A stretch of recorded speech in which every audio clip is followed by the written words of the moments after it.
Hi there. This is LN Reader. And I'm excited to invite you to listen to the full Mushoku Tensei audiobooks. It was previously available directly on my channel, but due to some complications, it can now only be accessed via a direct link. You'll find the link to the full playlist on the YouTube in the video description, along with a link to my Discord server. Join the Discord to stay updated and get early access to new light novels coming very soon. Thanks for your support, and enjoy the story. Chapter 1, The First Mission. Let me briefly summarize everything that's happened so far. After discovering the man god had been deceiving me this entire time, I hit rock bottom. A series of events followed, culminating in a face-off between me and Orsted, which ultimately resulted in me becoming his subordinate. That's right, I found myself an employer. As if that weren't shocking enough, I also reunited with Eris and married her. It's like the warm rays of spring sunlight are pouring over me, as if my life has hit its peak. Spring was the season of new beginnings, and with my marriage to Eris, I was bursting with renewed vigor. It might be summer right now, but it was still spring in my heart of hearts. I was floating on cloud 9 as I headed into work, my workplace being where Orsted currently resided. This time, I was alone, as a man is supposed to be when he commutes. To be fair, it was pretty normal in our household for the women to work, too, so there was nothing wrong with bringing someone along. But Orsted's curse meant they just feel hostile toward him, so it was best for me to make the trip by myself. As I arrived at the cottage, I spotted someone collapsed on the ground. Who in the world would keel over here? Zenoba. It's Zenoba. He's dead. He was slumped against a 3-meter-tall hunk of metal, lying on his back. This can't be happening. I raced over to him and clapped my hands over his shoulders, shaking him. Come on, this can't be real. Zenoba, speak to me. There was a pulse. His pupils were moving, and he was breathing. His body was still warm, too. Okay, yes, he was definitely still alive. Guess I jumped to the wrong conclusion. He's not dead. He was only sleeping. You had me scared to death. Scared enough I'd almost shouted, Jesus, at the top of my lungs. Anyway, what was he doing sleeping here? He was royalty. Shouldn't he be in a nice soft bed or something? He was too old to be slumming it out here. As I breathed a sigh of relief, the door to the cottage cracked open and Orsted stepped out. Rudius, so you've arrived. Yes, I have. He stared at us. Last night, Zenoba Chiron carried that thing. Here. What thing? That armor you used earlier in battle. He gazed at the lump of metal Zenoba was leaning against. Upon closer inspection, I realized it was indeed my magic armor. I hadn't recognized it because it was in pieces. Come to think of it, I'd mentioned that it was destroyed in battle and that I'd left it behind, as well as needing to go retrieve it soon. And you two happened to run into each other in the process. And you fought. I asked. Indeed. Zenoba had probably never dreamed Orsted would be here, of all places. I should have told him earlier, but just hadn't had the chance. It didn't look like he had any real injuries, at least. Orsted must have gone easy on him. At the end of our battle, he swore he wouldn't let me get my hands on this armor. Said he had to make sure to deliver it to you. That's why he crawled the rest of the way to it. He certainly has taken a liking to you. Oh, Zenoba. I immediately leaned over him and used my healing magic. Since he had no external injuries, it wasn't much good, but I wanted him to sleep peacefully, at least. Actually, now that I think about it, Orsted just left him out here in the open after he collapsed. Maybe he's more merciless than I gave him credit for. So he will wake up eventually, right? I put him to sleep using hypnosis magic passed down through the Nuka tribe. He should awaken in a few hours. So that's what he used on Zenoba. I wonder exactly what kind of magic that is. Very intriguing. Could this hypnosis magic also allow the user to manipulate a person's actions? Like, if I used it on Sylphie and commanded her to lift up her skirt, would she do it? I don't need hypnosis magic for that, though. She'd do it if I asked. In fact, if that was what I wanted, I needed to get her a skirt. Miniskirt would be best. One of those frilly, fairy-like ones would suit her best, surely. Besides, if hypnosis magic was that powerful, Orsted would probably be using it a lot more. Putting someone to sleep was probably the extent of its usefulness. Come inside. Let's resume our discussion from yesterday, said Orsted as he disappeared back into the cottage. I slipped off my jacket and draped it over Zenoba. Then, I used my magic to conjure an earthen roof to protect him before following after Orsted. Once I was finished here, I would collect Zenoba and take him back to Ginger. Allow me to cut to the chase, said Orsted as we settled in our seats. He took my diary from his pocket and slapped it down on the table between us. Quite a fascinating read. I have some interest in this magic regarding time travel that your future self spoke of, but since we lack the information to duplicate it ourselves, we'll leave that aside for now. All right, there were a number of things that caught my interest, but before we discuss the contents of this journal, I would like to know what you and the man god have spoken about in the past. Tell me everything. Spare no details. Yes, of course. I recounted everything I could remember. Our first encounter happened immediately after the displacement incident. After that, I saw him again in Rikarisu City, then in Windport, Eastport, and then, right after Orsted nearly killed me. Following that, I saw him again when I enrolled in the Magic Academy, then right before I went to Bigarret, then immediately before my future self came to visit, and again immediately after. We also met while I was preparing to face off with Orsted, 10 times in total. I gave Orsted as much detail as I could remember from each conversation, including what the man god commanded me to do, and how his instructions played out. After the displacement incident, he told me to rely on Rudyard. I became an adventurer as a result. In Rikarisu City, he instructed me to take on a request to search for someone's lost pet. That led me to becoming acquainted with Jalil and Visquel and ended with us being driven from the city. In Windport, he told me to carry some food and traverse the back alleys. That was how I found the great empress of the demon world and received one of her demon eyes. In Eastport, he showed me a premonition and ordered me to go to Chiron. There, I met Zenoba and saved Aisha and Lilia. He gave me no real advice following the incident where Orsted nearly killed me. However, he told me to enroll in the academy and look into the displacement incident. Thanks to that, I was reunited with Sylphie, and the two of us got married. The man god had warned me not to go to Bigarret. I ignored him, which led to Paul's death and Zenith becoming a mostly empty husk, but at least it wasn't all negative. I did get married to Roxy as a result. Though the man god claimed that Paul would have lived if I hadn't gone, the man god spoke with me again, prior to my future self coming to visit, and told me to check on my basement. The moment I got out of my chair to follow his advice, my future self appeared and told me everything that was about to happen, and, as he warned, there was indeed a rat down there. After I dealt with all that, the man god reappeared, displeased. That was when he told me to kill Orsted. With no other option to protect my family, I obeyed and began to prepare for our battle. Was during that process that he visited again to give me all sorts of advice. It was thanks to him that we'd managed to finish the magic armor this quickly. Orsted listened quietly as I spoke. He didn't even bother grunting or nodding, nor did he voice any questions. He stayed completely silent until I was finished. That's all, I said. Did you get anything from all of that? Yes, I now understand exactly how he was using you. Oh, seriously? Well, I guess I shouldn't be surprised. This is Orsted I'm talking to. He used you to change the course of history, said Orsted. History, you say? Yes. Ordinarily, the hand of fate is so strong that certain things should be immutable, but he found a way to circumvent that, using you. Because my own fate is so strong? Precisely. Wow. So my destiny is so powerful it can change the course of history. But, Sir Orsted, surely you could do the same thing if you wanted to. I could. He nodded, slapping the top of the journal. But I fail to see his goal in altering history this much. Isn't it to avoid being killed? I asked. Don't take his words at face value. Ah, right. Guess there is a possibility he was lying about all that. At any rate, there is one thing I do know for certain, said Orsted. What's that? Whatever lies at the end of this altered course of history is something that stands to benefit him. Makes sense. After a brief pause, Orsted continued. In order to direct the future toward a course more beneficial to me, you will alter its current trajectory. He wants me to alter it, not correct it, huh? Guess that. Makes sense. Strictly speaking, it's not history yet, since it technically hasn't happened. History is whatever you make it, being in the past. You're being awfully roundabout, I said. I am already laying plans for 100 years into the future. Everything that has happened so far, and that will happen from here, is all groundwork. But thanks to you and Nanahoshi, much of it has gone off track. 100 years into the future?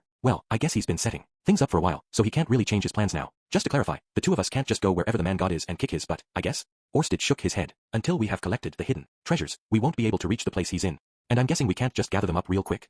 Four are easy to obtain, but Laplace holds the final piece. He won't revive for another 80 years. I will be the one gathering these treasures. You had best not act on your own, understood? Act on my own. I had no idea where these treasures were located to begin with. My diary did mention that they were held by the 5 dragon generals, but I only knew the whereabouts of one. Perugius. Wait a sec. Chaos, the maniacal dragon king, is dead, right? Isn't that a bit of a problem? I heard that Lord Chaos has passed away. How are you going to deal with that? I have already acquired the treasure he held. Oh, okay. So he's already dealt with that. But hold up, I said. What if the man god has already foreseen that I'll try to change the future? I mean, what if I'll just be digging our graves by taking action? Or mine, at the very least. No. In addition to his powers of foresight, I believe it's also highly likely he has a special trait that makes all the living creatures of this world trust him unconditionally. That has left him ill-equipped to deal with irregularities. I never realized. I guess you could say the man god has a curse of his own. Hold on. Saying people trusted him unconditionally was a stretch. I never trusted him, for one. But then again, Orsted's curse doesn't work on me. Maybe that means the man god's curse doesn't either. It did feel like he had a hard time trying to deal with me and my constant skepticism. Although I did end up trusting him in the end, perhaps his curse wasn't entirely ineffective after all. And who knows, my resistance to Orsted's curse might wear off eventually, and I'd start fearing him too. No, there's no guarantee Orsted's information is reliable. His assumptions about the nature of the man god's curse might not be entirely correct. As soon as I started contemplating that possibility, I started doubting everything. Best just to drop this whole thing, I decided. I'm not good at the whole guessing what my opponent has planned thing, I said. Do you really think we can win this? I do, he said confidently. Our enemy isn't invincible. I am only one step away from ending him. It sounded like he was reassuring himself instead of me. Either way, he was intent on winning. He was determined to claim victory. In the end, even if we were the underdogs along the way. That part, I did find promising. So, we will change the course of the near future, said Orsted. The near future? Yes. He paused before continuing. We will make second Princess Ariel Anemoy Azura the king of the Azura kingdom. Okay. So we were going to throw our weight behind her then? Awesome. I'd actually been thinking about how I wanted to help her out. If this was my first mission, it was a welcome one. I made a good call taking a job at this company. Depending on the circumstances, I can use her as a puppet. I blinked. A puppet. Well, that certainly sounded a bit ominous. Rather than backing her, it seemed like we'd be pulling her strings. Yep, definitely more than a bit ominous. Guess the company I signed up for is actually super shady. I have to wonder if someone like Princess Ariel would really be so easily manipulated. I murmured. I say puppet, but I won't do something as extreme as manipulating her. As long as we can establish ties to Azura Kingdom in the future, that will be enough. All right then. He was probably thinking 100 years into the future. Each small step we took would add up, altering the course of history in the process. As a result, the world would be very different in another century. For instance, we could persuade the princess to focus more on magical research or strengthening the military. We could even lay the groundwork necessary to erode the entire kingdom if we wanted. Are you sure it's okay to do that?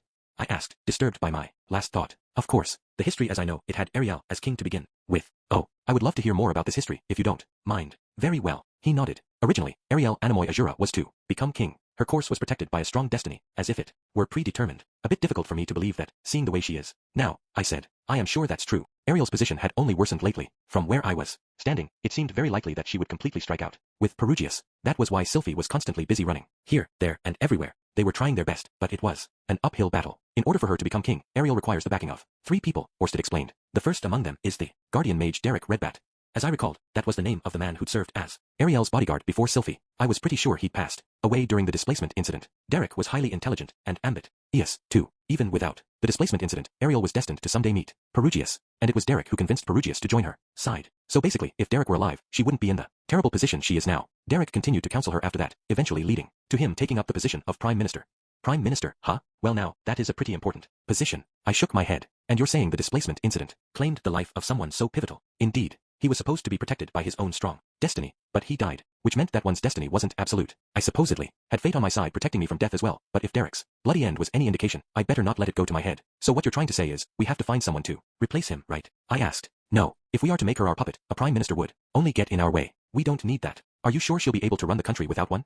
Coming to the magic city of Sharia helped her grow and change. As a person, it won't be an issue. If you say so. I was afraid it'd come back to bite us in the butt if we played too fast and loose. At least he wasn't telling me to take over and become prime minister. I was no brainiac like Derek. The other key person is Eris Boreas Greyrat.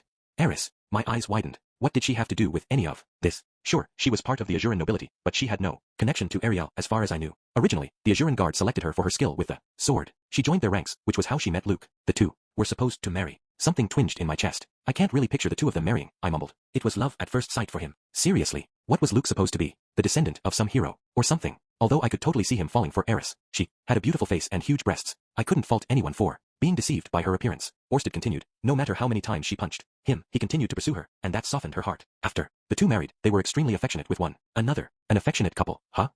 Well, it is true that once you wiggle your way into her heart, she does start to show her cuter side. But this whole conversation makes me feel like I got cuckolded. Somehow, that does it. When I get back home, I'll have to sneak up on Eris from behind and grope her. I'm sure she'll punch me for it, but that's a price I'm willing to pay. If it means getting to touch her chest, I'm fine with being her punching bag. Well, it's a tale I am sure you find no humor in, said Orsted. To be honest, no, I don't. Very well, I'll keep my summary brief then. I couldn't care less how history might have played out differently. In this timeline, Luke and Eris weren't together. I'm the only one our fair lady deigns to bestow her affection on. Lady Eris belongs to me and me alone. The Eris Boreas Greyrat I knew was a skilled swordsman, though less so than her current self, but she still eventually reached the rank of saint. Despite her beautiful appearance and impressive status, her fiery personality earned her the epithet Red Lion.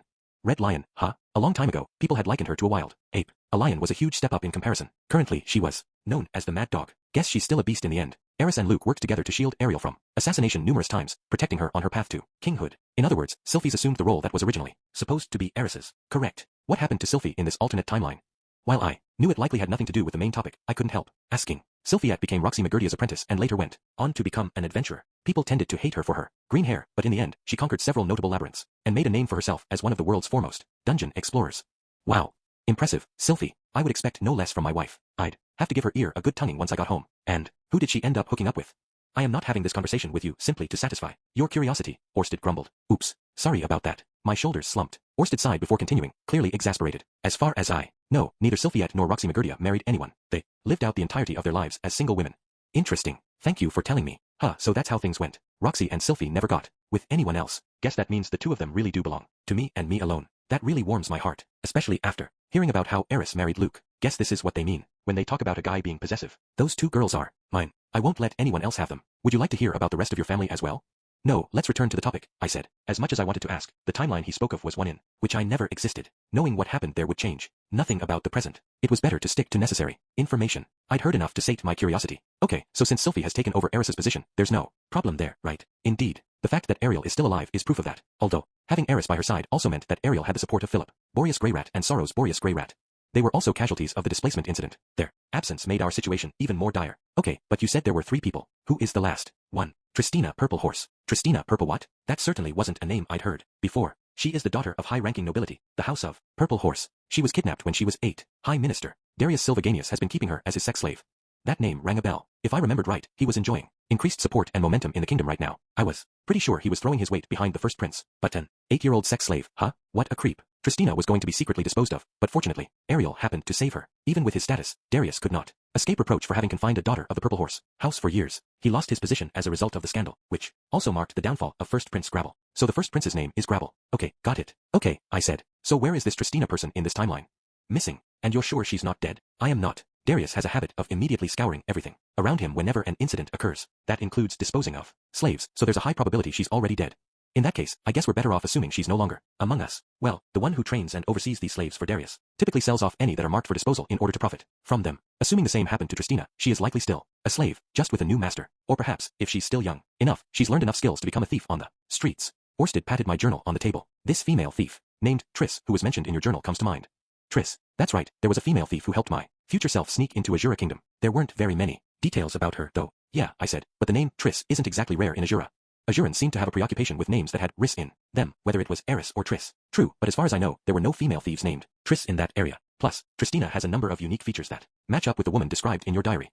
That makes sense. Since Orsted knew what the timeline was originally supposed to be, he naturally took note when someone out of place appeared in my journal, and with a similar name to boot. Perhaps they really were the same person. But would someone named Tristina really shorten her name to Triss? I was getting Spirited Away vibes from this. Okay, so you're saying that as long as we get our hands on her, we can take down the High Minister? Yes, because she's a living witness to his crimes.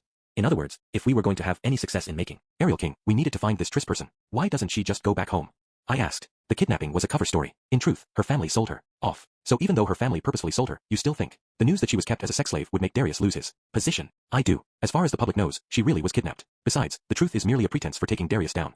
I get it. Darius had a number of enemies, and they didn't care about the details of his scandal. All they wanted was an excuse to get rid of him. As long as they could tell the public that he'd forcefully abducted a high-ranking aristocrat's daughter, that would be enough to strip him of his status. Ugh, this country is a huge pain in the butt, I groused. Agreed. However, it is precisely because such devious people reside there that Azura holds the most power in the world. It would be that way even if the land they lived on wasn't so plentiful.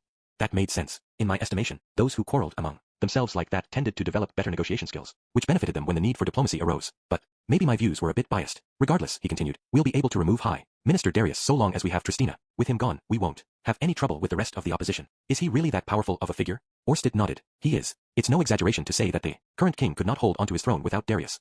Wow, he's that important. Guess he's like a kingmaker, someone who gathers up gold and lays down all the groundwork. If Ariel somehow fails to have him removed from his current office, then it will be up to you to kill him. What? I gaped. You want me to do it? Yes, you have a strong destiny of your own. It should be a simple matter for you to dispose of him. Did my destiny really have anything to do with being able to kill someone or not? Come to think of it, the man god did say something about how I might be able to kill Orsted where others would have failed. After a long pause, I finally said, all right, I understand. I didn't like the idea of killing someone, but if it meant protecting the lives of my family, I would certainly do my best. My target was an evil minister, anyway. Surely I could do away with someone like that. If my opponent was that insidious, basically like a Zaku Gundam, then he wasn't even human to begin with. But from everything I've heard, isn't there supposed to be a second prince and his group of followers? You sure we don't have to deal with them? You refer to second Prince Halfaust? He never had a chance of becoming king. He doesn't have it in him, and moreover, there are few who honestly think him capable of sitting on the throne. Aha, so Halfaust is the name of the second prince. I have no idea what he looks like or what kind of person he is, but I assume he has to be at least somewhat capable to be considered a candidate for the throne. Seems better to be safe than sorry. You never know what might happen. There is nothing to worry about, Orsted assured me. Even if we fail, there is always next time. Next, as in our next move. Ah, yes, that's exactly what I meant. And what will happen to Ariel if we fail? She will die, I'm sure. Perhaps 2,000 years of life had desensitized him to failure. A plan that many years in the making would have its share of pitfalls. You couldn't always get what you wanted, and if he was playing the long game a whole century in advance, then it was probably inconsequential to him if there were a couple of missteps along the way. But still, let's not take chances. Speaking that flippantly will only bring a smile to the man god's face. Orsted's cheeks colored with rage, which terrified me. I hastily continued. There may be other failures awaiting us if we don't commit ourselves now. Those failures add up. They might affect whether you're ultimately victorious or not. I didn't mind that he was more focused on winning than the path to getting there, but if Ariel died, there was a good chance Sylphie might get caught up in it too. I had also promised to introduce Ghislaine to Ariel. If those close to me suffered, I would too. And I certainly didn't want to suffer. Instead, we should plan each step carefully. Let's keep our guard up and make sure we're victorious every time we face off against him. That goes without saying. Orsted still scowled menacingly, but he nodded in agreement. Now, I said, with that out of the way, our first order of business will be to put Princess Ariel on the throne. You'll issue your orders, and I'll carry them out. Does that sound good?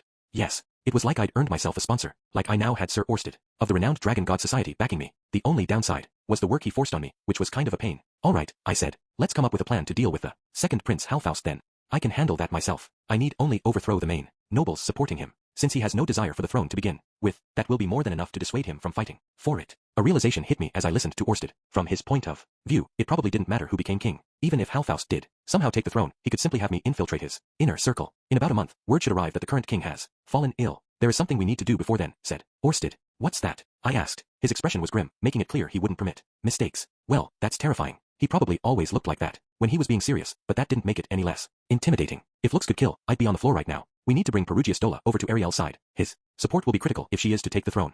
Despite how much anxiety his words caused, I sort of saw that coming. Derek Redbat had been destined to persuade P. Erugius to join Ariel, but he wasn't here. Perugius, however, was still a necessary asset. I would have to take on Derek's role and find some way to win him over. So basically, I'll need to spend the next month getting closer to Ariel and Luke while also trying to talk Perugius into joining her. Is that right? Yes. All right then. At least we'd made a concrete plan to address our current conundrum. We were going to change the present in hope of altering the course of the future 100 years from now. To that end, we needed to make Ariel king. This should be good enough for our first strategy meeting. As I thought that, Orsted said, take this. He pulled something from his pocket, a scroll, and handed it to me. I unfurled it to discover that a magic circle had been drawn on it. What's this? A guardian beast summoning circle, he said. Ooh.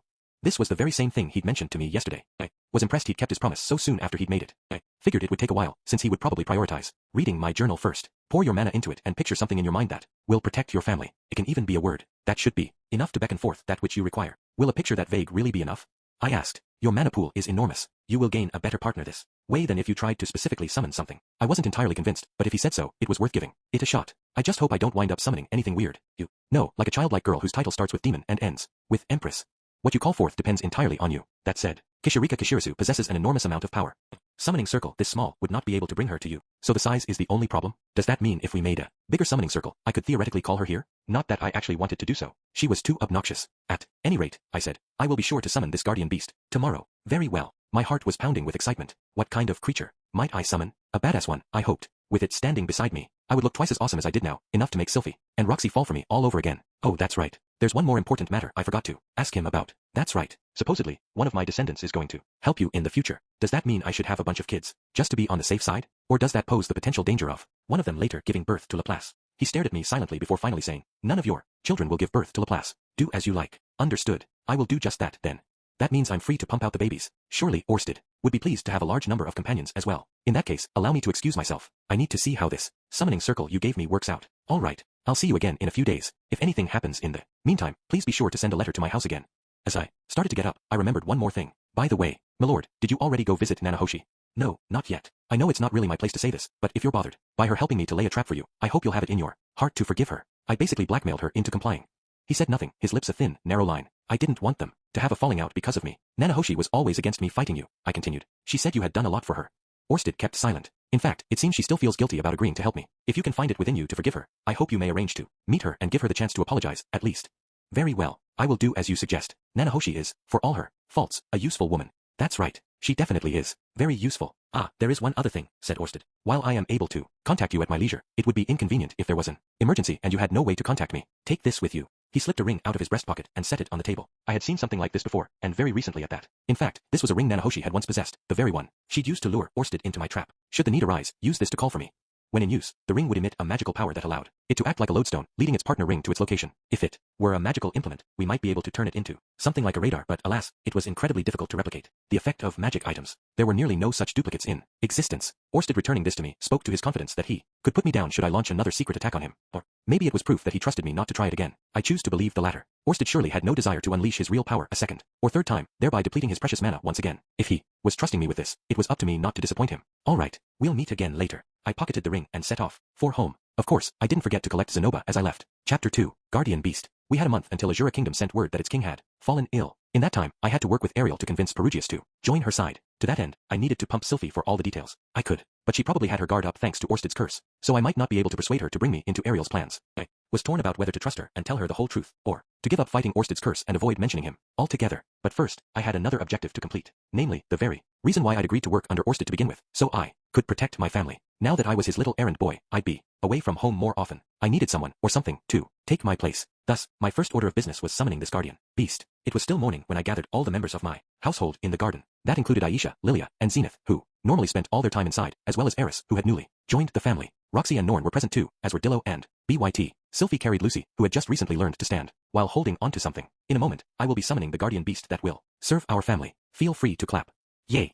Applause rang from the crowd. The audience's fervor was hitting its peak. Tonight's concert would be legendary. Hold up, Dillo and BYT. Why aren't the two of you clapping? This just won't do. What? They're pets so they can't clap? Well, I suppose it can't be helped. As for exactly what I will be summoning, I am afraid I don't know for sure. However, we can expect something particularly powerful, and this creature, whatever it is, will keep our family safe and secure. Are you sure this will be okay? That this thing won't eat us all while you're gone? Sylphie asked, worried. That's a terrifying thought. That said, I did recall reading a story like that a long time ago. Something about someone calling forth a beast they couldn't control, and it killing everyone. I get you're worried, but this was made by the meticulous hand of the dragon god, which is precisely why I'm worried. Logically speaking, Orsted would never use such a roundabout way to get rid of us, but Sylphie probably wasn't thinking straight, thanks to his curse. But wait, could this be his way of putting a leash on me in case I betray him? Like, if I turn my back on him, will he threaten me? With a snap of my fingers, that beast residing at your house will devour your entire family. That really didn't seem likely. In any case, I'm going to summon it now. If it seems dangerous, we'll get rid of it together, and then I can give Orsted an earful. Sounds good to me. Eris declared in excitement. She pulled a sword from its scabbard with a majestic clang. She had two at her hip. On the right was Eminence, a magic blade the sword god had gifted her. On her left was one she had grown attached to and used for a long time. Isn't it cumbersome, carrying both at the same time? When that happens, all of us will be able to fight Orsted together, she declared. We're not going to fight. We're just going to file a complaint, like a normal dissatisfied customer. If we tried to take him down, we'd be the ones kicking the bucket instead. That said, she looked awfully happy. She wasn't just looking for an excuse to pick a fight with him, was she? We won't be fighting Orsted, I said. But we'll have plenty of chances to fight together in the future. I hope you'll save your strength until then. Her face sank, as if the idea bored her. It was fine if she wanted to fight other people, but Orsted was off limits. Never in my life did I want to fight another battle that hopeless if I could help it. I'd pee myself if I had to do it a second time. Still, are you really sure this magic circle is safe? Perhaps it might be a good idea to have someone like Lord Perugius look at it first, said Roxy. Apparently, she was also leery of something Orsted had made. That curse on him really is powerful. As absurd as the whole curse nonsense seemed, the intensity of their reactions made its existence impossible to deny. That made my decision an easy one, though I did decide to take a second look at the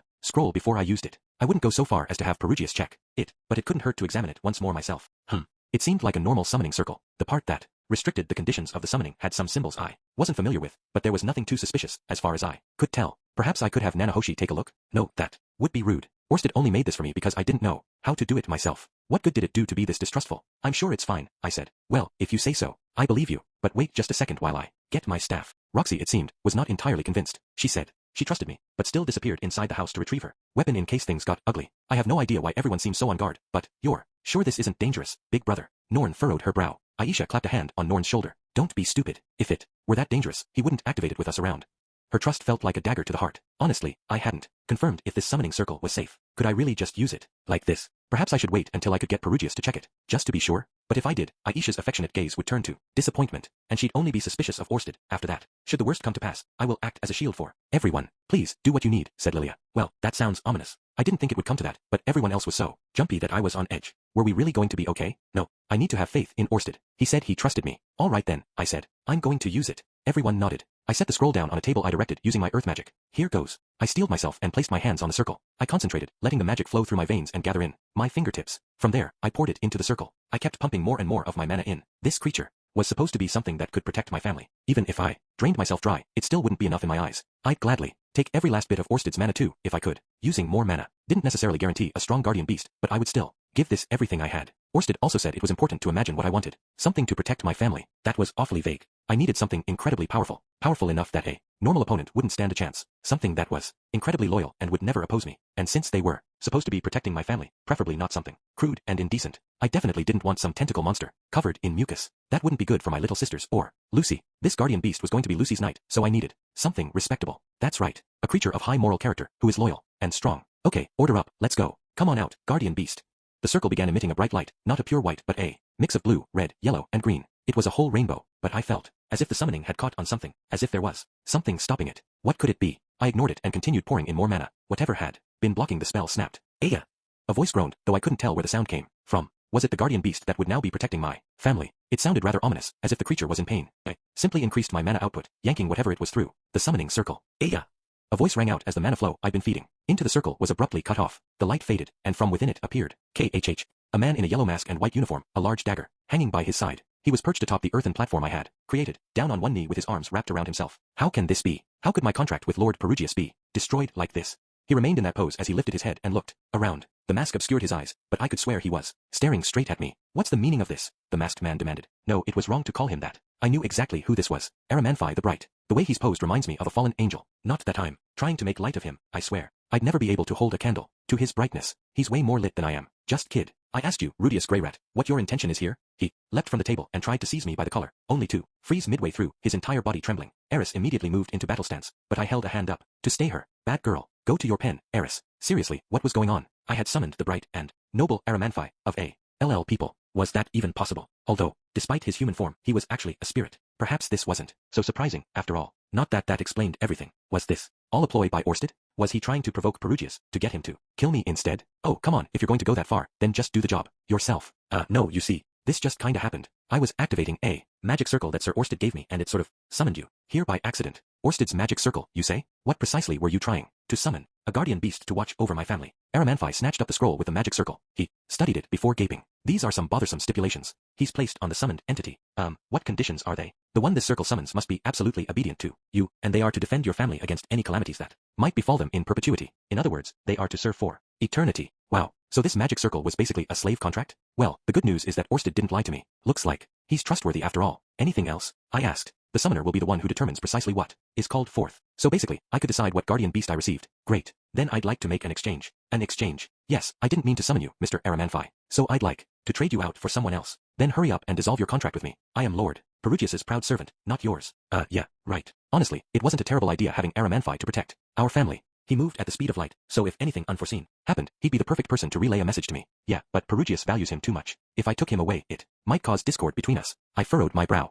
So how do I go about doing that? Exactly. Order me to return to Lord Perugius's side immediately. Bath of Destruction will be able to sever the contract. All right. Order me. Now. Due to the absolute obedience clause, he needed a direct order from me to leave. Okay, then by the power of this summoning circle, I command you to go to Lord Perugius and request advice from him as to how best to call forth a good guardian beast. Aramanfi kept the magic circle in his hands as he disappeared in a flash of light. Sorry everyone, looks like I screwed up, I said as I glanced back at my family. They were all staring at me, slack-jawed. Aramanfi returned after a while. He delivered a message from Perugius before, hissing about how he'd let this transgression slide. But it had better never happen again. Aramanfi was extremely proud of his status as Perugius's servant, after all. I did feel genuinely guilty about stealing that from him, however temporarily. The circle that Orsted had drawn me apparently lost its power when the contract was annulled, so Perugius made me a new one. It was hard to believe he'd show me such kindness after I so rudely swiped one of his servants. He really was as magnanimous as Silverl claimed. The truly terrifying part of the whole ordeal was the level of power Orsted's circle had commanded. Or maybe it was my own magic that was to blame? Perhaps both. Each was merely a spark on its own, but combined, they made a raging flame. Since the previous summoning hadn't depleted much of my mana, I decided to collect myself and try again immediately. According to Perugius, it was better not to imagine vague concepts, like majestic, omniscient, or omnipotent, but rather, an animal. If that was all, I wish Orsted had simply said so, but knowing him, he'd probably have told me to keep Aramanfi, as crazy as that idea sounded. Okay, let's try this again. I surveyed the area before putting my hands on the magic circle. Once more, this time, I was going to keep a concrete image in my mind. I wanted a strong, proud animal. A lion. I had no idea if they existed here as I knew them, but the word existed in the language, so surely there was something similar. I wanted the king of beasts, the strongest creature this world had to offer, although, if I wanted something loyal, I might be better served by a canine, rather than a feline. Nah, that doesn't matter. The magic circle requires absolute obedience, so I just need to focus on something that's strong. I want the most noble beast that exists in this world. I focused all the magic I had in every corner of my body into my right hand. For a few moments, I squeezed my eyes shut, but as the last drops of mana left my body and poured into the circle, I snapped them open again. Come on, bring home the bacon. I sucked in a breath as the magic circle emitted a dazzling light. It was the same colorful rainbow I had seen earlier, but this time, I didn't experience the sensation of the spell snagging on something. My mana flowed smoothly into the circle, and whatever was on the other end heeded my call. In fact, it felt as though a hand was being extended toward me, and all I had to do was take it and pull. I was confident that I would be successful this time. All right, come on out. I hollered. A faint howl echoed through the air. A woo.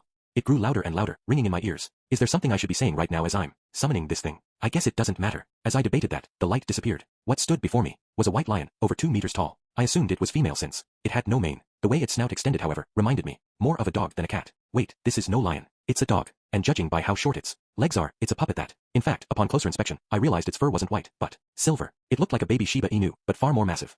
Did I botch it again? It's adorable. Aisha exclaimed. But do you really think this thing can protect us? Norn frowned. Well, said Sylphie, for a pup, it does look confident.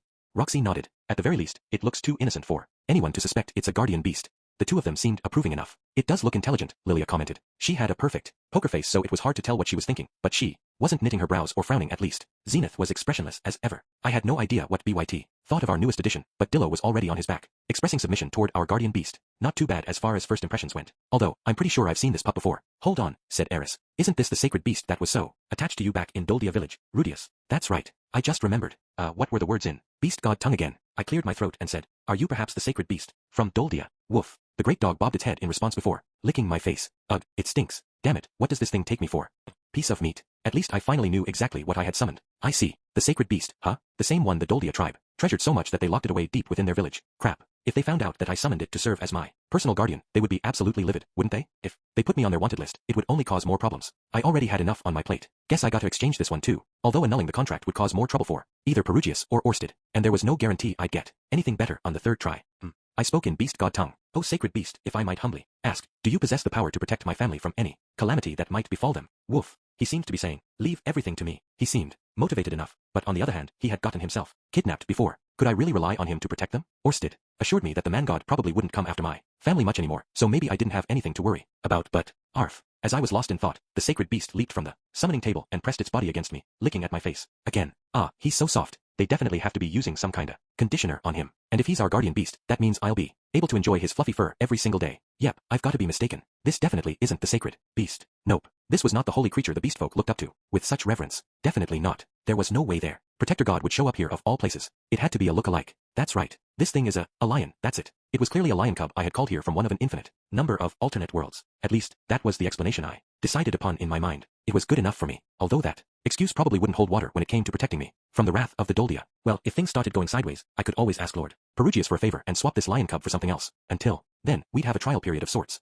All right, from today forth, your name is Leo, I proclaimed, thrusting my hand into the air. The sacred beast promptly licked my fingers before snorting in response. Then, suddenly, he lifted his head as if he had noticed something. His gaze turned toward Roxy. Leo trotted over to her, before promptly shoving his face up her skirt. Ack, hey, what are you doing? Roxy cried, bonking him with her staff. Our perverted canine merely sniffed and licked at her leg before wrapping his enormous body around her.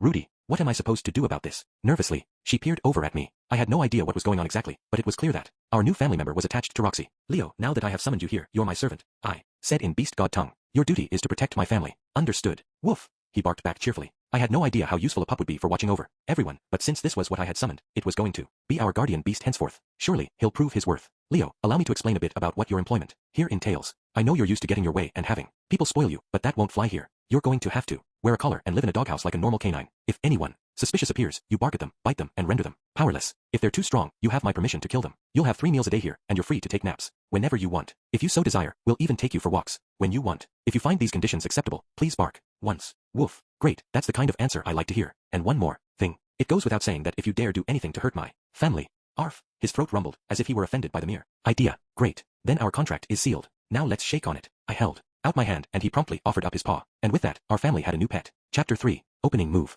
2 days had passed since I summoned our guardian beast. I had his name engraved on a leather collar which we looped around his neck, and we built a large doghouse for him. His job was, essentially, to be our security guard. When I woke in the morning, he'd be waiting at the front entrance as Eris and I came out to train in the yard. He would continue to stand at the entrance like a sentry until it was time to go for a walk. Once we returned home, he would come into the house and watch over everyone. Leo periodically made rounds of the house to ensure nothing was amiss. If it was, he did his utmost to remedy it. If Lucy was crying, he would comfort her. If Aisha went out shopping, he would accompany her. When asked, he would even walk with Norn to school. It was really as though we had our own home security system. Leo was incredibly intelligent, he did whatever my family told him, and was perfectly toilet trained. As for tricks, he knew wait, down, paw, and beg, and even more complicated things such as spinning 3 times and barking, plus somersaulting like a cat. He was also really submissive toward my family. When Aisha or Norn nervously reached up to pet him, he would wag his tail so hard, it was like a helicopter rotor. He was particularly fond of Roxy and acted like a loyal knight around her. His attitude toward her was markedly different from his interactions with everyone else. When Roxy woke up, he would circle around her while wagging his tail and try to shove his head between her legs. The first time he did that, I scolded him, saying, I'm the only one who gets to lick her there.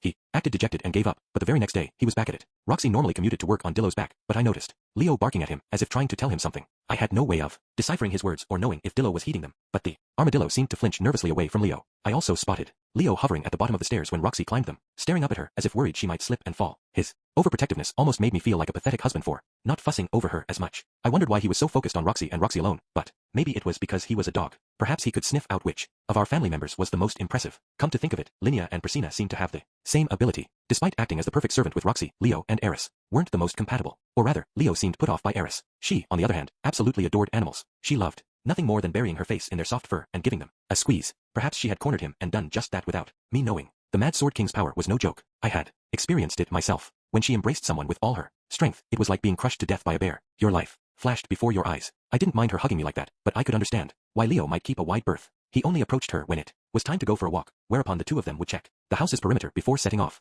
I had a feeling this had to do with her stamina. A walk for him wasn't a stroll around the block. I suspected he was circling the entire city on his little outings. To accomplish that so quickly required impressive speed, and the ONLY person in our household who could match such a pace was Eris. Sylphie might be able to keep up if she tried, but just barely. In any case, Leo typically chose Eris as his partner when going for walks. Maybe he considered her a fellow security guard. Incidentally, Leo's territory encompassed a 2-kilometer radius around our house. He wouldn't let so much as a stray cat into his territory. From the look of things, he was making good on his mission to protect our family. This whole guardian beast business had given me more peace of mind than I expected. A dog was definitely a good pick. The only issue was that said dog also happened to be the protector god of the beastfolk tribe. When Ghislaine came over to check in on Eris, she was gobsmacked to find Leo here. I can't understand him when he speaks, she said, but it seems to me that he came here of his own volition, in which case the Doldia tribe should have no complaints. So I should be fine. It was time for me to move on to the next step of the plan, and, just on time, Luke showed up at our house. I had gone out on a short errand that only took about 20 minutes. When I got home, Luke was standing at our front gate. I immediately hid in the shadows to keep an eye on him, remembering what Orsted had told me about the man god being able to manipulate people. I also recalled the entry in my diary which mentioned Luke being used by the man god to bring Sylphie down. My future self was admittedly a bit paranoid, so his word might not be the most reliable, but if the man god did want to take down Sylphie or Ariel, Luke would prove an effective puppet. Sylphie did rely on him, after all, regardless of what she said about him. In other words, Luke had the highest probability of being chosen as one of the man god's apostles. If we were going to war with him, it would be paramount to locate his followers and suss out their motives. With that in mind, I kept a close eye on him as I darted from shadow to shadow until I was close enough to hear his voice. I never knew someone as amazing as you had come to this city. You're wonderful, adorable. Your eyes are so beautiful and full of determination, and your hair is soft as silk. You're like an angel. No, like a goddess of beauty come to grace this world with your presence. It took but a single glance for my heart to be stolen. His words made my head ache. What a bunch of overused cliches. Even I would never say something so sappy and exaggerated. But maybe such things were perfectly normal in this world? If I said something like that to Sylphie, she'd probably go red as a tomato. I could just imagine her smiling shyly and saying, "You don't need to work so hard to butter me up. I'm already all yours, Rudy." Ehe. "Oh, pardon my manners," said Luke. "I haven't even introduced myself. I am Luke Noto's Grey Rat, and the second son of my household." The Noto's Grey Rats preside over one of the 4 major regions of Azura Kingdom. If he really was one of the man god's flunkies, it made sense that he'd lay it on thick when flirting with a girl, especially if it was at the man god's command. It would be weird for him to go to such lengths if not. Luke had no shortage of women flocking to him. Based on what Sylphie had told me, he saw girls as little more than disposable sex toys. More importantly, who in the heck was he trying to talk up right now? I couldn't get a good look from where I was hiding. If he was likening his target to an angel, the first person that came to mind was Sylphie, but he wouldn't dare talk to her like that. The word goddess immediately brought Roxy to mind, since that was precisely what she was to me, but it couldn't be her either. So then, Aisha, maybe. No, she was more like a little devil than an angel. If I might be so bold, would you honor me with your name? Of course, I understand if you don't wish to tell me your last name, but I beseech you, oh beautiful one, to at least share your first name as consolation, that I might engrave it into my heart. At least I'd be able to hear the name of the target of his affections soon. Who was he trying to win over? Once I knew the answer, I could figure out who the man god was aiming for. Of course, this assumed that Luke really was one of the man god's apostles. I couldn't discount the possibility that he'd just fallen in love with one of my family members at first sight. Although if it's the latter, I am little better than a peeping Tom. Ah, I see you refuse to share your name with me. Then, at the very least, I beg of you to give me the honor of kissing your hand. That alone will be enough to console me. He bent forward, stretching a hand toward the other person. His head jerked momentarily. Then his entire body froze. What happened? Clearly something was up. Had the man god attacked him? Or was he being controlled right this very minute? As I contemplated such questions, Luke suddenly sank to his knees and collapsed. He didn't even twitch. He'd completely lost consciousness. What on earth had happened? Wait, I'm pretty sure I've witnessed this before. The jerking, the collapsing, and the losing of consciousness. Oh god, it makes my own head pound. Humph. After Luke slumped over, a woman stepped out of our gate and stared down at him. She slammed her foot into his unconscious head. Eris. Eris is the one who knocked him out. What's your problem? Appearing out of nowhere and babbling like a lunatic. She wrinkled her nose, kicking him again to shove him off the walkway. Then she marched back into the house as if nothing had happened. I slipped from the shadows and went over to Luke. He was still out cold, the whites of his eyes showing. She'd KO'd him real good. I had to question his morals for daring to hit on one of my wives. But, come to think of it, though I had reported to Ariel and Luke when I made it home, I hadn't yet told them about my marriage. In fact, this was his first time meeting Eris. Still, I was shocked he'd tried to make a pass at her like that. Maybe the original timeline where the two of them got together had some influence over him. Or perhaps it was proof that he really was in league with the man god. It was difficult to be sure. Either way, I pursed my lips. For the moment at least, it was best not to leave him lying outside. I decided to drag him into the house with me. I could begin the interrogation once he regained consciousness. "I'm home," I said, as I hauled Luke inside. Eris was there to greet me, though she was silent at first. Her face lit up when she saw me, but the moment she spotted Luke, she knitted her brows and crossed her arms. "You know this guy?" she asked. "Yeah, well, I guess you could say he's Sylphie's colleague to be more precise." "Oh, well, sorry. I punched him." "Oh, she's being awfully meek." I shook my head. "It's fine. I bet it was his own fault for saying something inappropriate." "It was," she agreed. "Well, then he has only himself to blame. He got his just desserts for trying to lay his grimy hands on my Eris. All the same, I was going to lay him down somewhere so he could rest. He'd be in the way if I put him in the living room. Maybe I should just throw him in one of the empty rooms on the first floor." "Hey, Rudius," Eris called after me. "Yes. Do you also want to kiss my hand?" I glanced at her hand. It was covered in calluses from her training, rather rough and rugged for a woman's hand. Still, it suited her, and I liked her hands just the way they were. "I'd rather kiss your lips than your hand." That earned me a swift punch to the gut. She didn't pack much power behind it, but her aim was so accurate that she caught me right in the liver. "That's off limits until night time," Eris huffed, her face going bright red as she stomped toward the living room. "Ah, okay. So I'm free to claim them at night, then." Looking forward to it. That aside, what should I do now? Personally, I wanted to consult Sylphie quickly so I could convey my wish to aid Ariel. That way, the lot of us could work together to persuade Perugius to join her side. Alas, I had no idea what had motivated Luke to travel here. If he'd come to cause problems on behalf of the man god, I certainly couldn't let that fly. I guess I'll wait till Luke wakes up. While Luke remained unconscious, I went to check in on Sylphie and the others. I would be heartbroken if something awful were to happen to the rest of my family members while I was preoccupied with Luke, though that was probably unlikely, given that Eris was here. Leo was at the top of the stairwell on the second floor, sitting. Obediently with an alert expression, I passed him and checked several of the rooms. Roxy's room was littered with clothes but, otherwise, unoccupied. Considering Dillo was absent as well, it was probably safe to bet she'd already left for the academy. Sylphie and Aisha were cooking in the kitchen. I beat a hasty retreat, not wanting to interrupt them. I found Zenith tucked in her bed, asleep, with Lilia reading a book at her side. Nothing amiss there. I found Eris playing with Lucy in the living room. Lucy had grabbed Eris's hands and climbed on top of the sofa, while Eris nervously supported her and looked on. It was a heartwarming sight, but I could only savor it for a few moments. I then returned to the empty room where I'd left Luke. He had already regained consciousness by the time I got back. I had a dream about a red-haired angel. She was beautiful and sweet, but she was also so strong. My ideal woman. But when I tried to kiss her hand, I woke up. He was sitting up, his eyes vacant as he mumbled incomprehensibly to himself. He's probably got some brain damage from Eris's punch. Wait, that can't be it. He was saying that angel crap before she smacked him. Please calm down, Master Luke. There is no red-haired angel. Oh, it's you, Rudius. He glanced at me absently. Wait, what are you doing here? Huh, where am I'm in your house? Just a moment ago, I was at the front gate, and this angel. What's going on? His memories were all muddled. At least it didn't seem like he'd met the man god during his brief lapse of consciousness. Ah. Luke glanced behind me and screamed. I looked back and Eris was there. She'd shoved the door open and was staring in. Humph. She took one glance at Luke, huffed and marched back toward the living room. Apparently, she had been at least a little worried about him. My fragile maiden's heart was pounding with worry. Don't tell me she's already started developing some feelings for him? That can't be, right? Ah, wait. Your name. Please at least give me your name. If you could also give me your address and tell me your favorite flower, I would be forever grateful. Oh, and I'd be delighted if you could tell me what kind of man you like. Please calm yourself, I said. This is her address. She lives here. I managed to restrain Luke from following her out of the room, but he grabbed me by the shoulders and brought his face close. Rudius, if she lives here, that must mean you're related, right? Tell me, who is she? Her name is Eris Greyrat. The two of us just got married. What? You married her? Luke froze. So that means, she's your woman. Yes, that is what that means. Given our relationship dynamic, it was probably more apt to say I was her man, but the meaning was the same. Oh, his voice trailed off. Instinctively, I said, I'm sorry. Luke shook his head. Why would you apologize? The early bird gets the worm, as they say. I suppose that's true. After hearing about this alternate timeline from Orsted, I couldn't help but feel guilty. Luke and Eris were originally supposed to be a pair. The situation felt like receiving a package only to find out it had your neighbor's address on it. Even so, that didn't change our past together. I was the one who'd been her tutor and traveled the demon continent with her. We'd shared our first sexual experience together. Luke sighed. It's not all that rare for good women to fall for a single man, or for good men to fall for a single woman. For whatever reason, he kept going. Men often keep a number of women for themselves, but the opposite is practically unheard of. That was merely the way God made us humans. After all, a man can give their seed to multiple women, but a woman can only have one man's child at a time.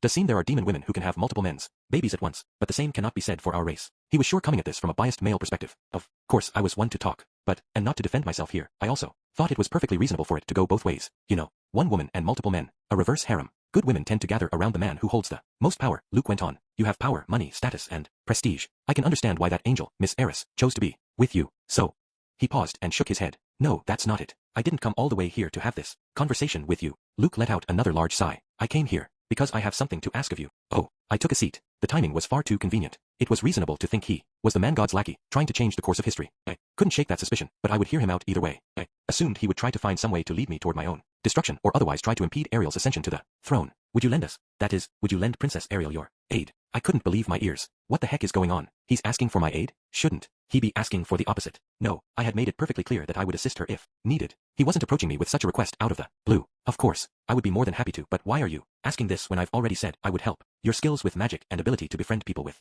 difficult personalities is astounding. On top of that, you demonstrated your fighting capabilities by returning home alive from a battle with the dragon god. He even took you on as his subordinate. Truly, such feats are impressive beyond words.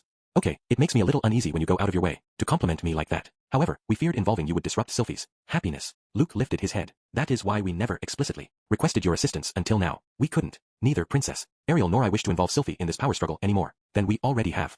He'd said as much earlier, when the two of us dueled. But Luke dropped his gaze. He was good looking enough that such a pose made him look more like a tortured hero. No wonder most women fell for him so easily. In the past 6 years, we have exerted our influence with the magic nations to enlist a number of nobles and craftspeople to our side. Among them are some nobles who were born in Azura, and even some with a great deal of political sway there. But it hasn't been enough to ensure us a decisive victory. After all, these people are still outsiders in the kingdom's eyes.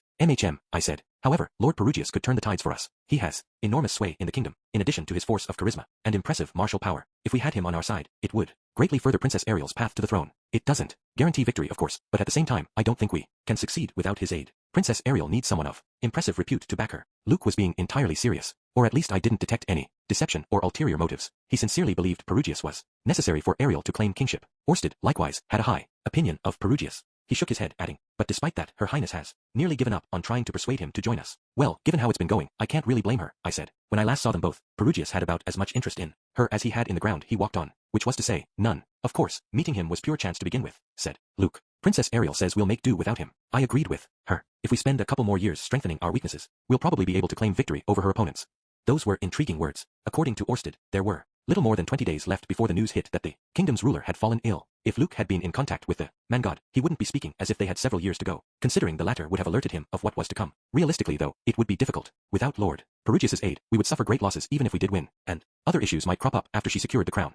Based on what he was saying, Ariel was attempting to trigger internal conflict in the kingdom. She needed to take the lead in this power struggle, outwitting her opponents and beating them at their own game so she could be the last one standing. She was aiming for the ultimate position of power in the most powerful country in the world. That throne could not be claimed on words alone. They would need to fight for it. But the fighting would continue even after the goal was achieved. If there was still resistance to her rule, if there were still those who claimed she wasn't worthy, Ariel could lose everything. After having expended all her political capital on becoming king, Perugius, however, could act as a deterrent to such opposition. As one of the 3 heroes who killed the demon god, he still held sway in the kingdom. Not every noble would bend the knee with him present, but it would certainly shut a lot of them up if the armored Dragon King Perugius announced his support for Ariel's rule. Thus, Luke was desperate to have his backing, and, in order to make absolutely certain we can achieve victory, I would like your assistance, said Luke. You do realize I don't know a thing about politics, right? It's perfectly possible I'll be of no help whatsoever. You're a far greater person than you seem to realize. You'll be plenty helpful simply by being yourself. I scratched my head. I'm not that great. Great or not, you're a reliable fighter, and you have connections. You're acquainted with Lord Perugius, the dragon god, a demon king, the grandson of the Millis Pope, the entire Doldia tribe, and Silent 7-Star. Your contacts alone are impressive, and we're not even asking you to use those contacts. It's the fact that you're so well connected that proves you possess something special. I wish only that you might share a bit of that with Princess Ariel. I kept silent. Perhaps I'd suspected an ulterior motive behind Luke's compliments because I hadn't spoken with him much. Still, I wondered, was he really the man god's puppet or not? Orsted had already ordered me to assist Ariel, so I would have helped whether or not Luke requested it. However, the fact that he beat me to the punch made me question if he was doing it of his own volition. Maybe I should try some trick questions and see what he says. Who ordered you to come see me? I asked. Ordered me? If you mean Her Highness, she made no such request. Which means someone else advised you to come to me? Luke shook his head. I decided to come here on my own. And does the name Man God ring any bells?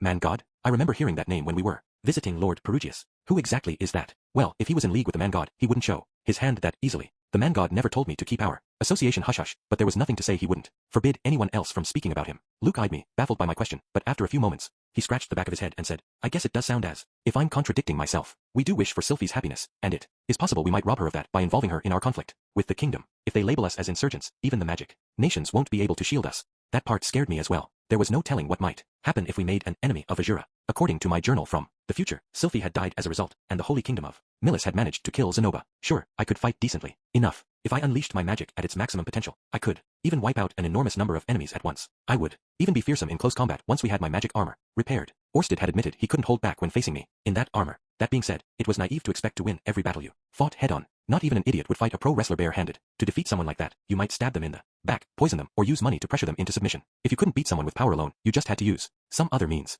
My future self had fortified his defenses by forging a strong relationship with the kingdom of Azura. Enough that they didn't come after him, at least. Better yet, they even valued him enough to refuse the Holy Kingdom's request to hand him over. How would things go this time? With Leo in our house, would the other countries hold back, not wanting to strain their relationship with the beast tribe? How good of a protector would he prove to be? Orsted had assured me I would be fine as long as I had my guardian beast. According to him, Leo would be perfectly capable of keeping my family safe, since he had his own strong destiny. But can that little pup really guard my family all by himself? However, said Luke, since you have the dragon god backing you, I think it won't taint all Sylphie's joy if we get her involved now. I wasn't so sure about that. There were places where Orsted's influence had no power. The people of this world might have heard of the 7 great powers, but they didn't seem to realize how strong they were, or how far beyond human their abilities were. Having the dragon god support doesn't mean my life wouldn't be at risk, I said. That's true, Luke admitted. He sucked in a breath and stared directly into my eyes. But that's precisely why we only need your support on the surface right now. I want to make Princess Ariel king, no matter what it takes. He glared at me, eyes gleaming. I met his gaze without flinching, surprised at how strong it was. His determination reminded me of Rudyard's, as if he was willing to throw everything away to accomplish his goal. And why is that? I asked. After a long pause, Luke answered. It was the last request of a deceased friend. I immediately knew he was referring to Derek Redbat. Please, won't you lend Princess Ariel your strength? I assumed that he wasn't promising me anything in return, because he'd come of his own accord rather than at Ariel's behest. Rather than offering a deal, he was asking for a favor. I stroked my chin. In hindsight, I was still myself even when the man god was pulling the strings. He did give me advice, but I was the one desperately racking my brains to interpret his words and figure out how best to proceed. Perhaps the same was true of Luke. Maybe he was trying his best to search for a way forward. If that was the case, I wanted to help him. There was just one problem. My opponent was neither Ariel nor the Azura Kingdom. It was the man god. If there was any possibility that aligning myself with Ariel had something to do with the man god's plan, I needed to consult Orsted first. Would you permit me to seek the counsel of those around me before I give you an answer? I asked. Luke smiled, despite looking like he wanted to cry. Apparently, he thought this was my way of turning him down. He got to his feet, and after a long pause said, "All right, sorry to bother you. Not at all. I will give you my official answer in a couple of days. I promise." His shoulders slumped as he shuffled out of the room. I followed him, intending to see him out. We made our way through the hall, and toward the front door. Leo was standing at the top of the stairwell as he had been earlier, peering down at us. He let out a low growl, as if to let Luke know he wouldn't get past him to the second floor. Does this mean Luke really is suspicious? Though I have no idea. If Leo can sniff out the man god's puppets with his nose alone. Oh. Eris peeked out of the living room, having heard the growling. Luke immediately put a hand to his chest and bowed. "Mrs. I realize I was ignorant of your identity before, but I still apologize for my rude behavior. I do hope we will meet again someday." Eris reached down to grab her skirt for a curtsy, only to belatedly realize she was wearing pants. She scowled, feeling awkward, and crossed her arms over her chest. "I'll be sure to entertain you properly next time. I appreciate you saying that. Well, if you will excuse me." Before he had a chance to leave, someone yawned from above us. "Eris, please don't shout like that. Everyone is still sleeping," Sylphie said as she made her way down the stairs. She must have gone up there after I checked on her earlier in the kitchen. Her eyes were still heavy with sleep. Apparently, she'd gone back to bed. When her gaze landed on Luke and me, she said, "Oh, welcome back. Rudy, HM, Luke, you're here? How come? Did something happen to Her Highness?" Aya had an errand to run and decided to swing by. "Ha, well, take your time, then. I can get you some tea," Sylphie offered. "No, I should be leaving." "All right, well, I'll be heading back in a few, so take care of the princess for me until then." "Will do." Luke smiled forlornly as he left. Sylphie and I followed him to the gate and saw him off. His receding figure reminded me of a lonely salaryman, completely exhausted as he made his way home from work. "What's going on with him?" Sylphie wondered. I didn't respond, but I couldn't help feeling like something had been set into motion. No matter how I decided to act on this, I couldn't do a half-assed job. With that in mind, it was time to report to Orsted. Chapter 4. Mind made up. I used the ring Orsted gave me to contact him. About an hour later, I received a letter telling me to meet him outside my cottage, off to the side. Apparently, he'd still been nearby when I reached out. He could have just come to see me instead of sending a letter. In any case, I did as he commanded and set out to meet him at the agreed-upon location. I arrived to find him with his arms crossed, looking as if he'd nodded off. He had obviously been waiting for me. I felt a bit guilty for not hurrying here sooner. "Sorry I made you wait so long," I said. "No, I arrived only moments ago." We sounded like a couple who had just started dating. Anyway, I filled him in on the events since we'd last met, starting with our new guardian beast, Leo. He saw no issue with that. In fact, he was shocked that such an important animal had heeded my summons. He guaranteed me that my family's security was assured with a sacred beast guarding them. Apparently, Leo was more of a big shot than I realized. It really got my attention when he mumbled to himself, "Perhaps Roxy's child is special after all." I grinned when I heard that. I also suggested having Cliff try to remove his curse. Orsted seemed willing to give it a shot. Under this arrangement, Cliff would come to the cottage every few days to work on developing a magical implement that could combat his curse. Since we had no idea when we would see the fruits of Cliff's labors, I told Orsted that I would keep up the guise that he was holding my family hostage in the meantime. He kept a poker face through my explanation, then merely nodded. "All right." When I admitted that I hadn't yet reached out to Ariel, he reprimanded me. I could have told him that I was worried about Eris and Leo, or that I was waiting for a good opportunity to introduce Ghislaine to Ariel, since it would be perfect for getting close to her, but those would simply be excuses. I had taken the month's leeway we had for granted. I could admit I'd been negligent. Orsted had gone to meet with Perugius while I was taking my sweet time. He requested that Perugius support Ariel's bid for the crown, but had been refused. Perugius stubbornly insisted that he would not change his stance until he was certain she was fit for the position. "You have some serious balls, Lord Perugius. You seemed pretty terrified of Orsted, but you still rebuffed him in no uncertain terms. Gotta admire you for that." That aside, I told Orsted about Luke's visit. I also mentioned that his plea for help could be on the man god's behalf and brought up how worried I was about helping Ariel out. Finally, I asked him if he had any intention of changing his original plan. Undaunted, Orsted said, "No, we will make Ariel king."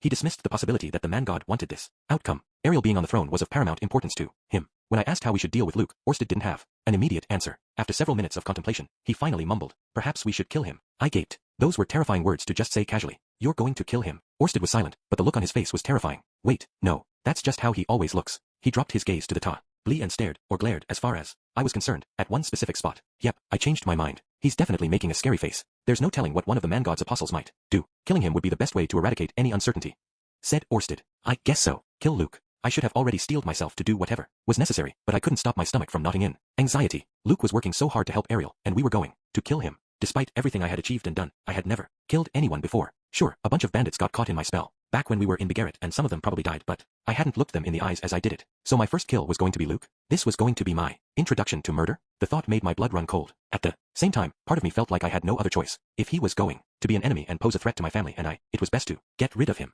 I couldn't let my emotions get in the way. It might come back later to bite me in the butt. But can I really justify taking someone's life simply because I had no other choice? I wasn't trying to preach morality here, but the idea didn't sit right with me. I was clearly more opposed to the idea of killing than I even realized, considering how much I recoiled at the thought. "We're not sure that he's one of the man god's apostles yet, right?" I said, my voice straining with empty hope. Orsted shook his head. "No, given the timing of Luke's actions, there can be no doubt that he is." "What do you mean by that?"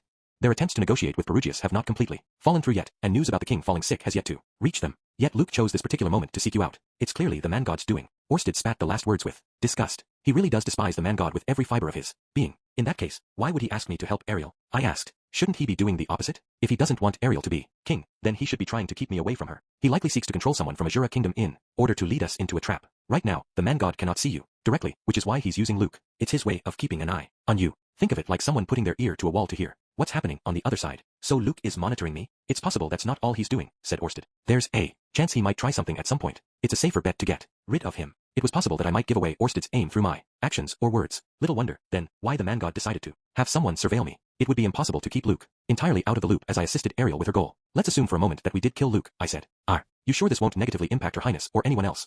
Orsted narrowed his eyes. What do you mean?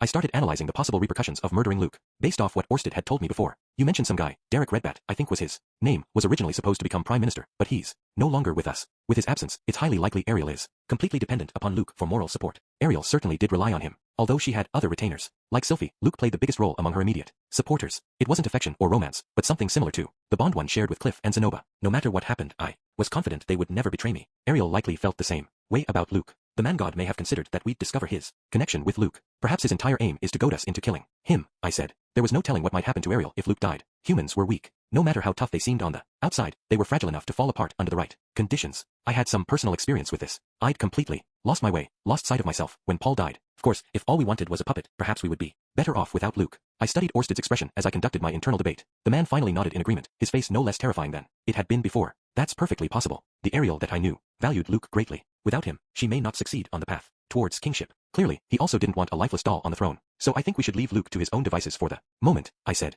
Yeah, okay, that was partly because I didn't want to kill him, but Luke was also one of Sylphie's best friends, as well as my cousin. The two of us weren't very close, but we had enough of a connection that I didn't want him dead. On top of that, I also had a personal aversion to killing in the first place. Perhaps having sensed that, Orsted quietly replied, all right, we'll do as you advise, then. Thank you. I dodged a bullet there, but we might still have to kill Luke in the end. If it came down to that, Sylphie might resent me for it. Might even lead to a divorce. That thought made my stomach knot up. Even so, I had to steel myself, just in case I had to cross that bridge eventually. Anyway, that takes care of the business with Luke. While I was on the subject, there were some other questions on my mind too. You mentioned before that the man god can't control a bunch of people at once, right? I asked. About how many can he control at once, then? Orsted had briefly mentioned in passing that the man god couldn't control a whole crowd at once, but that meant he could control more than one, right? I cannot give you a precise number, but it's most likely around 3 people. Only 3, huh? Less than I expected. And what are the odds that he can control more than that? I asked. Not impossible, but when he attempted to kill me, he only employed 3 people to do so. None of the others came directly after me. We are probably safe to assume it's just 3. Which 3 were these? The Sword God, the North God, and a Demon King. And apparently, Orsted had turned the tables on all of them. A Demon King in addition to 2 of the 7 great powers. Ha! If even that kind of firepower wasn't enough to get rid of Orsted, it's no wonder the man god gave up on that route. If he sicked those kinds of people on me, I probably wouldn't stand a chance. Although if he could have, he probably already would have. I suspected he was instead slowly altering people's destinies over long periods, as he did with me. He'd probably be a big fan of Rube Goldberg machine videos. I wonder why he can only take control of 3, I muttered. Because that's the limit of his foresight abilities. You mean he can only look into 3 people's futures at any time, and any more than that is impossible? Correct. I wondered if that meant he might be able to control 4 people, assuming he didn't look into their futures. Nah, someone who can cheat and look into the future would never gamble by giving up that specific power. It was reasonable to assume he would only control 3 people and no more. So if Luke is one of those 3, that means he's got 2 others under his control, I surmised. There's no evidence at all that he is controlling 3 people right now. I shrugged. You may be right, but I think there's a good chance that he's got at least one person under his thumb in the Azura Kingdom. Why do you think that? Asked Orsted. If the man god truly doesn't want Ariel to take the throne, then it makes sense for him to control someone who opposes her, and someone working alongside her. Perfect for collecting and disseminating information, right? The man god doesn't need to go that far to know, I suppose. There is some value in reporting your movements to the opposition. Despite his initial dismissal, Orsted managed to talk himself into agreeing with me. But now that I thought about it, the man god could see into people's hearts. Perhaps he didn't need to gather information. Although Ariel's future prospects were obscured from his view, thanks to my presence, having someone who could keep an eye on us was more than enough for him. It's perfectly possible he's involved in something else entirely. I acknowledged. Like, maybe he's waiting to attack my family when I leave the house or something. With the sacred beast serving as your family's guardian, the man god cannot readily go after them. That creature has enough power that you needn't worry about that. I stared at him. More than Aramanfi? Orsted snorted. Perugius's spirits don't even begin to compare. It was hard to believe what he was saying when Leo had yet to prove himself, but this was the dragon god speaking. Surely, I could trust what he was saying. Honestly, I had no way of knowing either way. I digress, said Orsted. You are likely right about the man god having a puppet in the kingdom. I nodded. Then the key to victory will be sniffing this person out, I assume. Indeed, I know nothing of his third apostle, assuming he even has one. It could be that this person is operating separately and is unrelated to the Azuran throne. Keep your guard up. In order to achieve victory against the man god, we had to identify his 3 puppets, defeat them, and accomplish our own objectives in the process. We would probably have to repeat this process again and again. Our current goal was getting Ariel on the throne. Although it wasn't confirmed, Luke was most likely one of his lackeys. The identities of the other two remained a mystery. Is there anyone you know with absolute certainty is not on his side? I asked this knowing I was asking for the impossible. It didn't really matter who the man god's puppets were. Our objectives wouldn't change. Still, if he assumed control over Zenoba or Cliff and Orsted tasked me with killing them, I wouldn't know what to do. I'd be devastated. Your family is safe from his influence. In addition to the bracelet you wear, they are also under the guardian beast's protection. And what about Cliff and Zenoba?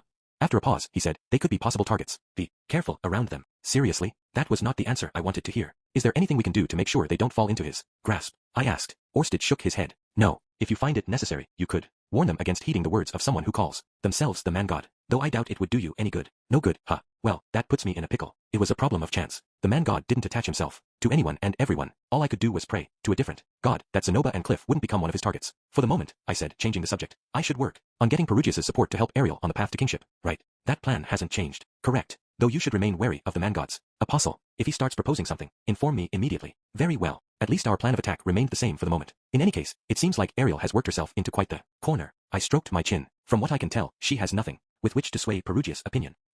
Orsted merely grunted. The last time I was with the two of them, I believe he asked her what the necessary element for being a king is, and she wasn't able to answer adequately. Ah, yes. How very like Perugius to ask such a question. Do you happen to know the answer? I asked. Orsted glared at me. Eep. You don't have to give me the evil eye. I get it. This is a hurdle she needs to overcome if she wants to be king, right? I have no idea, he said. However, the only person Perugius ever supported for the throne was Gani's friend Azura. If you research him, you should be able to find a clue to lead you in the right direction.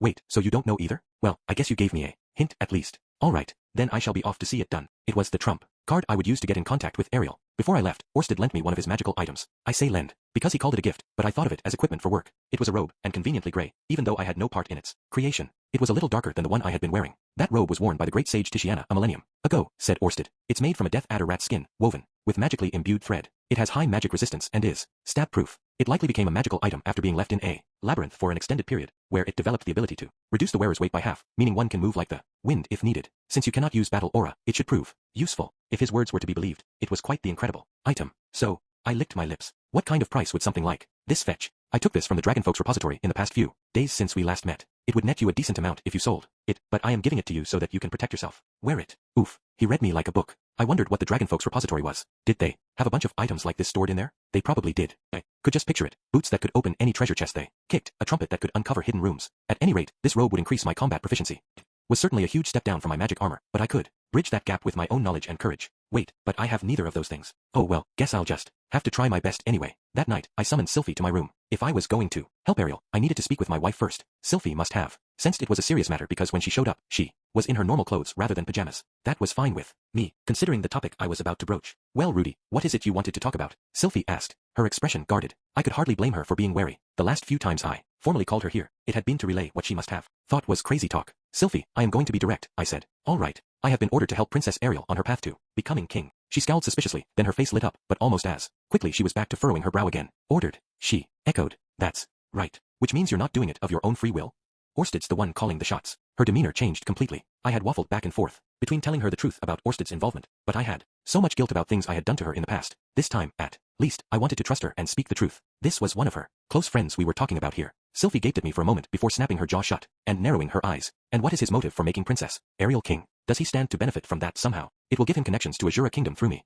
Doesn't seem like he wants something right now, but he may ask for assistance in the future. But he's the dragon god, the same one who beat you senseless even when you used your magic armor. I realize Azura Kingdom is regarded as the most powerful country in the world, but I still can't see why someone like him would want to foster such relations with them. There are some matters that can only be resolved by political influence and not force alone, I reasoned. It's only natural that Orsted would want that at his disposal, so he can make use of it when he needs it. This was merely groundwork. It was hard to explain, but making Ariel king now would allow him to reap the benefits in another 100 years. Orsted had an overall picture of how the future was supposed to play out. I had no idea how he would eventually make use of Ariel or if he would even utilize her at all. What I did know, based on what I'd read in my future self's journal, was that Ariel becoming king would inconvenience the man god. Thus, we would place her on the throne. Sure, part of this was to get under the man god's skin, but it was also a basic tenet of war not to let your opponent have their way. The whole plan meant far more to Orsted than me. In fact, it meant almost nothing to me. As far as I was concerned, the minuses outweighed the pluses. If I helped Ariel assume the throne, everyone would label me as one of her supporters, and that meant getting pulled into the sticky, corrupt mess that was aristocratic politics. Personally, getting a foot in the kingdom's door wasn't worth getting wrapped up in that. No, my desire to help Ariel was purely personal. She had been there for me a lot, and it was time to repay her for that. Perhaps it was better not to think of pros and cons but instead look at it in simpler terms. Ariel would be overjoyed if she became king. Sylphie would be overjoyed if her close friend managed to achieve her goal, and if we managed to stop the man god from having his way, Orsted would be satisfied. I stood to benefit too. Sylphie's love for me would deepen, and Orsted would be convinced of my usefulness. Yeah, that's the best way to think of it. Well, Orsted's future demands aside, at this point, I think Princess Ariel only stands to benefit, I said. Sylphie put a hand to her chin. Well, yes, I guess. You're right. There are many unsavory characters in Azura Kingdom, and if we think of it as pitting villains against villains, it's not a bad move. Yikes. Sylphie wasn't pulling any punches. I wondered what she really thought of Orsted. I could admit he looked like a bad guy, but did he look even more menacing and untrustworthy than I thought? Did he seem like the type of person who might kill someone upon first meeting them? Okay, I can't really argue that last one. Princess Ariel should be the one to decide if we should accept his aid or not, she said, narrowing her eyes. Personally, I want a guarantee that he won't betray us. A guarantee? Yes. Why do you seem so sure he won't stab us in the back? I actually wasn't. In fact, he did seem to be hiding something from me, but he seemed more trustworthy than the man god, at least. If I summoned him, he came immediately. It's not that I think he won't, I said, but I do think he's sincere in his dealings with me. As long as I don't work against him and continue to make myself useful, I don't think he'll be our enemy. If you say so, she pursed her lips, not fully convinced. All right, I'll drop the matter of whether Orsted can be trusted or not, at least for now. Are you sure? Continuing our debate won't do any good, will it? And it seems like you trust him. I shrugged. Yeah, true. We'd just have an endless verbal tug of war if we kept at it. Sylphie took a deep breath, straightened her back, and fixed her gaze on me again. More importantly, I think we should discuss what your plans are. How do you, or rather, how does Orsted intend to make her king? Sylphie was being unusually serious. Right now she wasn't here as my wife, but as Ariel's bodyguard. It was a side of her I rarely caught a glimpse of. Her expression, coupled with her natural boyish nature, made her look like a distinguished nobleman. For now, we intend to persuade Lord Perugius to back her. But if it's between a dragon king and a dragon god, wouldn't the latter, that is, Orsted, be higher ranking? Yet he still wants to convince Perugius to help us. I nodded. Lord Perugius has greater political influence in Azura Kingdom, and his words hold more weight with the people there. In contrast, Orsted has absolutely no authority in Azura. I was only repeating what the man himself had told me. But Lord Perugius doesn't seem likely to bend easily. No matter what Princess Ariel says, he won't give her the time of day. Luke and I have tried to convince him on her behalf, but to no avail. Yeah, things do look pretty rough. Perugius had even refused to honor Orsted's request to help her. I thought he would have heeded any order, given how much he seemed to fear the Dragon King, but he clearly had his own opinions about the situation. But, Sylphie continued, Zenoba seems to have gotten on his good side. He even seems to have taken a liking to you as well, Rudy. I wonder what the difference is. If I had to guess, I would say it's because the two of us aren't trying to become kings, I said. Does trying to take a crown offend him somehow? A bit simplistic, but not far off from Perugius's personal view of kings. Sylphie sighed. I wonder if he never had any intention of aiding her to begin with. No, if that were the case, he would have refused her outright. He seems to be testing her. Really? Sylphie crossed her arms and tilted her head. At any rate, I'd appreciate it if you'd allow me to talk to Princess Ariel directly in the next few days. Do you mind? Sure. I'll set things up for you. I'll let Luke know as well. The two of us will be present for your conversation. That's all right, isn't it? I nodded. Fine with me. Although, I would like to keep Orsted's involvement a secret and frame it as me helping because you and Luke convinced me to do so. Can you do that? Why would we hide the truth about Orsted? Since you're his subordinate now, it might give Princess Ariel peace of mind to know you're doing this under orders. In other words, she'd feel relieved to hear she had the dragon god's support. However, I didn't want the man god's apostle, Luke, that is, to have any more information than was absolutely necessary, even though we had yet to confirm whether he was a puppet or not. The man god's eyes and ears could be anywhere. I'd like to keep Orsted's objectives and orders discreet. Sylphie paused before asking, Orsted is fighting this man god person, right? Is he really that evil? Evil or not, he tried to kill Roxy, tried to go after you, and tried to kill me off by pitting me against Orsted. He's our enemy. What? He tried to go after me. She jerked her head around, surveying our surroundings. Is he still after me? I couldn't say, but I doubt he's given up. In that case, I'll keep my guard up, Sylphie said, especially at night. Sylphie giggled. The only person in this town who would try to go after me at night is you, Rudy. Ha ha ha, well, she's got me there. Maybe I should do just that tonight. In any case, at least we managed to work out a plan for me to meet Ariel. So, Rudy. I thought the conversation was over, but Sylphie continued. If you're going to help Her Highness, that means you'll be going to Azura Kingdom as well, right? Yes, I'm sure I will. I can't very well convince Perugius to help, and then send her off and rinse my hands of the matter. Plus, I would need to defeat whatever apostle the man god had lying in wait in the kingdom. I also needed to hunt down this Tristina person, which meant I didn't even need to consult Orsted about whether I needed to go or not. Clearly, I would have to. I want you to take me along as well, said Sylphie. What? I know you probably want me to stay here and look after Lucy. I also know that Princess Ariel and Luke want me to continue living here in Sharia, but honestly, I want to help out. I have been with them for so long now. She reached over and took my hand, her soft fingers curling tightly around mine. Please, Rudy, I want you to take me with you. I squeezed her hand. Frankly, I wanted her to stay. That was probably my own selfishness talking, but I wanted her to be where it was safe, where she could look after Lucy. Don't get me wrong, I'm not one of those guys who think a woman's lot in life is to stand silently behind her man. It was just, I couldn't explain it, but I didn't want Sylphie to be in danger. Still, Sylphie had spent years with Ariel and Luke. They'd been companions since the displacement incident. They were to her what Rudyard was to me, and if Rudyard ever found himself in a tight spot, I would drop everything to rush to his aid. I owed him that much after how much he had done for me. Sure, I would hesitate if I had to weigh helping him against protecting the lives of my family, but he was still one of my top priorities. I was sure Sylphie felt the same about Ariel and the others. Family was still important to her, and she knew she had to help raise Lucy. Even so, if her friends needed help, she wanted to do everything in her power to be there for them. That was only natural. All right, I said. Lend me your assistance then, Sylphie. Okay. Sylphie's face lit up, her mouth widening into a grin. It was then that I recalled what the man god had said to me. That Sylphie was destined to die in Azura Kingdom. I hated considering the possibility, but would this end up shortening her lifespan? Was I overthinking this? The course of history had been altered. Things might not go down the way they did in my future. Self's diary. Still, I had to say it. Sylphie. Yes, the man god won't get directly involved, but he will use other people to get in our way. You mean like how he used you to fight Orsted? She asked. Exactly. Sylphie frowned. Then we should be wary of anyone that might be under his control. Right. But, well, it could be someone close to you.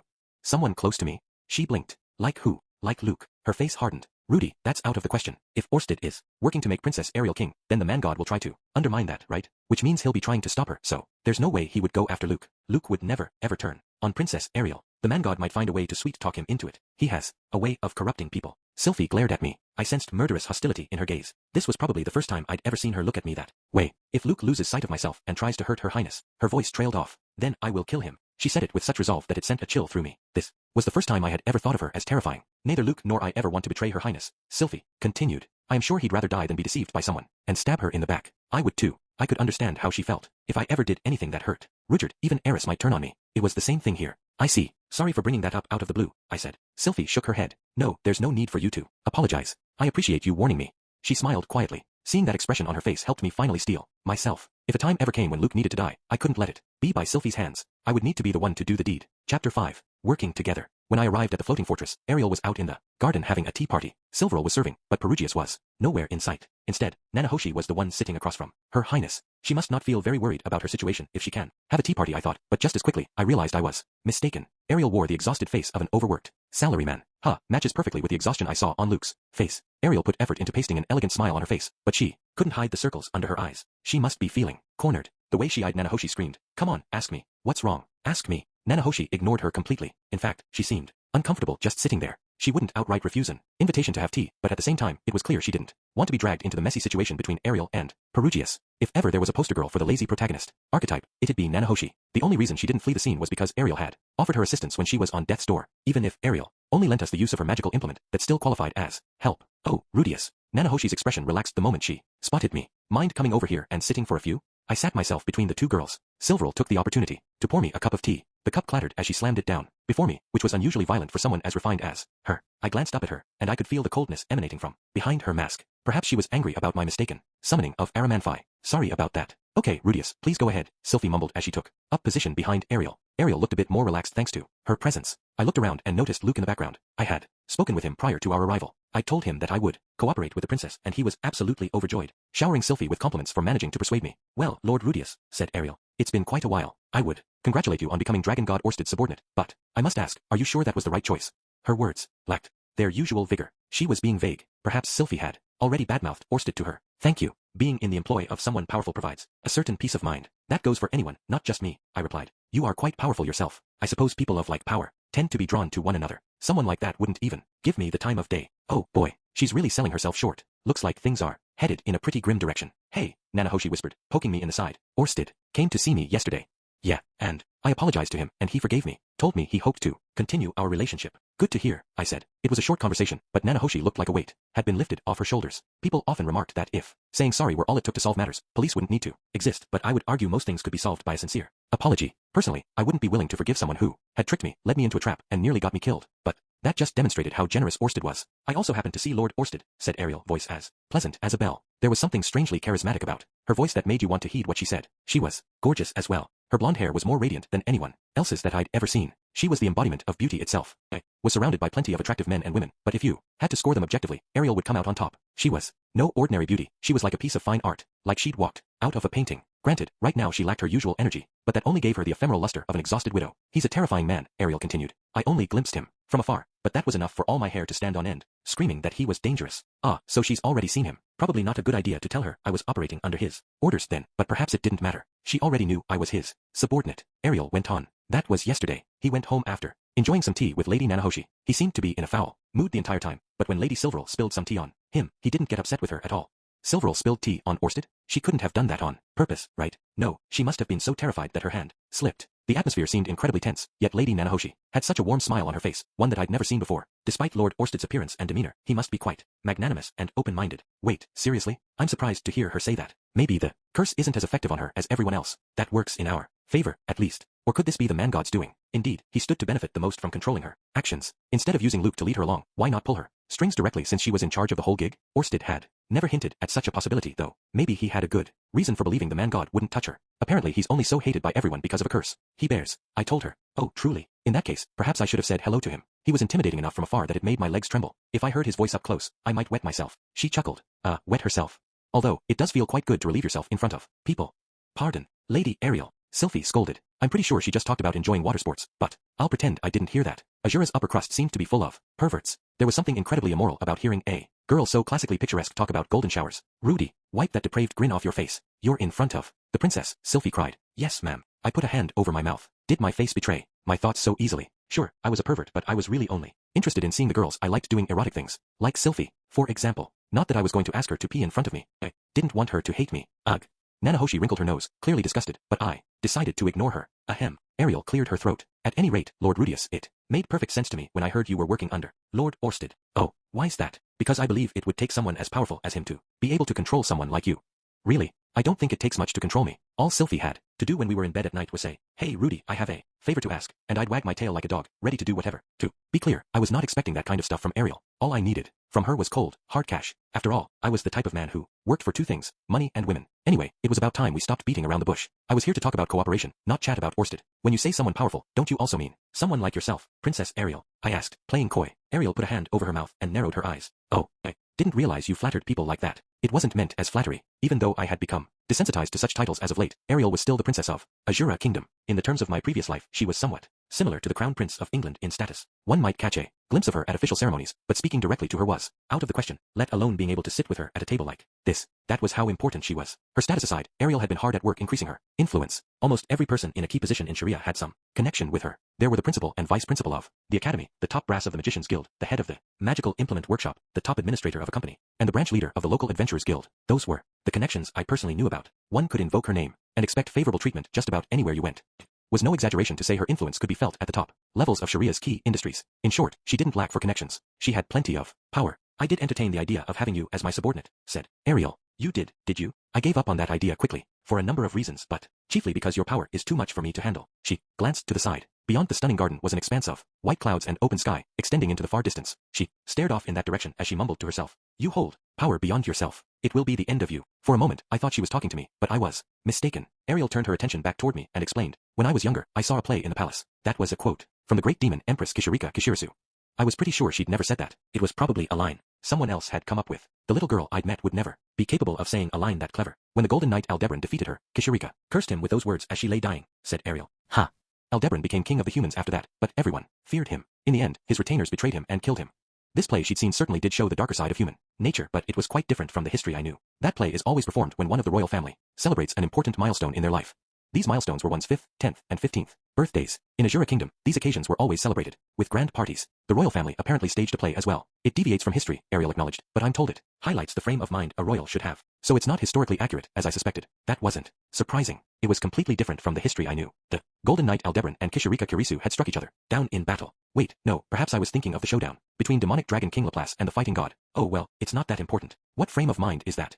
I asked. The key tenets of what makes a king: fighting, winning, and ruling over one's subjects. I furrowed my brow. However, if that's truly all there is to it, why did Aldebaran's people betray and kill him? Was the king who had this play written trying to curse the generation that came after him? When I was younger, I couldn't help having these doubts. It was only when I turned 15 that I suddenly realized. You hold power beyond yourself. It will be the end of you. These words perfectly summed up the core message.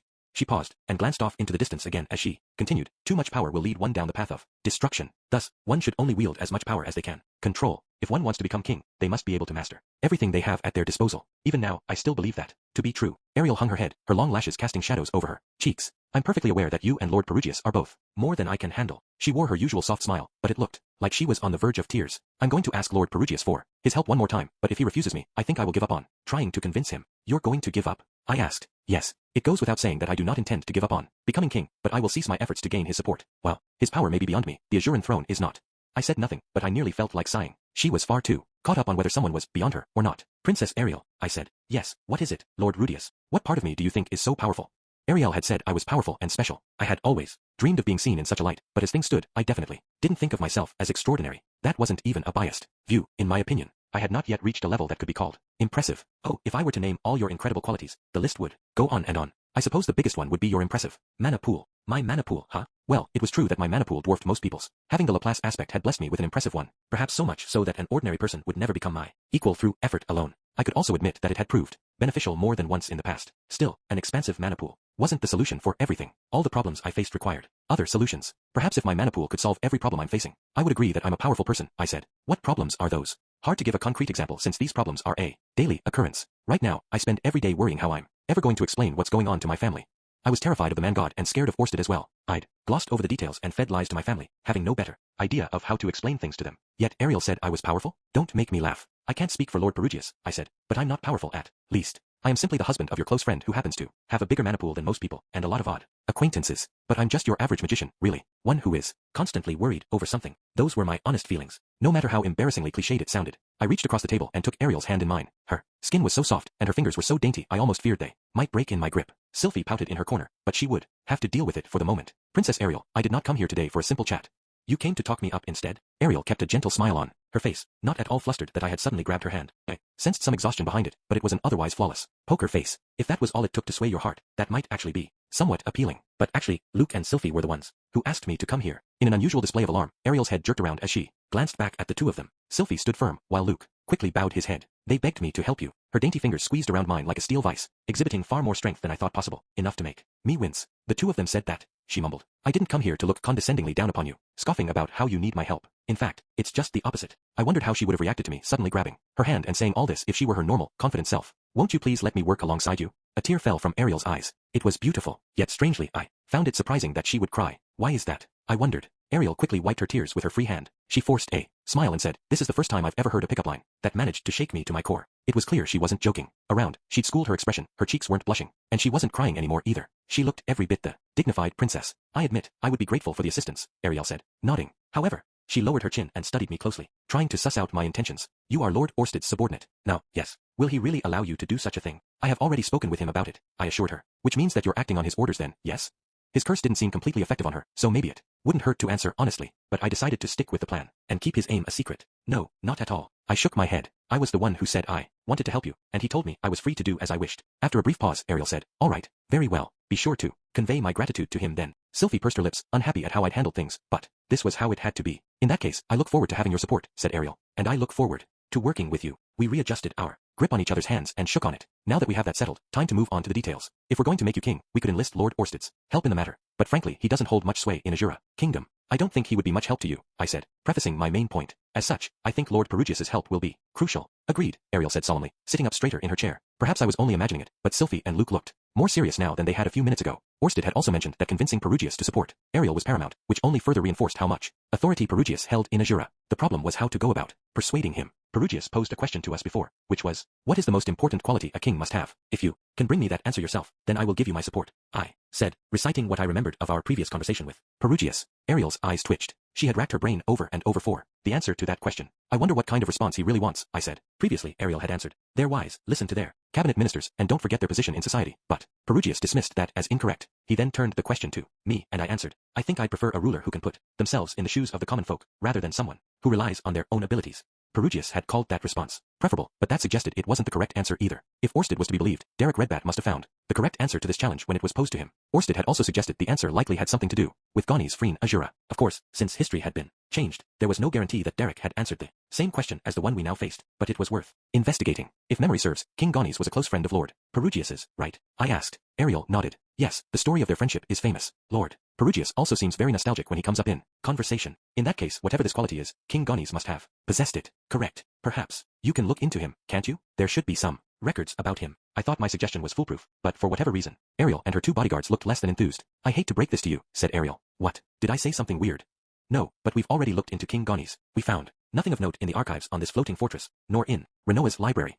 Ah, so they'd already tried that route. That made sense. Perugius's relationship with Gani's was known far and wide. It would be stranger if they hadn't followed that lead. If we could check the National Library in Azura, there might be something he published that might give us better insight, but true, the best place to find information on an Azuran king would be in the kingdom's library, but for obvious reasons, we'd find it difficult to pay a visit to the place right now. Well, that is troubling, I said. In that case, perhaps it would be better to ask about Derek instead. How would I make such an inquiry, though? They would all find it strange that I even knew about him to begin with.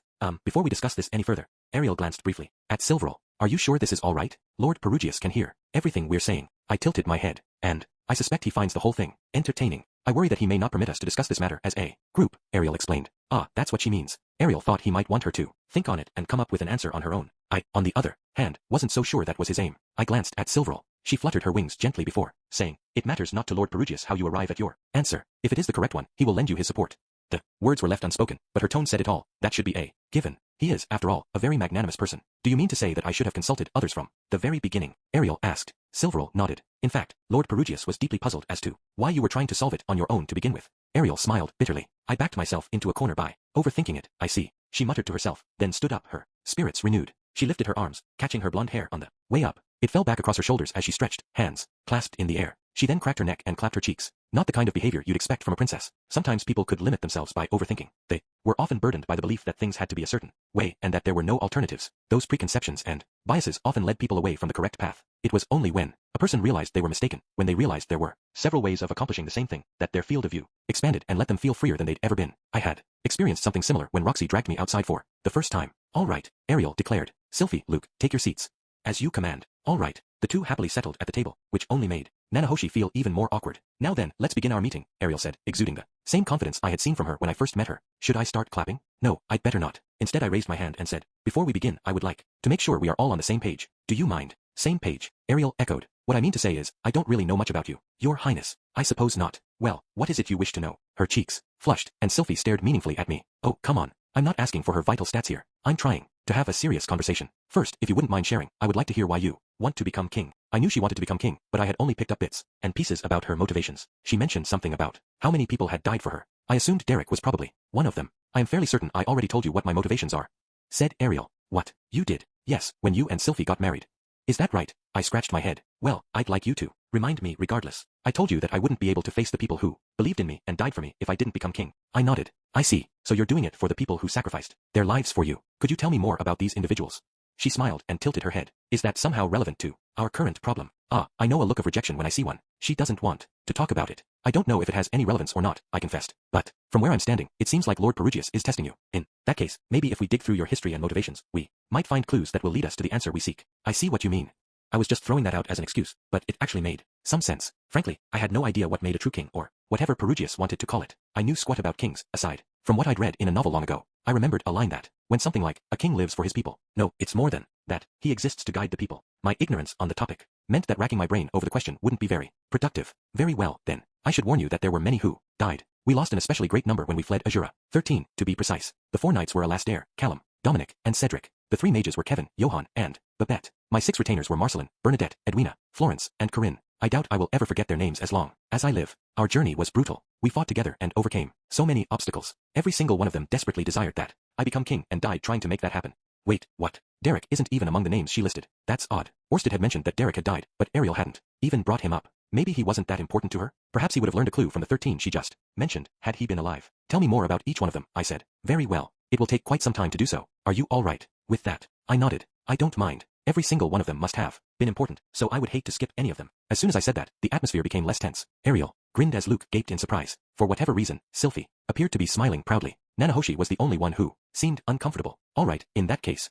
Ariel slowly began opening up about the 13 people she had lost. She filled me in on where they were born, how they were raised, and how she came to meet them all. She also went into their likes and dislikes, their personalities, what they were most proud of, what conversations they had, what made them laugh, what made them angry, and what made them cry. She spared no details, even told me about who got along with who liked who, and who hated who. Finally, she explained how each of them died. Each person had their own share of drama, but they were all real people, who had lived and died. The conversation told me all I needed to know about each of the 13. Sylphie and Luke also chimed in here and there with their own recollections of the deceased. All 3 had a wealth of information they could share about the group they lost, so well did they remember them. I suspected the 2 other girls that served Ariel, who weren't currently present, could do the same. My future self said Sylphie left to join Ariel because she'd become disenchanted with him, but I personally wondered if she wouldn't have left regardless. The bonds shared by their group were so strong I couldn't discount that possibility. I was honestly a little jealous. They gave their lives for Ariel, died protecting her. The weight of that was something I knew all too well, and I thought it was a good thing that Sylphie knew it too. That is all, said Ariel once she was finished. Interesting. Sadly, nothing she'd said seemed related to what it took to be a true king. In a way, the bond she had with them seemed evidence enough to me that she was fit for the role. King Arthur's round table also had 13 seats, after all. Okay, sure, if you include the survivors, it doesn't actually come out to 13, but still. Oh goodness, I did forget someone else who was very important, said Ariel. This is what I was waiting for. It's gotta be Derek Redbat.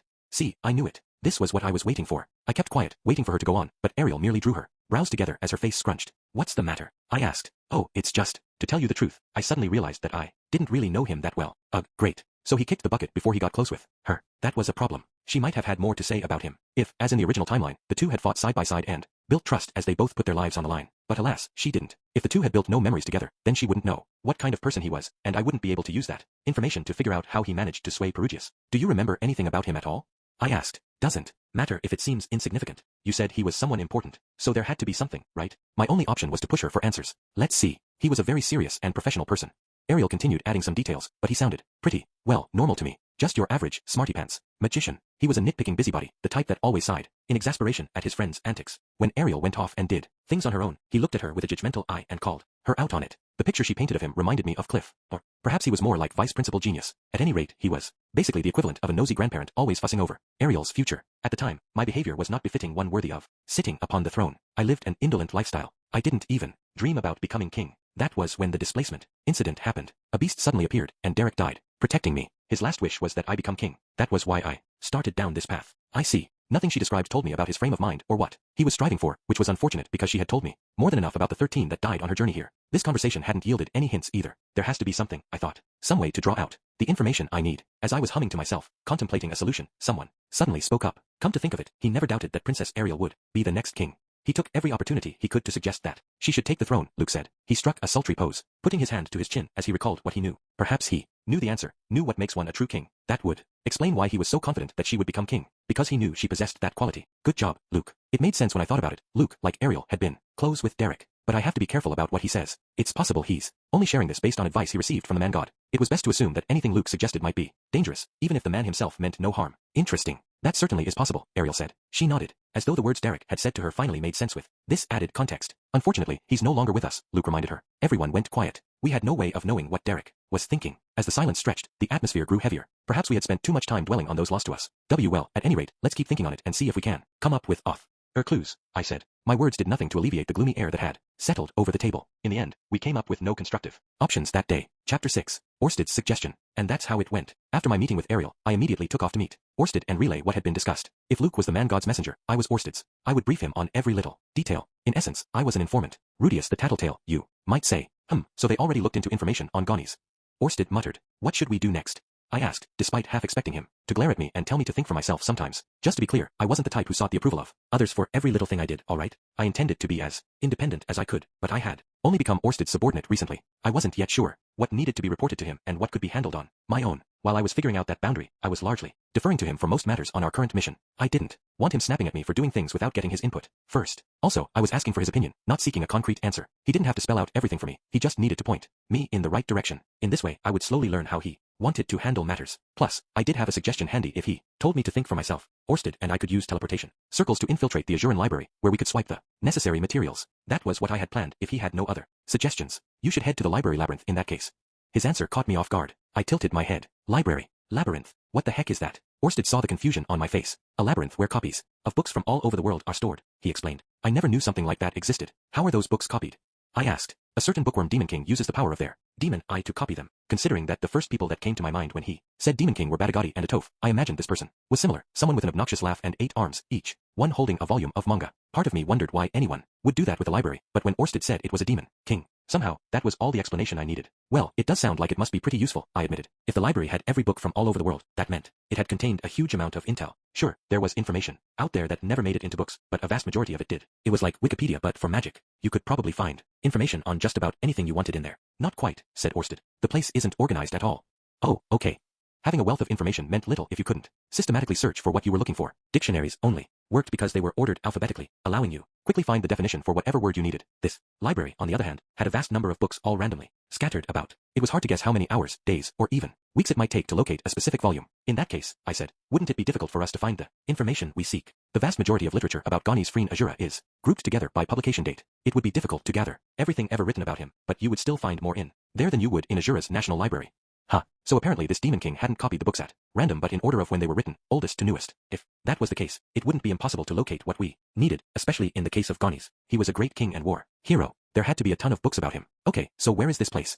I asked. The Demon Continent, the Hyleth region, deep in the Wraith Forest, and I assume we're going to get there by Using teleportation circles, he finished for me. Travel sure had become convenient lately, thanks to these teleportation circles. It made me nostalgic for the time I spent with Rujard and Eris, traveling from the demon continent all the way to the central continent. Very well, I'll suggest that to Ariel and the others, I said. It would be a little unnatural for me to suggest such an obscure location out of the blue, though. Maybe it would be better to say I'd prodded Orsted for information, and that was how I knew about the place. I could already picture the opposition to my mention of his name, but that would give me an opportunity to flex my persuasive prowess. Orsted had likely recruited me, expecting I would be useful. That way, just as I turned on my heel to leave, he called after me. Rudius. Yes, if you cannot find your answer even after you have combed through various materials on Gonies, try this.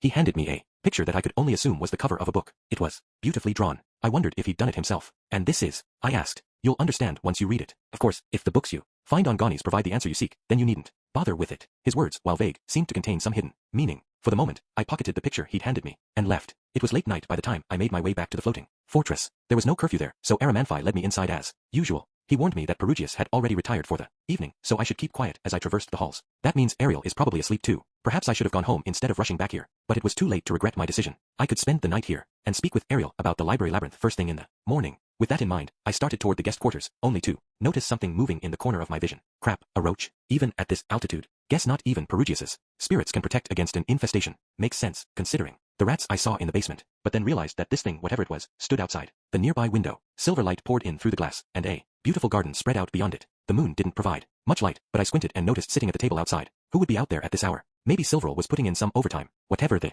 case, I decided to head out there and find out.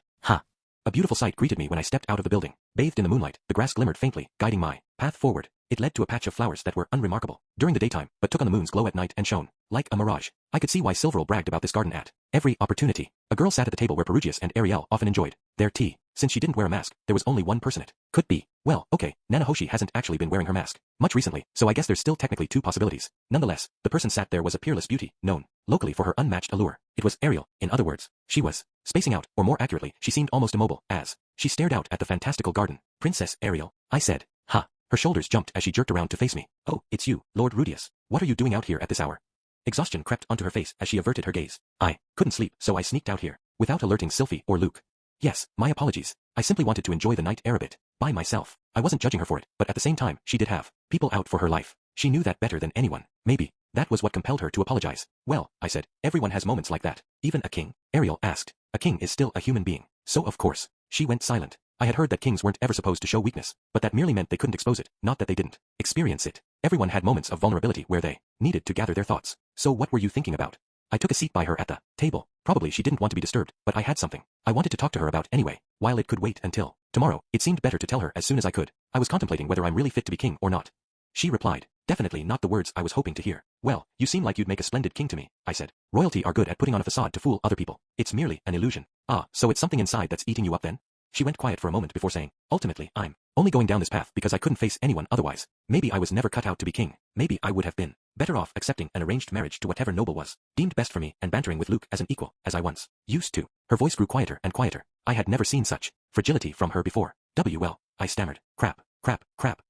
She is so down in the dumps that she's headed in an awful direction. If she seriously starts thinking about giving up her bid for the throne, I'm in hot water. Especially since Orsted was already laying plans to help make her king. Those unique circumstances aside, I still had a fairly high opinion of Ariel. She may have been driven out of Azura after losing the political game, but she hadn't given up. She was fighting tooth and nail to strengthen her position and create a solid foundation to pursue her goals. It had taken her 5 or 6 years to get this far. Personally, I would have quit halfway through. No, I'd have thrown up my hands in defeat the moment I was driven out of the country. Just like I did when I thought Eris had rejected me. I didn't want Ariel to give up now. I knew that even if she broke on the inside, she would probably put on a brave front and head for Azura Kingdom anyway. But how was she supposed to win if she didn't have ambition behind it? Who would want to support a person who had no life in their eyes? The Ariel my future self wrote about must have been like that. She failed to win Perugius' support and left for Azura anyway, only to be betrayed and killed. That was all speculation, of course, but when push came to shove, her mental state might be the deciding factor. Not that willpower was the be-all and end-all, but when a person was pushed to their breaking point, their mentality could make the difference between victory and defeat. Princess Ariel. I said her name even though I had no real words to offer her. I wasn't planning to be king, and I hadn't known many kings before, either, nor could I empathize with what she had been through.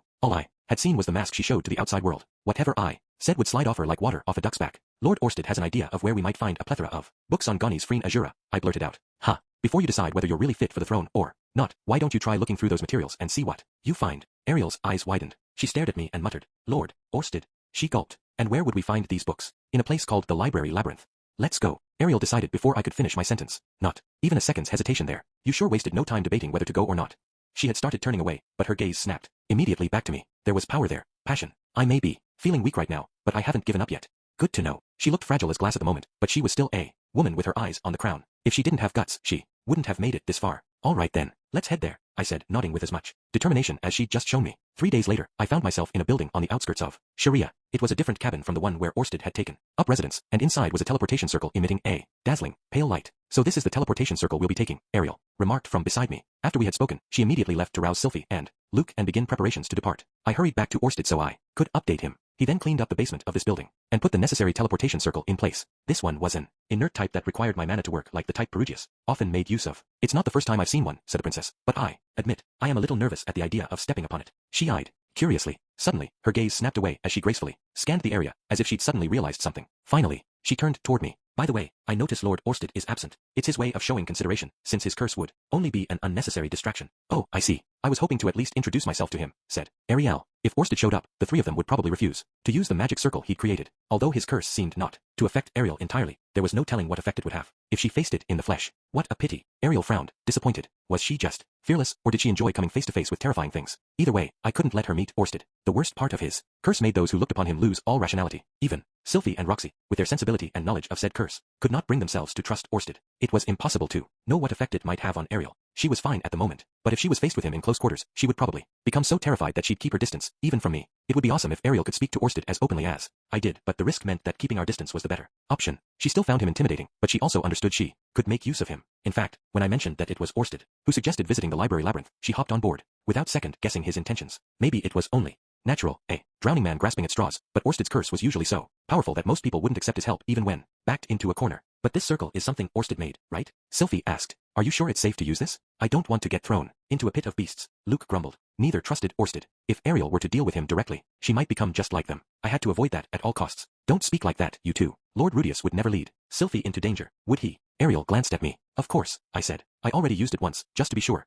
There was nothing unusual about our destination, aside from it smelling of mold and being covered in dust. Granted, I hadn't ventured very far, since the place was supposed to be a labyrinth. Then let us be on our way. Or so I would like to say, but first, Ariel stood in front of the magic circle, her gaze focused on me, or, to be more precise, on the two women behind me. Would you like to introduce them? I glanced behind me, where Eris and Ghislaine stood. When I told the former I would be going to the library labyrinth, she lit up at the word labyrinth and asked to tag along. I didn't imagine she'd be of much use hunting down books, and Orsted had assured me that the place wasn't very dangerous, but you never knew on that front. It wouldn't hurt to have some extra fighting power. So, with no good reason to refuse Eris, I let her come along. I had an ulterior motive for dragging Ghislaine along. This was the perfect opportunity to introduce her to Ariel, although I could have waited until I grew closer to Her Highness. Ariel already thought more highly of me than expected, so I didn't think it would be a problem to speed things up. Plus, she would have a harder time trusting Ghislaine if I waited to introduce them when we were just about to set off for Azura. I thought this labyrinth adventure would be a good opportunity to test the waters. When I brought up meeting Ariel to Ghislaine and Eris a few days ago, Ghislaine said she didn't know squat about etiquette, so she wasn't sure how to go about introducing herself. Eris, likewise, was anxious about whether her wardrobe would be acceptable for meeting royalty. Ironic, given they normally never said such things. Sylphie had stepped in to reassure them. While sighing to herself, she explained that Princess Ariel wasn't fussy about other people's manners. She also said Eris's clothes were perfectly fine, but if the two of them were concerned, she would be happy to teach them. In the ensuing 3 days before our departure, they had worked hard to prepare themselves. Eris stepped forward, as if she'd been waiting this whole time for Ariel to notice them both. I put a hand out to stop her. What? She snapped at me. Hold on a second. I'll introduce you, I promise. Princess Ariel, this is Eris. As I am sure you are aware, she has earned herself the nickname Berserker Sword King. She is accompanying us today as my bodyguard. I glanced at her and whispered, okay, now it's your turn. She started to cross her arms before catching herself and putting a hand to her chest instead, bowing her head. The name's Eris Grey Rat. Her attitude wasn't the most polite, but Ariel smiled warmly at her nonetheless. A pleasure to make your acquaintance, Lady Eris. I'm second Princess Ariel Anemoy Azura. I have heard many rumors about you since I was younger. Humph. Nothing good, I bet. Ariel chuckled. True, the ones that made it to the capital weren't the most flattering. However, I don't judge people based on the whispers I hear of them. It's all hearsay, after all. Eris didn't respond. The fact that you stand beside Lord Rudius is proof they're not all to be believed, Ariel said. The people he keeps in his company may have their quirks, but none of them are bad people. Pleased, Eris nodded and crossed her arms. She stood with her legs spread beneath her as always, completely forgetting etiquette of nobility she was supposed to follow. That's right, said Eris. Rudius is amazing. Good, you understand. Indeed. Having said that, while we may not be in each other's company long, I look forward to our time together. Ariel curtsied gracefully. Eris just stared down her nose at the princess and snorted, although she did dip her head slightly. Ahem. Sylphie cleared her throat, scratching the back of her ear. Ah.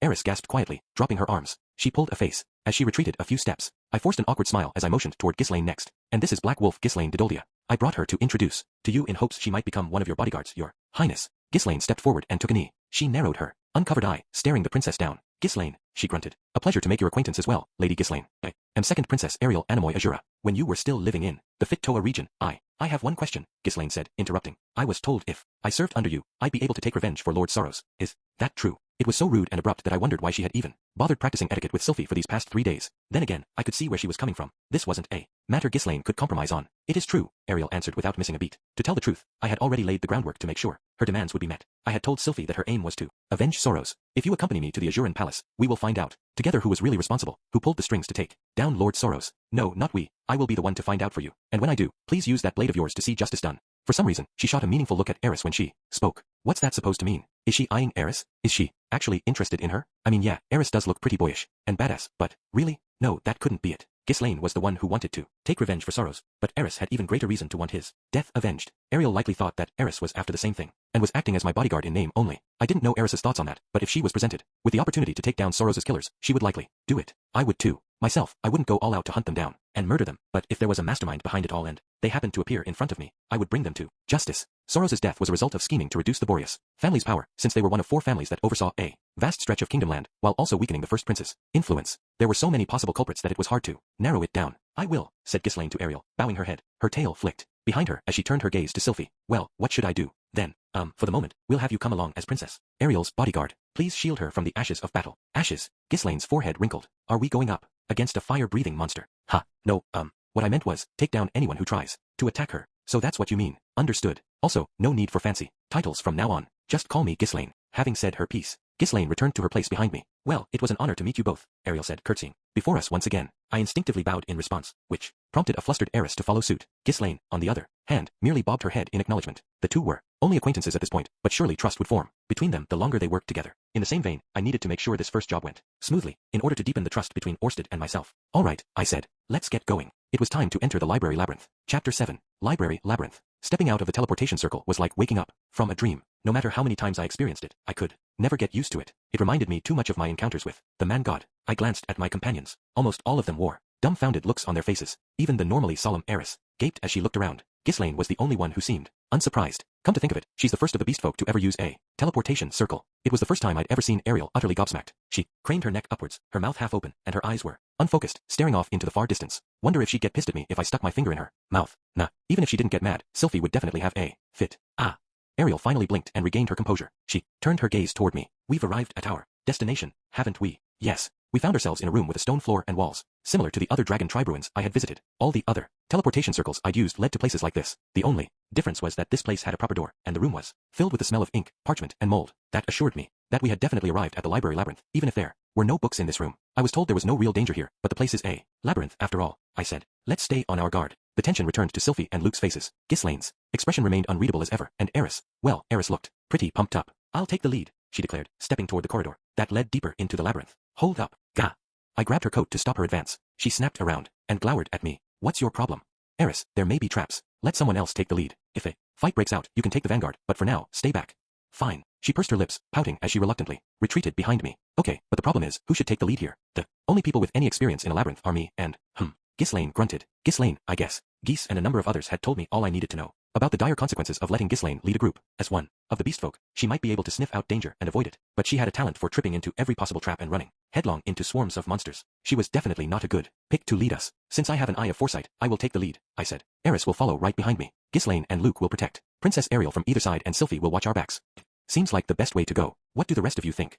I personally thought it was a clever formation, and everyone else seemed to agree, nodding quietly. I have no objections, said Ariel. We will leave you to take the lead, Lord Rudius. With Ariel's seal of approval, we fell in line. I would be scouting the way ahead, but from what Orsted told me, the library labyrinth differed from other labyrinths in that there were almost no traps whatsoever. As long as we avoided breaking one key rule, we should be fine. Speaking of which, I should warn the rest. While we're here, I would ask that you refrain from using fire magic, I said. Why? Eris demanded. Sylphie immediately understood my reasoning. Because if you use fire magic in a labyrinth, you'll deplete all the oxygen.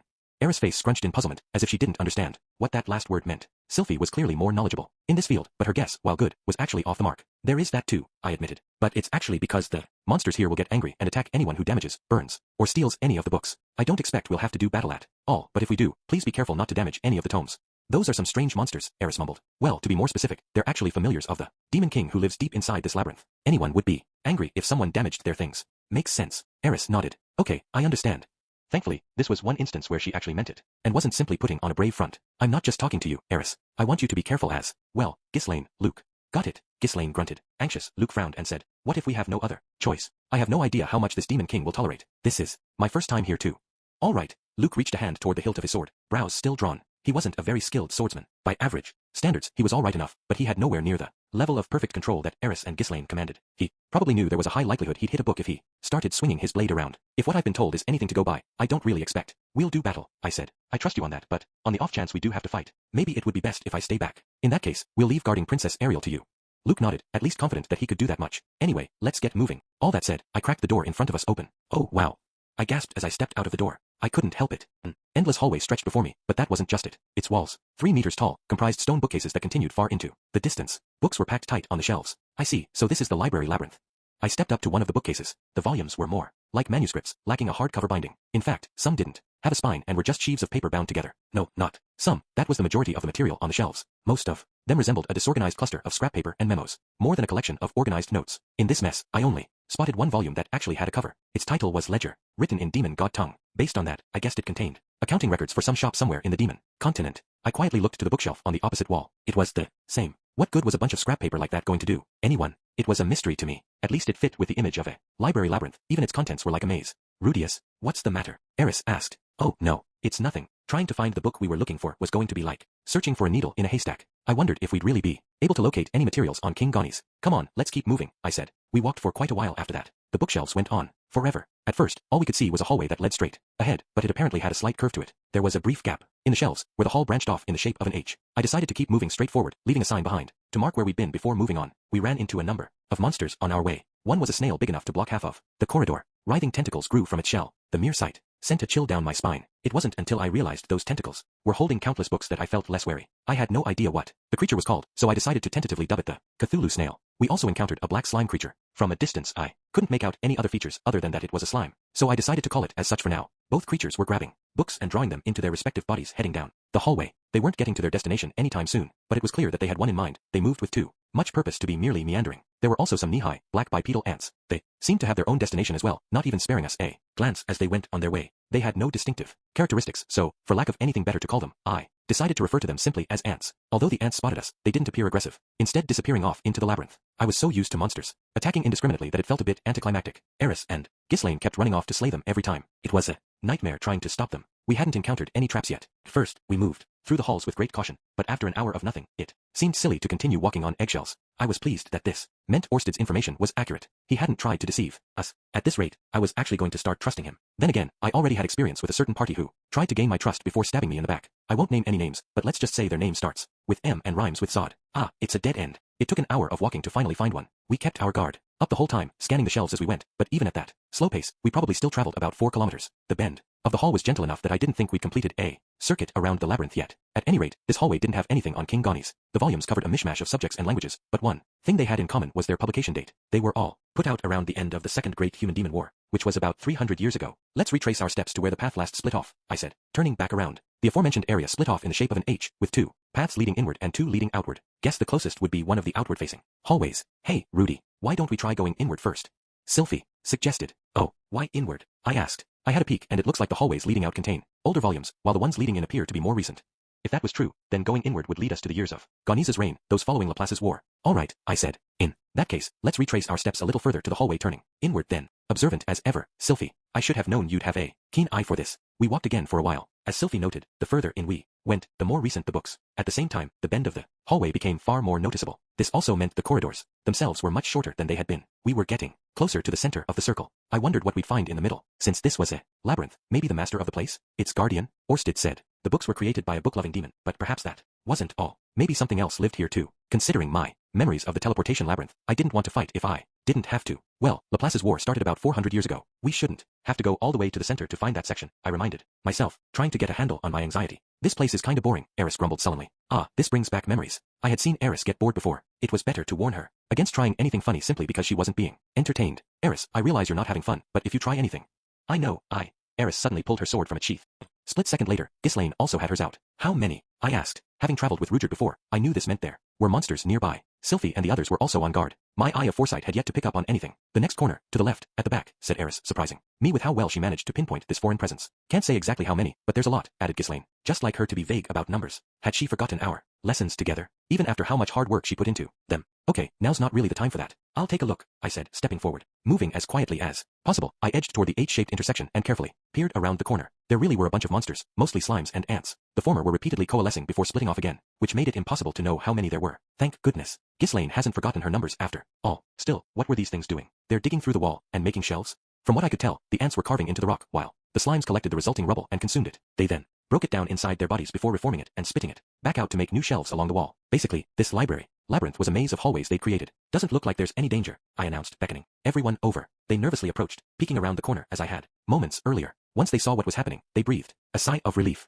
So they're simply building more shelves, Ariel remarked. Orsted did tell me that the monsters here are basically like familiars. I suppose that means they're a bit different from the other beasts we've seen before, I said. With that out of the way, we quickened our pace onward. We must have walked for another 5 hours after that. Each time we came to a corner leading further inward, we turned, but many led to dead ends, and some of the intersections only had hallways leading outward. This made it impossible to reach the center. Nonetheless, we were gradually beginning to find newer books, so I knew we were getting closer. We decided to take a short break. Sylphie and Luke weren't doing too bad, but Ariel was quite exhausted. Most of our party was in excellent physical shape, but Ariel wasn't used to this much walking. She really was a princess in every essence of the word. Meanwhile, the former noblewoman in our party was nearly bored to tears. This place really is nothing but books. I thought a labyrinth would be a little more interesting than this, mumbled Eris. If only she'd learned from Ghislaine's example. Ghislaine looked pleased simply from the exercise we'd gotten from walking this far. Eris, a labyrinth isn't a fun place, I said. You don't think so? But it's a core part of adventuring. I always wanted to visit one, but this is lame. You don't say. I didn't have very good memories of being in a labyrinth. Paul had died in one, after all. I never wanted to experience something that traumatic ever again, unless there was a very compelling reason. I was content not to see another labyrinth in my life. Eris should have known what I had been through, but I couldn't really fault her for her interests. Halls teeming with monsters, untouched treasure just waiting to be discovered, and at the end of it all, a huge guardian monster. Eris gushed excitedly. Eris, Sylphie interrupted. Let it go. Rudy lost his father in a labyrinth, you know. Ha. For a moment, Eris gaped in surprise. Oh, her face rapidly paled, lips pulling into a frown. She drew her brows tight and kept her eyes on the floor as she mumbled. Sorry, it's fine. You don't need to apologize, I said. I know you have looked forward to visiting a labyrinth since you were young. You don't mind. I just want you to keep in mind that there are truly dangerous labyrinths out there too. Ones that can rob you of a loved one in the blink of an eye. Yeah, I got it. Eris bobbed her head. Years ago, she would never have apologized so earnestly like that. As we turned a corner, we found ourselves in an open area. It was a ridiculously wide, cone-shaped hollow. It had multiple levels, with stairs sandwiched between stretches of shelves. It reminded me of the staggered seats in Rome's Colosseum. In its center was an enormous slime. Its body jiggled, dozens of arms extending from its middle like tentacles, each one holding a pen, and scribbling something at a lightning speed. Only one of its appendages was different. It pointed directly upward. It had an enormous eyeball at the tip, which was glaring up at the ceiling. The second I saw this creature, one thought ran through my mind. Oh, crap. This was, without a doubt, the master of the labyrinth, and we had unwittingly stepped within striking range. I wasn't the only one who sensed danger. Those behind me were similarly speechless. Eris and Ghislaine were gawking, even as they drew their weapons. What the heck is that thing? Luke blurted. Thanks, Luke. You said what the rest of us were all thinking. It has to be the ruler of this place, I said. Orsted told me. They're a bookworm demon king, but I wasn't quite picturing this. This one is quite different from Lord Batagati, said Sylphie. Exactly. I had anticipated something more like Batagati, but this was far more slime-like than what I had in mind. Then again, there were multiple subspecies of demons, so it wasn't too strange for them to have a slime demon king. But a slime that reads books? Okay.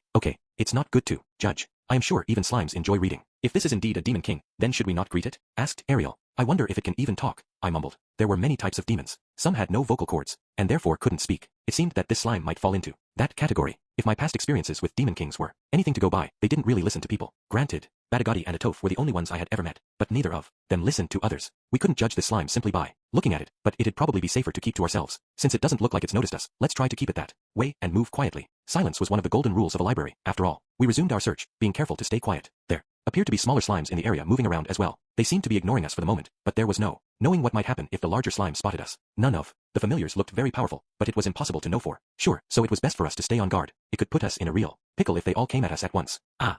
Sylphie suddenly gasped. What is it? Curious as I was, I couldn't peel my gaze away from the enormous slime at the center of the room. It's here, Rudy. This area. What's here? I glanced behind me. Sylphie reached out to a shelf along the outside wall, plucking a book from the middle that was titled King Gani's Rise and Reign. It was one among many. I had been so distracted by the giant slime that I hadn't noticed it, but apparently this was the area that housed books written in the wake of Laplace's war. It seemed like we'd passed right over the section covering the middle and end of that conflict, but then again, the people back then were probably so busy fighting that they didn't have time to pen books. But once victory was theirs and people's lives began to go back to normal, those who could recount the details of the affair had started writing it all down, and the books in this area likely belonged to such authors. In that case, let's backtrack the last dead end and make camp there, I proposed. Eris nodded. Yeah, can't say I want to sleep somewhere with that thing in sight. Agreed. Gives me the shivers just looking at it, said Ghislaine. Really? Ariel tilted her head. I think it looks quite intelligent. Eris crossed her arms. Swords don't work too well on slimes. Like that, do they? A slime will die if you destroy its core, said Ghislaine. But that one is so enormous your sword won't even reach its core. Ariel's comment was bizarre, but I was more troubled by how ready Eris and Ghislaine were to go into battle. Thankfully, everyone seemed to agree that we should take our leave. I didn't want to linger near something we knew nothing about and whose movements we couldn't predict. Still, after a long journey, we had finally made it to our destination, and that was cause for celebration at least. A whole week passed after we set up camp. Our group spent the whole time moving between our base and the section of books on King Ghanis. We spent each day thumbing through them. First, we sneaked them out and retreated somewhere the giant slime couldn't see us before we flipped through the pages and took notes. Then, we carefully returned the book to its rightful place. After 3 days of this, we realized that no amount of racket seemed to draw the owner's attention, so we began doing our research right by the shelves instead. This meant that Eris and Ghislaine had nothing to do, so the two trained with their swords or left to go on walks around the area. I still wasn't sure this place was entirely safe, so I wanted them to be careful, but I couldn't expect them to sit still the whole time. By the 5th day, I gave up worrying about it. There hadn't been any problems with their activities. Meanwhile, we had no lack of materials about King Ghanis, which was unsurprising, given that he became the monarch of the country that won the war. Ghanis was not simply a king in the era that followed Laplace's war, he was also once one of many princes. The literature was a bit spotty on the numbers. Some stories said he had dozens of brothers, others said he was the youngest of 3, especially those aimed at children. The one thing they all agreed upon was that he had 2 older brothers. This lined up with what Ariel seemed to know. The eldest was an impressive and fearless warrior, while the second eldest was a resourceful tactician. Ghanis, being the third son, was gifted with both intelligence and strength. It was these 3 princes that decided to take a stand against Laplace's encroaching army. However, Laplace's troops were powerful. Neither the eldest's brute force nor the second eldest's raw tactics could outmatch the enemy army, and so the 2 of them died. The war culminated in a decisive battle on the central continent's southern front, which finally resulted in the death of Azura's king, Ghanis's father. Thus, Ghanis took the throne despite his youth. He was a talented man, but his strength couldn't match that of his eldest brother, nor were his tactics equal to the second eldest. Could someone like him could beat Laplace's army when both of his brothers and the previous king had already fallen before him? He could. It was, as the literature stated, because he had numerous friends, the dragon god Eurupin, the north god Kalman, and armored dragon king Perugius, to name a few of the numerous heroes he called comrades. Ghanis went to them and prostrated himself, pleading with them to help him find a way to take down Laplace. 7 heroes answered his call and set off on a journey to defeat Ghanis's sworn enemy. The details matched up with what I had read long ago in Legends of the Armored Dragon King. These books also said more about Perugius and his companions' adventures than they did about King Ghanis. After the heroes left on their mission, King Ghanis consolidated power in Azura Kingdom and rode out to meet Laplace's army. It was one defensive clash after the other, a battle of attrition. However, King Ghanis did manage to hold back the enemy's advance, successfully keeping Azura from falling until Perugius and the others returned. He really was the man behind the scenes. As for what kind of person King Ghanis was, the literature tended to be pretty unreliable. Most volumes described him as an exemplary ruler, peerless in his majesty and overflowing with talent. They never illustrated exactly how he possessed these qualities, but they showered him with compliments nonetheless. Ariel seemed satisfied with these accounts since they matched up exactly with what she'd heard, but the more I searched, the more I found strange information mixed in with the rest. According to other sources, Ghanis was a talentless alcoholic who sneaked into the city to mess around while his gifted elder brothers participated in the war effort. Apparently, he drank and got into fights almost daily. At first, I thought someone who hated the king had written this to smear him, but these accounts gave specific examples of his behavior and the precise dates these events took place, unlike the sources that lauded him. This made them much more believable in my eyes. Even so, I still found myself going, no, that can't really be true. As I read along, all that changed today, when I finally found the most credible source of all. Dated around the final years of the Laplace War, it was a diary, written by King Ghanis himself. It started before his rise to the throne, when his 2 older brothers were still actively participating in the war. It painted a detailed account of Ghanis freeing Azura's daily thoughts and past experiences. Ghanis was the black sheep of the family. His 2 older brothers were such geniuses that no one expected anything from him, which only pissed him off. Even if he complained about it, no one paid him any attention. That was why he sneaked out of the castle to hang out in the city all the time. Since there was an active war going on, the city wasn't the safest, but that also made it the perfect place for Ghanis to vent his frustrations. He would drink until he was hammered, whine about how unfair everything was, then get into fights. There were no consequences for him wailing on the backstreet thugs in the city. If I had a word to sum up the kind of person Ghanis was at that time, it would simply be garbage. After reading his diary, Ariel was so shocked that she spent half a day slumped over, doing nothing. Even now she leaned against one of the shelves with her legs pulled to her chest, her expression dark, as she mumbled to herself, "Is this it? Is this the kind of king that Lord Perugius is searching for?" Luke and Sylphie were trying to help her regain her composure, but even their voices were strained from the shock at discovering what kind of person Ghanis really was. Personally, great king or not, Ghanis was a human being first and foremost, so his behavior wasn't all that surprising to me. If anything, it made him easier to relate to, though I have to admit that his behavior isn't very kingly. In spite of that, Perugius had seen fit to support someone like Ghanis, so perhaps Ghanis being a garbage human being might actually be a hint. Thus, I continued my search, and it was then that I found a deeply intriguing book on blessed children. This tome covered which blessed children had been discovered at the time, what powers they possessed, and what kind of people they were. None of it seemed to have anything to do with Ghanis. Least not until I came upon an article that described the powerless, blessed child. The title alone made me imagine the opposite of Zenoba, who boasted in human strength. Powerless suggested this person was frail and wimpy. Despite my impressions, the power described was deemed extremely dangerous, enough that the text emphasized that anyone possessing it should be killed immediately. A powerless blessed child. could disable other blessed children's powers. I had seen this pattern pretty often in light novels with superpowers. In most cases, the person with the ability to disable the powers of others had no other abilities of their own. This often put them at a disadvantage and others looked down on them. But in these series, the majority of the central characters possessed super powers, like 90% of them, so the ability to nullify their abilities was game-changing. Naturally, the person possessing this rare gift was typically the main protagonist. Blessed children were so rare in this world, however, that there were probably only a handful of them in existence. Being able to nullify their abilities didn't seem all that potent. If anything, it seemed extremely useless to me. It would be way better to have a sword god-style warrior on your side than someone like that. That said, other blessed children tended to be authority figures in their respective countries. They could create miracles with their powers that one normally couldn't bring about through ordinary magic. For that very reason, it would be a huge disadvantage to a country if their blessed child's power was snuffed out. Other countries would see a powerless blessed child as a nuisance, while their own country would deem them as a worthless liability that only put them under foreign scrutiny. Thus, it was advised to kill such a child immediately. The power described, however, did catch my interest. Powerless blessed children could apparently also dispel the powers of cursed children. They were the same, after all. The only difference between them was whether the power they had was beneficial or not, so it made sense that powerless abilities would be effective on them as well. I wondered, though, if this ability to erase other blessed children and cursed children's powers could also be used to nullify other things, like regular curses, for instance. The title cursed children lent itself to the belief that they had been marked by an actual curse, but the two things were completely unrelated. Since this book didn't explicitly say this was the case, I assumed the powerless abilities couldn't cure curses, but perhaps I needed to look at the bigger picture. Blessed children possessed all kinds of different abilities. Every single one broke the natural laws of the world. It seemed plausible that one among them could erase curses, or turn back the hands of time. In other words, with the right blessed child's power, we might be able to return Zenith's memories to her. That was merely a wishful observation on my part, of course, but it was worth asking Orsted about when I got home. I better jot this down in my diary, lest I forget, I muttered. I closed the book I was reading and pulled out my diary. Frankly speaking, after reading my future self's journal, I had reservations about continuing this thing, but it had saved my skin. I had no intention of returning to the past, though. I was going to do everything in my power to make sure I didn't have to. That said, I might someday want to entrust my diary to someone. Like, when my time came, maybe I'd want to pass on my will. The person reading would benefit from the guidance of all the information I included. Let's see. I discovered blessed children can have a number of different powers. There are even those who can manipulate the abilities of other blessed or cursed children. Perhaps I might be able to achieve something even if that thing seems impossible using these powers. There, that's good enough, I think. I lifted my head after I'd finished scribbling and caught a glimpse of the enormous slime in the middle of the hollow, wriggling around, as it always did. It had startled me when I first encountered it, but I'd grown accustomed to the sight over the past week. It was no less terrifying than before, but it hadn't launched itself at us. It spent all its time staring up at the ceiling and copying books, which suggested it was intelligent at least. Suddenly, I glanced back at my diary. Hold on a second, I might be able to achieve something even if that thing seems impossible. Isn't that a little too vague? Maybe I should write a specific example of what I might use those powers for. Until this point, I had never put much thought into writing anything in detail. Maybe being in this labyrinth had encouraged me to change my ways. Haha, well, it was time to rewrite that vague portion regardless. I tore out the current page, replacing it with another which I used to rewrite my current thoughts. I feel like this would be so much easier if I had some correction fluid. But how would I go about making that? Or should I just smear white paint on the page?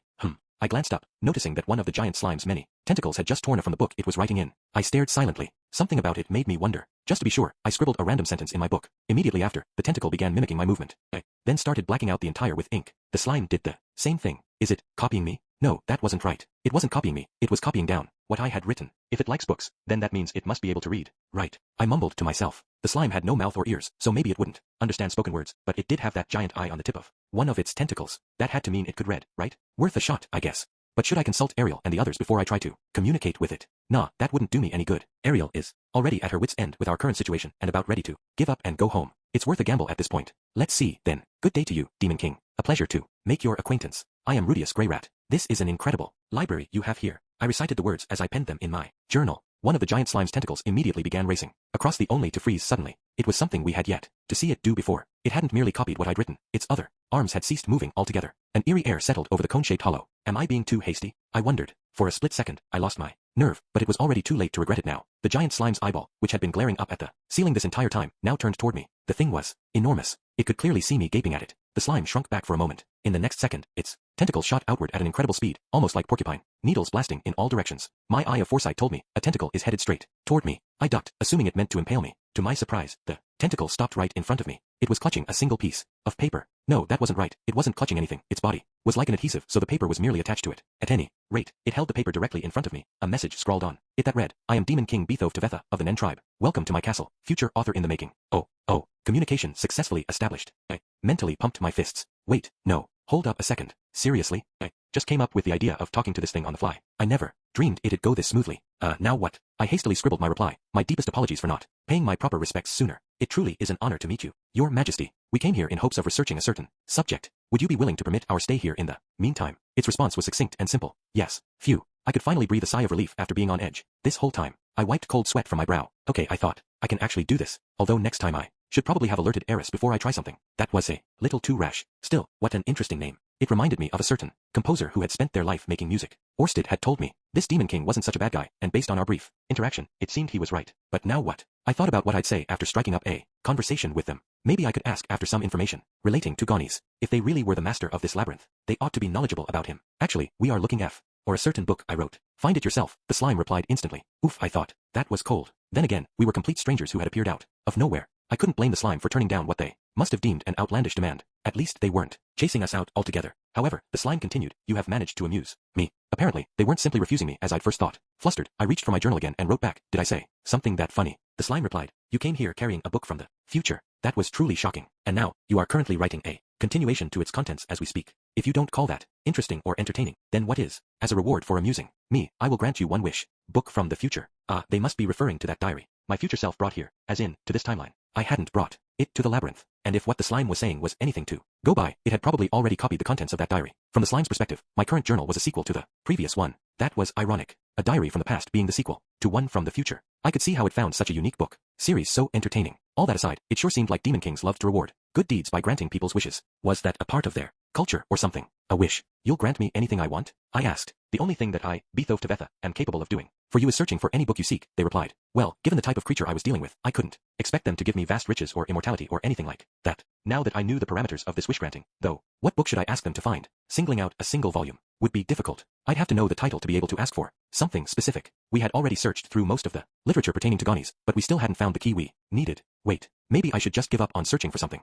Gonies related and ask them to search for any book that might shine a light on a way to cure Zenith of her condition. Given the vast knowledge contained in this library and how enormous this place is, there might be some information on a way to treat her. Then again, it's equally possible there isn't. No, I couldn't ask about that. I hadn't come to this labyrinth to search for a way to heal Zenith. My priority was Ariel. I came here to help her. Zenith still weighed on my mind, but her condition was stable right now. I couldn't let myself be distracted. If Orsted started to think I was unreliable and decided to abandon me, the man god might take the opportunity to massacre my entire family. I had to avoid that possibility at all costs. Zenith was important, but she couldn't be my first priority right now. I had to forget about her. Oh, that's right. I suddenly remembered the slip of paper I had tucked inside my pocket. It was the one Orsted had passed to me right as I was leaving. It had a book's cover drawn on it. He'd likely anticipated that we wouldn't find what we were looking for, which was why he'd handed it to me. Maybe he'd meant for me to show it to the Demon King. He did mention he could see the future, or something like that. In that case, I wrote, I would like you to find a book with a cover that looks like this. Very well, replied the slime. I handed them the piece of paper, and a split second later they plucked a volume from one of the shelves in the room. Apparently, the volume had been right nearby all along. The slime grabbed the book, drew it inside its body, and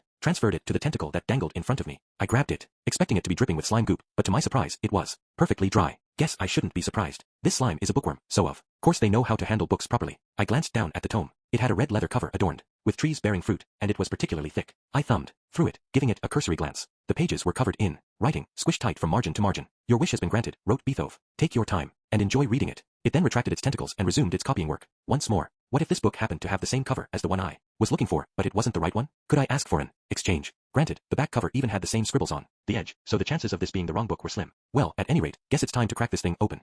I sat myself down and flipped to the first page. I barely made it several lines down before I gasped. This book is... I wasn't sure yet whether it had the clues we needed or not, but I did know for certain that I had to show this to Ariel immediately. When I made it back to our camp, Ariel was still sitting there, hugging her knees to her chest. Sylphie and Luke were nowhere to be found, let alone Eris. Perhaps they'd all left to look for more materials to sift through. In their stead, Ghislaine remained at the princess's side, not unlike a guard dog. I stepped in front of Ariel. Since she was wearing a skirt, her white underwear was in plain view, but I tried to avert my gaze. Eris and Sylphie might not be here watching, but that didn't mean I could sneak a peek. That was forbidden territory. Oh, Lord Rudius, she mumbled. You must be exhausted, Your Highness. My apologies for letting you see me like this. She adjusted her posture, sitting more gracefully this time. Farewell, blissful white underwear. Our time together was short. Anyway, that didn't matter right now. Princess Ariel, I found something good, I said. Something good. What could that be? Something I think will excite you. What could that be? A sensual novel penned around the time Azura Kingdom was founded. Would something like that really excite her? I wondered. Oh, pardon me, she said. I digress. What is it you have? Now that she was mentally backed into a corner, she was babbling all kinds of strange things, which was amusing. Perhaps it wouldn't be such a bad idea to leave her in this state for a bit longer. But then again, we didn't have much time before we had to head for Azura. We didn't have time to waste playing around like this. This, I said, handing her the book I was holding. Ariel's eyes went wide as she glanced at the cover. These things, hanging from the trees. It's the bat emblem. Oh, so those were bats and not fruits. Could have fooled me. Anyway, please go on and read it. I promise it will be more exciting for you than a sexy novel, I said. She furrowed her brow skeptically as she stared at the cover. Finally, she opened it to the first page. Ah, she gasped in realization as she made it through the first few lines. She had discovered the same thing I did moments before. This was Derek Redbat's diary. A diary is where one records the mundane goings-on of their everyday life. It allows one to briefly sum up recent happenings, keeping things simple and to the point, while expressing the emotions one is feeling at the time. Indeed, a diary is not merely a series of events, it is a record of the writer's feelings. The author writes about what angered them, what brought them to tears, what made them laugh, what brought them pleasure, what brought them pain, what prejudices they hold. They write about when they feel lonely, happy, lustful, and every other emotion in between. The way these things are recorded is at once detailed and yet vague. In Derek's diary, he never mentioned his own name, but he wrote daily about Ariel and Luke. It was an ordinary, casual journal, one you might find anywhere in the world, and it was for this very reason that his true thoughts were contained within. There was intense pride in his words, beyond what I would have expected. I couldn't hide my shock at how much he truly believed in Ariel at his core, more than anyone else I had ever met before, and I knew well enough how much charisma she possessed. Ariel began combing through the book. She devoured every word, quietly and methodically. I decided to wait nearby until she finished. As I watched her turn the pages, Sylphie, Luke, and Eris returned. They were carrying armfuls of books. They had located a veritable mountain of material regarding Gonies on another bookshelf. When Sylphie and Eris noticed me staring at Ariel, their expressions turned sour, at least until they noticed how absorbed Ariel in the book was. Sylphie quietly took a seat beside me, no longer pouting about my attention being focused elsewhere. Rudy, what's going on? She asked. I found an interesting book, so I'm having Princess Ariel read it, I said. Oh, what book is that? Derek Redbat's diary. Luke's jaw dropped. He stared at Ariel. Come to think of it, he did write in that thing practically every day. You should consider reading it afterward as well, I suggested. Yeah, guess so, though I'm sure he didn't have very nice things to say about me. I shrugged. That was something he'd have to read to find out for himself. Anyway, said Sylphie, it's incredible you were able to find something so specific like that. Yeah, well, I sort of have a thing with diaries, I said, opting not to share that I'd found it with intel from Orsted. It was true, anyway. I really did have a connection with diaries. There was the one I'd written, the one Gonies had written, and now the one Derek Redbat had written. After a while, Ariel finally finished reading. She closed the book with a snap. Her expression was devoid of any real emotion and difficult to read, but she was obviously feeling something given her blushing cheeks and misty eyes. Princess Ariel. Luke immediately went to her, taking a knee at her side. Oh, Luke, you should read this too. As you wish. Ariel handed the book to him before turning toward me. The hesitation in her eyes had vanished completely. She must have discovered something while reading that book. Something that I, as an outsider, wouldn't have been able to catch. Whatever her epiphany was, it was probably something Derek would have told her directly had he still been alive. Well, Princess, were you pleased with it? I asked. Yes, you did an excellent job finding it.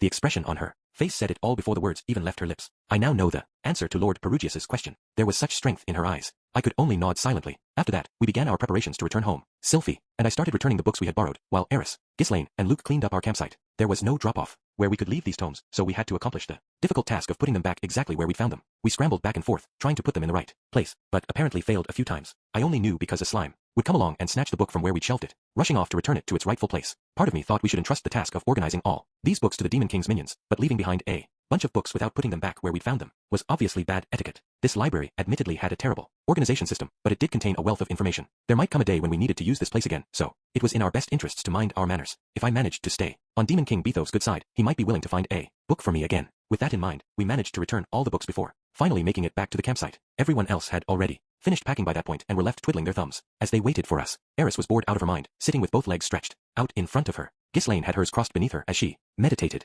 Ariel sat gracefully beside Luke as she waited for us to finish. Luke was still cradling Derek's diary in his arms, tears welling in his eyes. I can't believe this. His brows were knitted, his hands trembling as he turned the pages and took in the words. I was such an idiot. Luke, Ariel said in reprimand, that goes for both of us. Your Highness. Ariel smiled at him, and the tears finally broke loose, streaming down his cheeks. Her face strained as she watched him. Having read some of the diary, I already knew what Derek thought of Luke. None of it was good, at least on the surface. He even wrote about what a rotten brat Luke was, teaching Ariel nothing but bad behavior. Yet it was clear from the way he wrote just how deep his affection for Ariel was. Derek could sense that, despite Luke's youth, the boy had a knack for dealing with people. If Luke started using that natural talent on men as well as women, he could climb the ranks and have followers of his own someday. Simply put, Derek expected great things from him in the future. Even as he complained about Luke's ridiculous preoccupation with women, he also saw potential behind that veneer. If Derek were still alive, Ariel and Luke might not be as passionate about taking the throne as they were now, but if he could see them now, he would probably be more than happy to lend them his aid, though if he really were here, Sylphie would have no place with them. Derek had watched them both closely and had great expectations for what they could eventually accomplish. I glanced at Sylphie, who was standing beside me.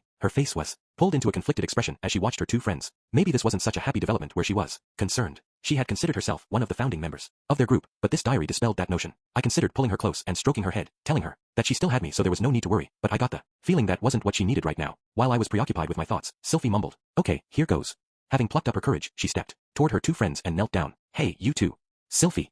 Ariel and Luke both wore awkward expressions as they looked at her. They hadn't done anything wrong, but I could understand why they felt guilty. They had always treated her like she'd been with them from the start. Wonder what she plans to say to them? My stomach was knotting up in anxiety. Sylphie's voice trembled as she said, this Derek P.E. Son, when we get back home, could I ask you to tell me more about him? Since it seems like he had such great expectations of you both, I'd like to know about him too. Of course, said Luke, nodding. In fact, I want you to know more about him. He was the first person to recognize Princess Ariel's true potential. Ariel was silent, but the way she smiled made it clear that she agreed with everything he'd said. Sylphie grinned, pleased at their reply. I clapped a hand over my mouth without even realizing what I was doing. Watching them filled my heart with such emotion. I recalled Sylphie in her younger years, back when we lived in Buena Village. She was always all by herself, bullied by the other children. I was the only friend she had, and when she thought I might leave, her eyes had filled with tears. But look at this now, I thought. That lonely little girl now has such amazing friends. I hadn't done anything to help her along. Ariel and Luke were friends Sylphie had made on her own. It was admittedly a little sad to realize that she no longer belonged to me and me alone, but this was a good thing. I was certain. I wouldn't have thought so in the past, but this was the way things should be. Neither I nor anyone else should be watching over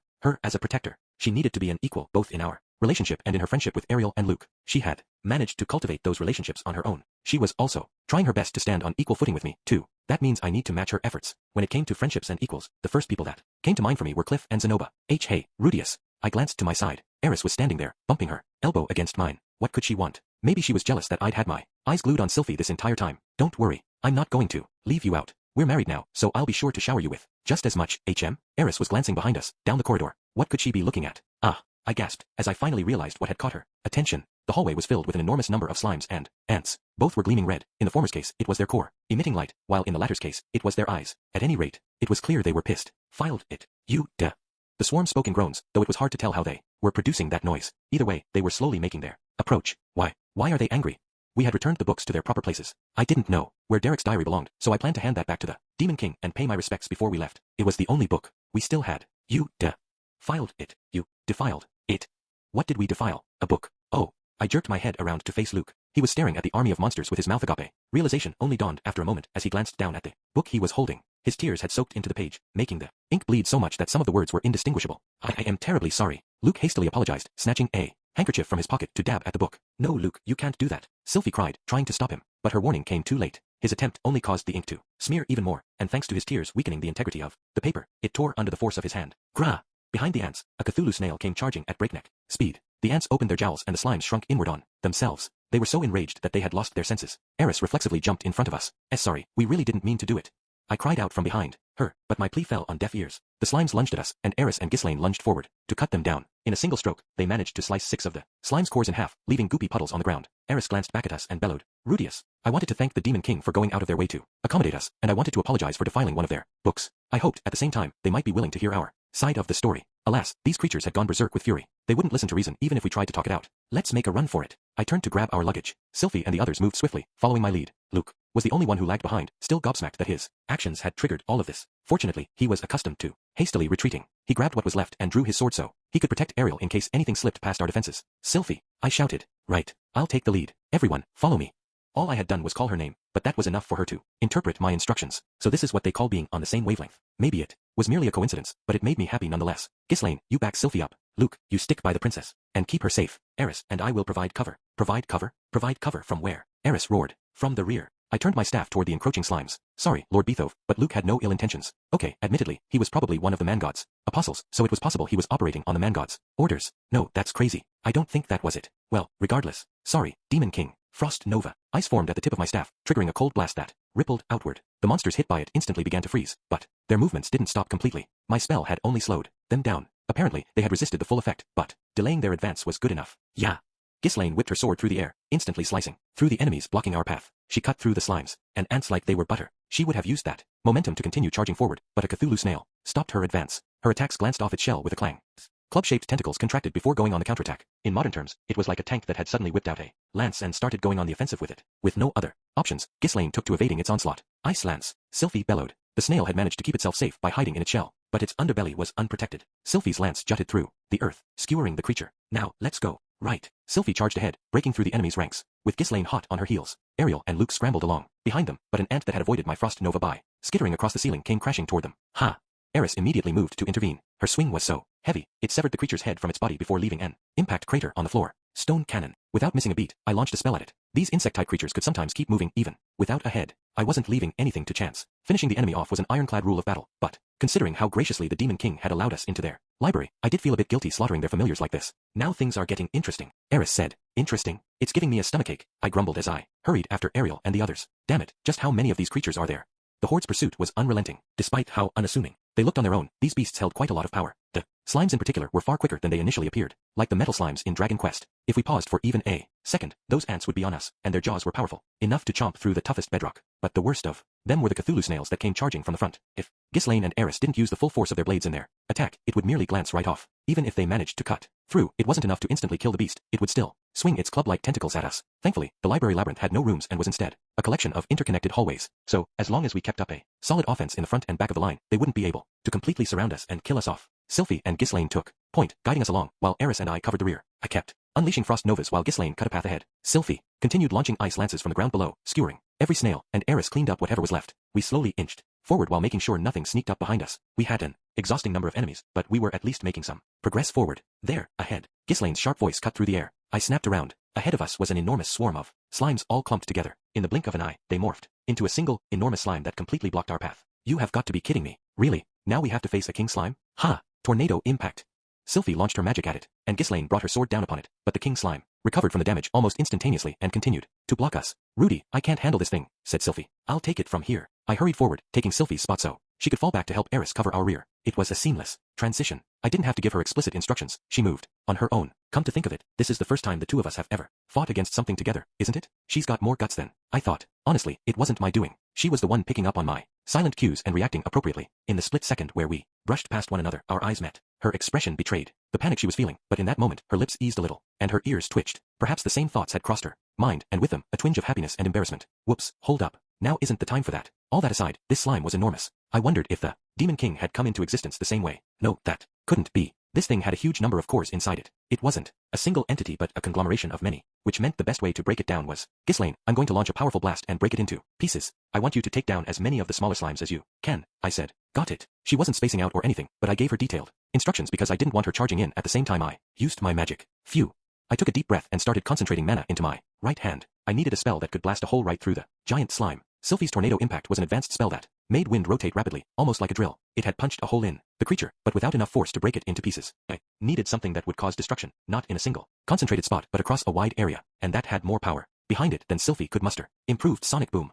What I unleashed was a shapeless shockwave. As the name implied, it was similar to Sonic Boom, which was an intermediate spell, but added a punch that far exceeded the base spell in power. An invisible explosion echoed through the halls, blasting through the slime with incredible speed. The force caused the creature to shatter into splintered pieces. Grah!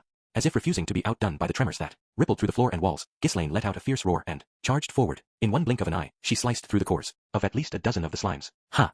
I gasped, realizing that another enemy lay in wait behind that wall of enormous goop. No, not one. There were 5 Cthulhu snails. They had stopped their advance momentarily when the aftershock of my attack hit them, but just as quickly, they were back on the move, charging toward us. The snails managed to slip past Ghislaine and closed in on me. Grah! Ghislaine leaped back, slamming her sword into one. She must have found a weak spot in its shell, because that was enough to stagger it. It collided with one of the nearby shelves and was buried in a mountain of books. Humph. I grunted, launching stone cannons at 2 of the others. The spell split the air with a screech, piercing straight through the creature's shells and leaving a goopy mess in their wake, before blasting out the other side. Sadly, that wasn't the end. Snail guts went spraying everywhere, but even after being doused in its companion's innards, a 4th snail continued sailing forward. Ghislaine moved to block it, standing between me and my would-be attacker. But there's still one left, right? That's only 4 down. By the time I thought that, it was too late. I sucked in a breath as my eye of foresight spotted the 5th one. It had hidden in the shadow of the 4th one and sneaked up, unnoticed. The cudgel of its tentacle filled my vision. Too late to counterattack. I had to dodge it somehow. In a split-second decision, I jerked my upper body back. It caught my flank. I had managed to avoid the tentacle, but the snail still rammed into me, sending me backward. Guh. I slammed into a bookshelf so hard, the air was knocked from my lungs. Shit. They managed to break past us. The snail that had slammed into me was now bearing down on Ariel. The princess was trying to fight back as best she could. She had a small sword, her eyes wide as she met the beast head-on. Panicked, yet determined, she didn't tremble in fear. She must have faced surprise attacks like this countless times before. Even so, the snail was on a rampage, brandishing its tentacles as it barreled toward her. I didn't think Ariel could handle it. I lifted my right hand, conjuring a stone cannon to launch at the snail. It's okay. I'll make it in time, I thought. But at that same moment, I saw something else at the edge of my vision. Slimes. The appearance of the snails had distracted Ghislaine from cutting them down. Those that escaped her blade earlier slipped past the fallen snails and charged toward us. Ghislaine, meanwhile, had yet to finish off the 4th snail. Doubt hit me, but it wasn't enough to slow down my spell. Stone cannon. It split the air, slamming into its mark precisely as intended. Pleasing, familiar boom echoed as it shattered the snail's body. In that instant, the slimes dodged Ghislaine and rushed toward Ariel. Only a single man stood between them and the princess, Luke. He'd likely been preparing to face the snail until I killed it. His focus then shifted to the 10 encroaching slimes. 2 of them split off toward me as I knelt beside one of the bookshelves. 3 others retraced their path to flank Ghislaine. I focused my eye of foresight on the 2 approaching me. I calmly dealt with them while keeping my eye on Luke. His preemptive strike at the 5 surrounding him managed to kill one. However, the other 4 were already moving in sync. One launched itself at his feet, while another slammed into his stomach. Luke collapsed onto one knee, at which point the third slime wrapped itself around his sword, while the last of their number aimed an attack at his unprotected head. Ugh! Luke took a heavy blow to the skull. Blood gushed from his forehead and sprayed out of his nose, but that wasn't enough to stop him. He pulled a short sword from its sheath on his waist and stabbed the slime wrapped around his main weapon. With it freed, he took down two others that had lunged at Ariel. I won't let you lay a finger on Princess Ariel, he bellowed. Alas, there was still one slime left, the one that had landed such a fierce blow on his head. Luke had turned his back on it to cut down the others, and it now launched itself at him, aiming for the back of his head. Despite how soft its body looked, it packed the punch of a cannonball. If it hit the wrong spot, it could shatter his skull. Fortunately, the slime didn't hit its mark because Ariel drove her sword straight into its core. It turned into formless goop and spattered in a puddle on the floor. Princess Ariel, gasped Luke. Luke, in times like these, I have no intention of remaining a simple wallflower. She grinned. With that, the way forward was clear. Ghislaine cast a grim look at me. Onward, I commanded, peeling myself off the floor. I bathed the party with healing magic as I scrambled to rejoin her at the front of our formation. Guilty as I felt for ruining such a touching scene, we had a flood of enemies charging at us from behind. We needed to get a move on. After that, we continued mopping up our opponents as we rushed toward the exit. The beasts tried all manner of tactics to stop our retreat. Slimes formed walls, snails came in droves, ants scuttled across the ceiling and tried to drop down on us en masse. When enemies inevitably slipped by, Luke fiercely protected the princess as if his life depended on it. Ariel also did her part with her own magic and short sword, taking down whatever came her way. Thanks to these diligent efforts, we reached the teleportation circle mostly unscathed. If Ariel had been a mere wallflower, or if Luke had revealed himself to be the man-god's apostle and stabbed someone in the back, our formation would have undoubtedly crumbled. Even so, this was still a failure. I had hoped to return here if we ever needed to research anything else, but alas, that now seemed impossible. We had killed no small number of the Demon King's minions and damaged numerous books during our retreat. Who would have thought that someone crying on a book would piss them off this much? The one note of hope was that these familiars moved more like puppets than actual sentient beasts. But even if they were mindless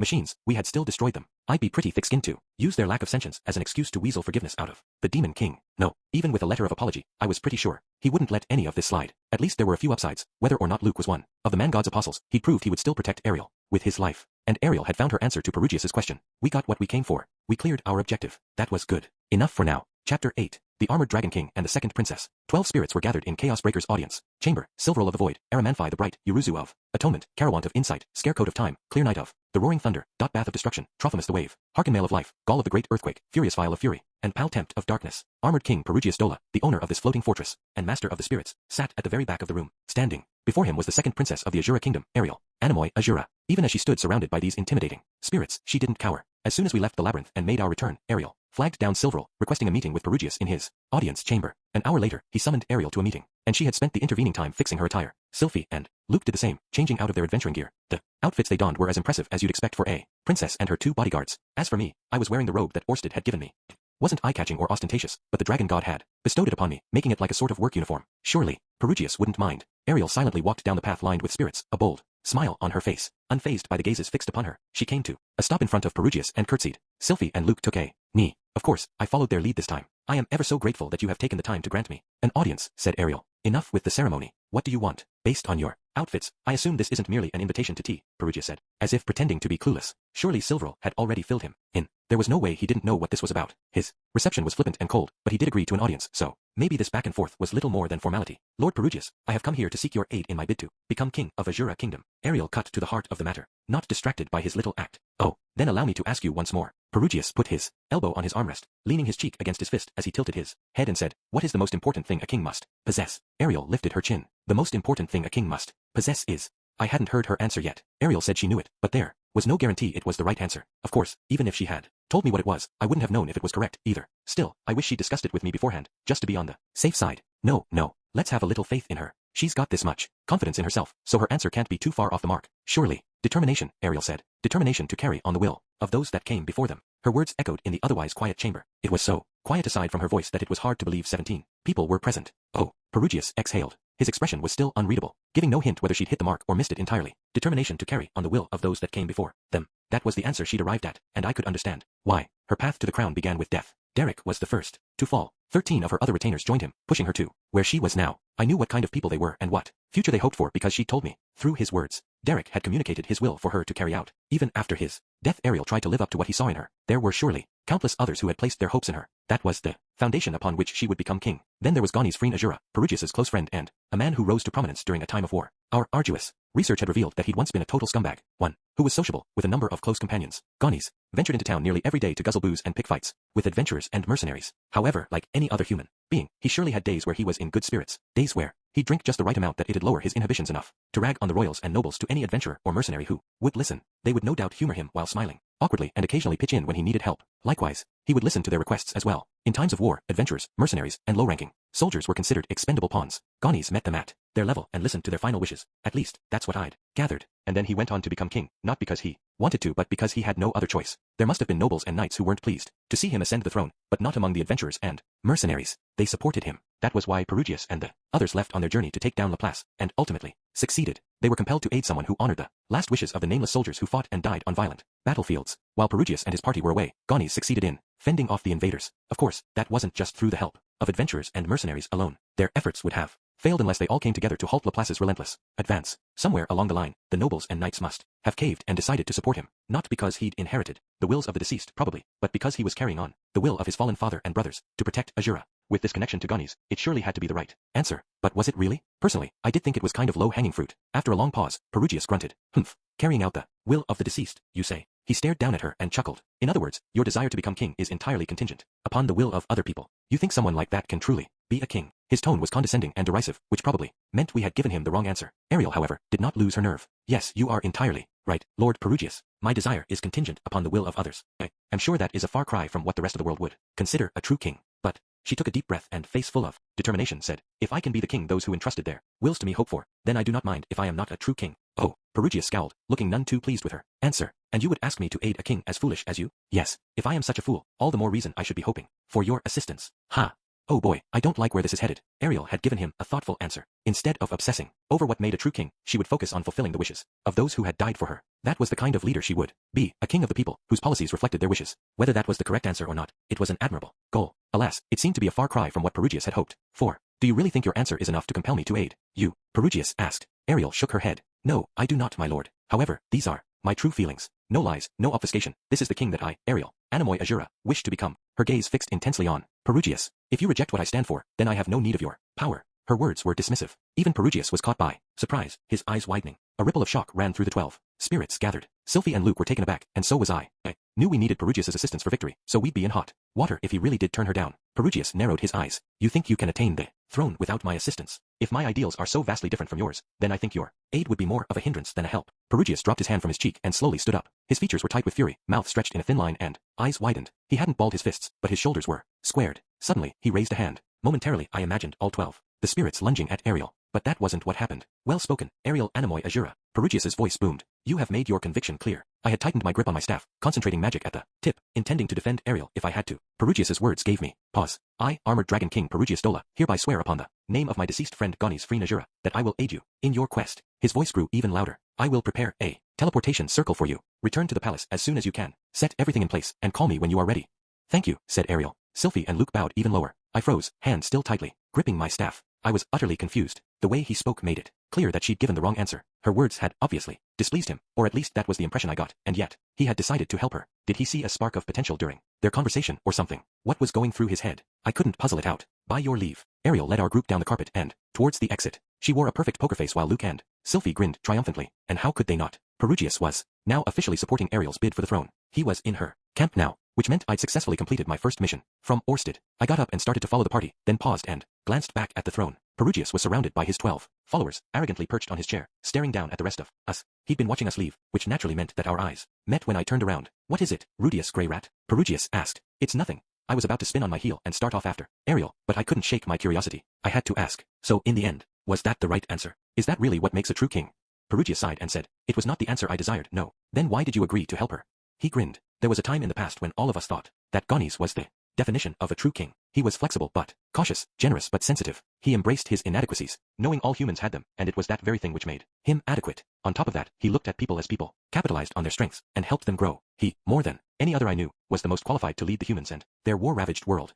Perugius certainly seemed to remember Ganis fondly. The man he spoke of sounded different from the man I'd read about, but he had seen Ganis for himself. Surely his account was more believable than any dusty old tome, though he might be seeing the past through rose-tinted glasses. Ariel Anemoi Azura doesn't bear the faintest resemblance to Ganis. However, observing how she conducted herself, I suddenly remembered something. Was this not the ideal king that Ganis had spoken of? Ganis spoke of an ideal king? I asked. Yes, he considered himself far from the ideal. He was always vocal about what he considered the ideal king, from his younger days hanging around pubs, to his time in campsites on the battlefield, and even after he became king. Perugius paused, fixing his gaze on me. He said, an ideal king is one other people are willing to sacrifice their lives for. Ah, now I get it. So that's why. Ariel had told him that a great king had the determination to carry on the will of others. A dozen or more retainers had already lost their lives for her. They died protecting her. They did that, despite not knowing if she could truly ascend the throne or not. In fact, they knew the chances of it were slim. They knew their sacrifice might never be rewarded. It was all because they thought she was someone worth staking their life on. So while she wasn't the ideal king that Perugius had hoped for, she was what Gonis had considered the ideal king. There were as many ideals out there as there were people. I see, I said.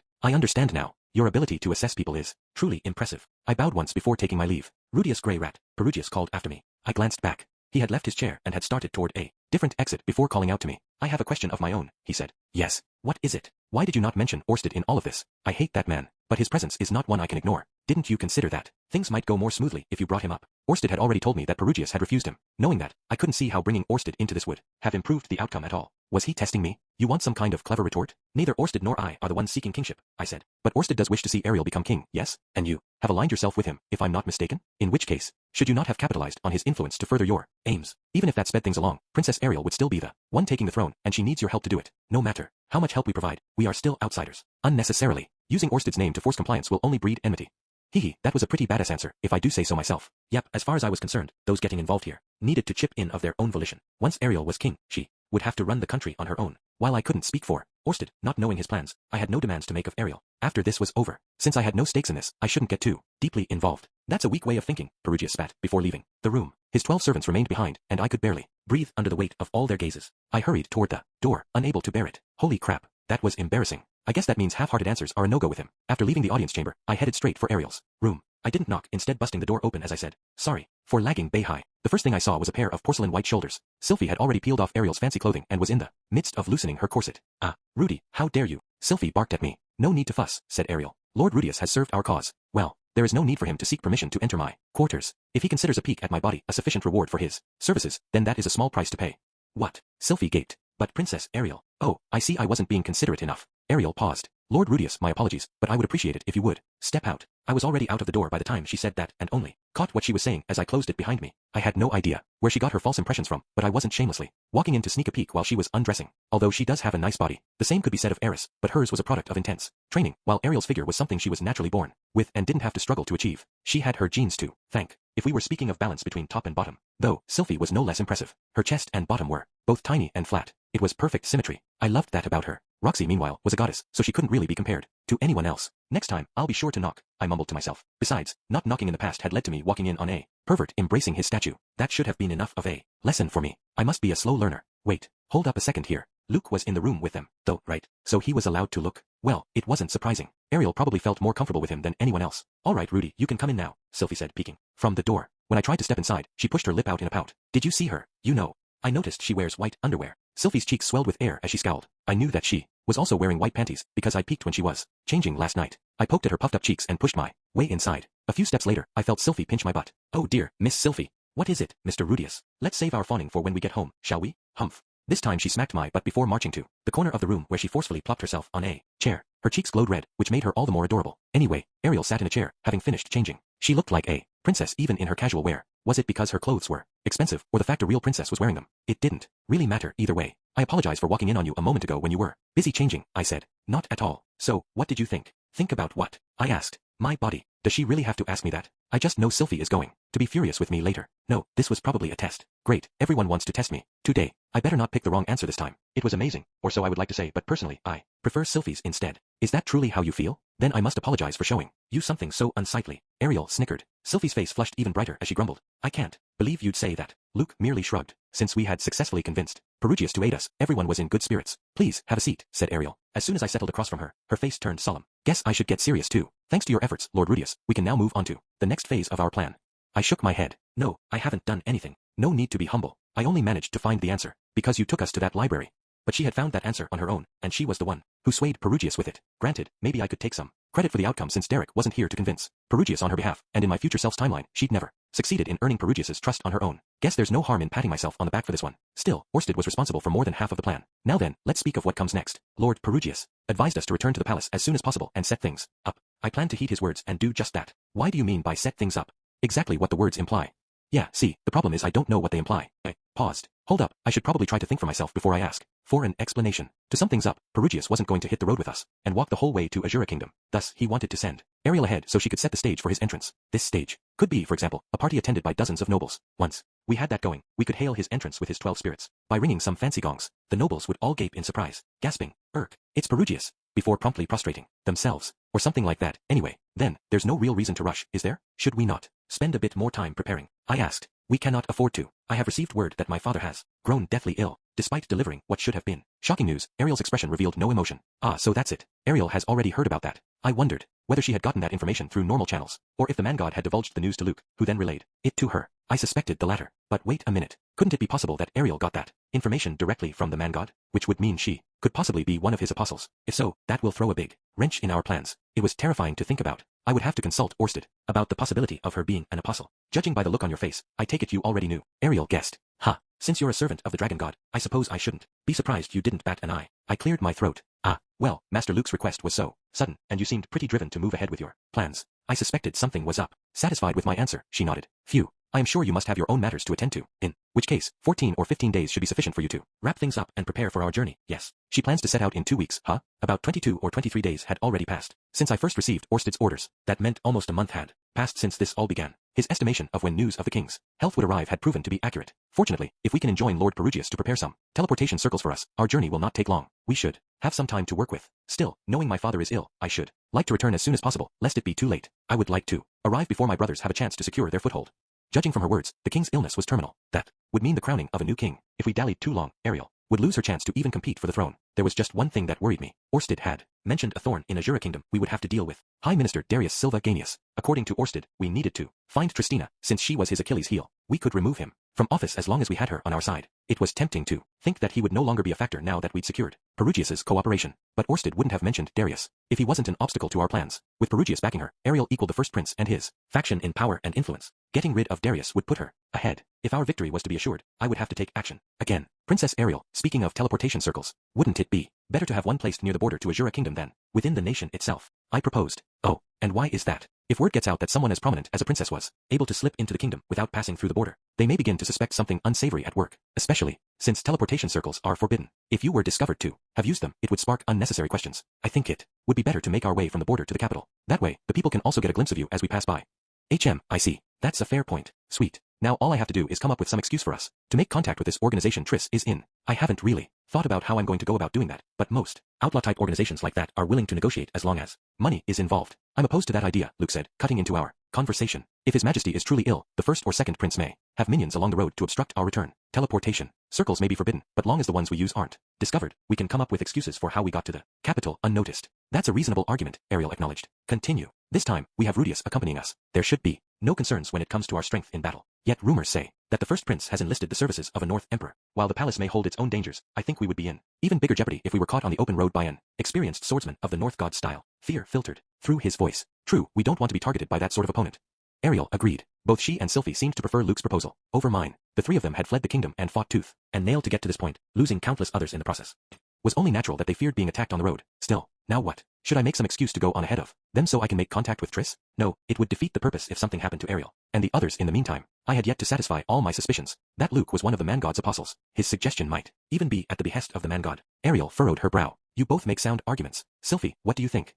Personally, I think we should teleport directly into the kingdom. We have no idea exactly where inside Azura this circle will take us. Plus, there can be no greater advantage than outwitting the first prince by not passing through the border checkpoint. Oh, so Sylphie backs Luke's idea? Also, Sylphie continued, we managed to slip out of the country without causing much of a stir. I see no reason why we shouldn't secretly sneak our way back in. It would take over a month to travel on foot from the border. Such time could be better spent on other things. As always, Sylphie's reasoning was sound and well articulated. It was easy to see her point and difficult to disagree with it. Very well. I understand your point of view, said Ariel. In that case, we will proceed as planned and teleport inside Azura Kingdom. Ariel made up her mind while I was busy evaluating Sylphie's persuasive skills. This was partly my own fault for not sharing more information with Sylphie ahead of time. Oh boy, what do I do now? My options were either to work separately from the main group and get in touch with Triss, or find someone to do it in my stead. Ghislaine wasn't really cut out for that kind of stuff. Elina was currently pregnant, and for that same reason I couldn't drag Cliff into this. Who else did I trust who also had a talent for negotiation? Seems like it'd be out of Zenoba's wheelhouse too, but maybe if I sent him along with Ginger. No, ordering around another country's prince like that might cause issues for me later. While I was lost in thought, a knock suddenly fell upon the door. Enter. Silverl stepped inside. She glanced around the room, fluttering her wings before saying, just a moment ago, we discovered all of the teleportation circles inside Azura Kingdom have been destroyed. Ha! The news came out of nowhere, blindsiding us. What do you mean? Ariel asked. Allow me to explain. Silverl filled us in on the details. Following our audience session, Perugius commanded Silverl to immediately activate one of his magic circles. One in his floating fortress led directly to a specific location in Azura Kingdom. When she tried to do so, she found it wouldn't respond. Silverl sensed something was amiss and sent Aramanfi to investigate the circle on the other end, which was how they discovered it had been destroyed. He checked the other circles within Azura Kingdom, but each and every one of them had been destroyed as well. And so, we are no longer able to teleport inside Azura Kingdom. The closest teleportation circle now was near the nation's border. We would have to walk the rest of the way there. Someone had deliberately sabotaged the circles. There was no way it could be a coincidence. The only question was who. Was it the man god or Orsted? I could ask the latter tomorrow. Then I would know for sure. Still, the situation triggered something unexpected. Suspicion toward me. Right after I suggested we not teleport into the kingdom, they were forced by circumstance to do just that, as if it were orchestrated. Luke eyed me warily, as if he was certain I knew something about this and simply wasn't sharing. Even Sylphie looked nervously over at me. I was sure they both thought it was Orsted's doing. Ariel was the only one not shaken by the news. In that case, she said, I suppose we have no other option. We will follow Lord Rudius's suggestion. But Princess Ariel. Luke started to protest, gaping in shock. Ariel cut him off and said, Luke, inform Elma and Clean of the situation, and please help them with preparations. Sylphie, come with me. We need to pay our respects to the ladies and gentlemen of Renoa Kingdom. I will leave you to your own devices, Lord Rudius. Be sure to say farewell to your family and friends for the time being. As you command, Luke said quietly, nodding. Despite the unease lingering in the air, we all parted ways. Chapter 9. Before traveling to Azura Kingdom, for the third time, I met Orsted at the cottage on the outskirts of Sharia, and that is how Ariel wound up convincing Lord Perugius to help her, and how we discovered we wouldn't be able to access the magic circles located within the Azuran border. Orsted grinned. It looks so sinister when he does that, but I guess it's probably just his normal smile. I see. You did well, then. If the wrinkle in his brow was any indication, he was plotting something even as he complimented me. Nah, his face always looks like that. But I would advise you to never return to the library labyrinth again. That demon king holds grudges. Okay, I understand. Sadly, I wasn't spared a reprimand for my failure there. Orsted even scowled at me as he said it. No, actually, I think he was just exasperated with me. His expression seemed to say, how in the world did you end up causing so much trouble in a library, of all places? But it wasn't really my fault now, was it? I had no idea Luke was going to bawl like a baby over a book. I don't suppose there's any way they would accept an apology, I asked. That would be futile. Demon kings don't operate on common sense. From my scant interaction with this demon king, it seemed like they might actually be willing to hear me out, but Orsted didn't seem to think so. Admittedly, we'd made a bit of a mess. We wrecked a number of bookshelves as we escaped, even though we had no other choice. I wanted to express how sorry I was at least, but I was giving up on ever going back, as Orsted advised. Perhaps never showing my face there again was the best apology I could give. Nah, in the case of that demon king, the best thing I can do is probably write in my diary. Daily updates would be impossible, but I would try to do it as much as possible. Anyway, that aside, what do you think about this teleportation circle business? I asked. The group had all suspected my involvement for a moment. They came to their senses immediately after, but that was still enough to put a seed of doubt in their heads, to make them think I was hiding something. The man god's work, I am sure. Seems like his first attempt to thwart us failed. Orsted nodded to himself, confident in his explanation. He was in unusually good spirits. He kept mumbling something, like, just one more person. I had no idea what he meant, but would be grateful for any enlightenment. If you don't mind, could you fill me in on what you mean by the man god failing? Indeed. Orsted adjusted his posture and glared at me, eyes molten. If he scowled any harder, they might start glowing and shooting laser beams at me. Pew, pew. Perugius confirmed that these teleportation circles of his are unusable. Yes. Correct, bossman sir. Bossman sir. Orsted paused before continuing. There are not many of these circles within Azura's borders. Most were placed so that royals and nobles could escape if they ever found themselves backed into a corner. Among them, several are already non-functional, and those are the ones Perugius has made use of. Interesting. So they're like a secret escape route for the royal family. Thus, you have your answer, he said. I see. So that's my answer. Like hell it is. That's no answer at all. What do you mean by that? I demanded, falling on my knees and bowing my head. Please explain. I need something more concrete to work with here.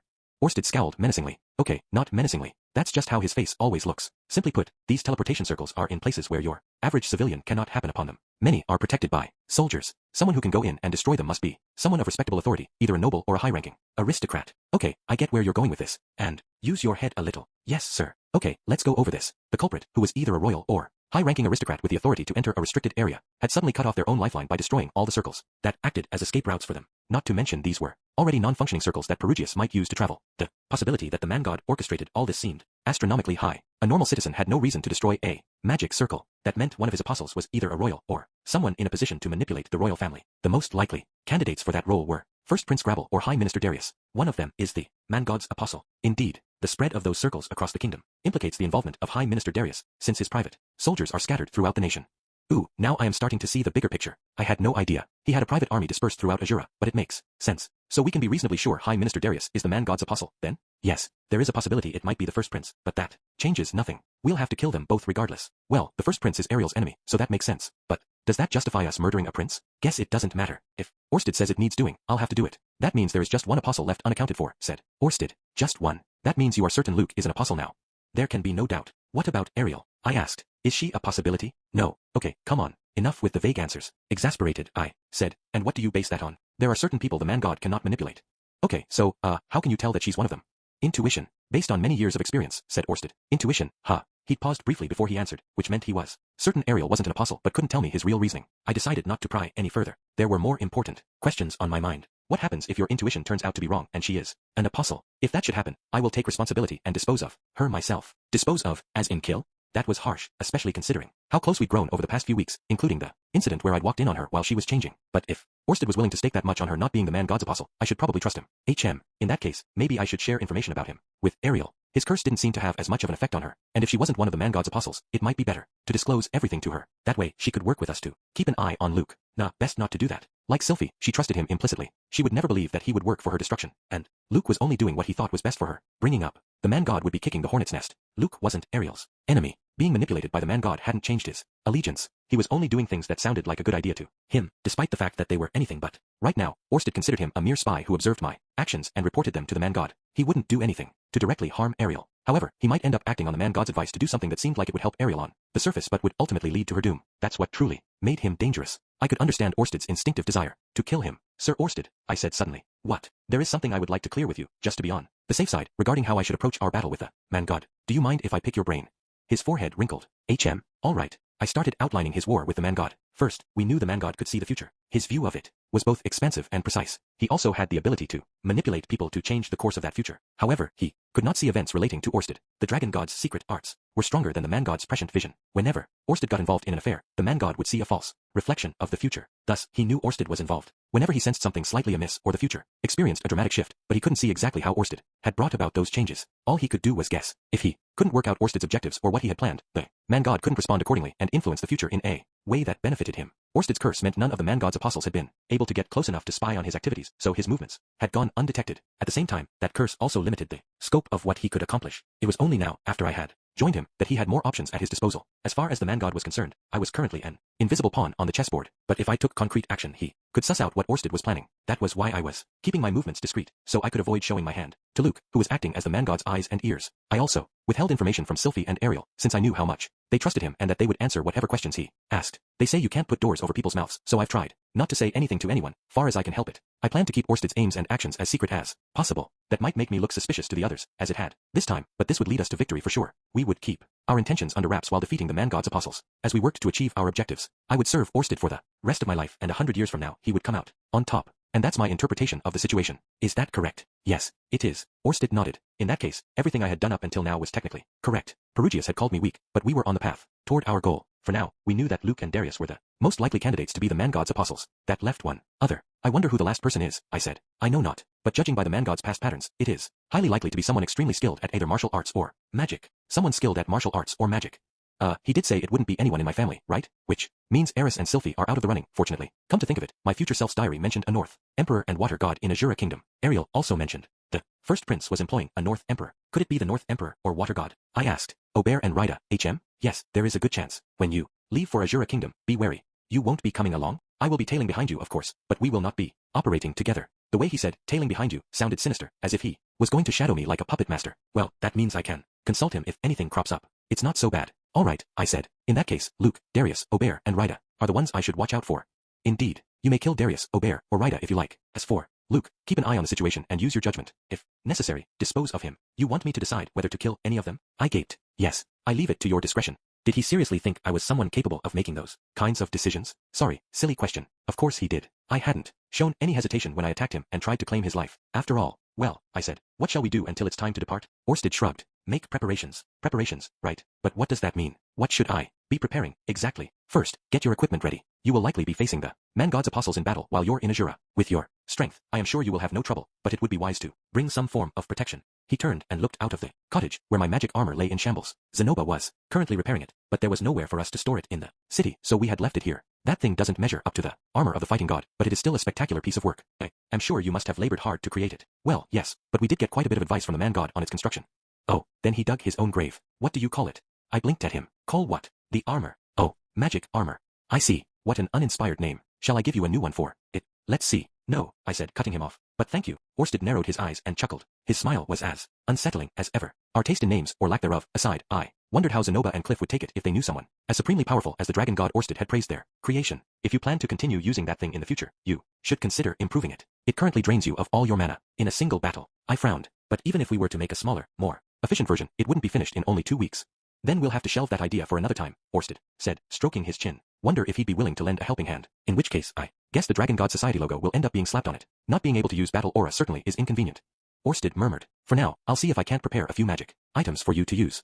Oh, that would be great. Thank you. So Orsted was going to provide me with not just the best working environment and pay, but the best equipment as well. Damn. Makes sense though. He did set me up with this robe too. The difference between him and the man god's inscrutable, completely hands-off approach was day and night. Speaking of which, I've been hearing a lot about the fighting god's armor lately. What is it, exactly? I asked. Demon Dragon King Laplace's greatest masterpiece, and also his worst failure. Laplace's masterpiece? So he's the one who made it, huh? The armor itself glows golden with magical power and bestows immeasurable strength upon its wearer. However, the mana it contains is so great that it has given the armor a mind of its own.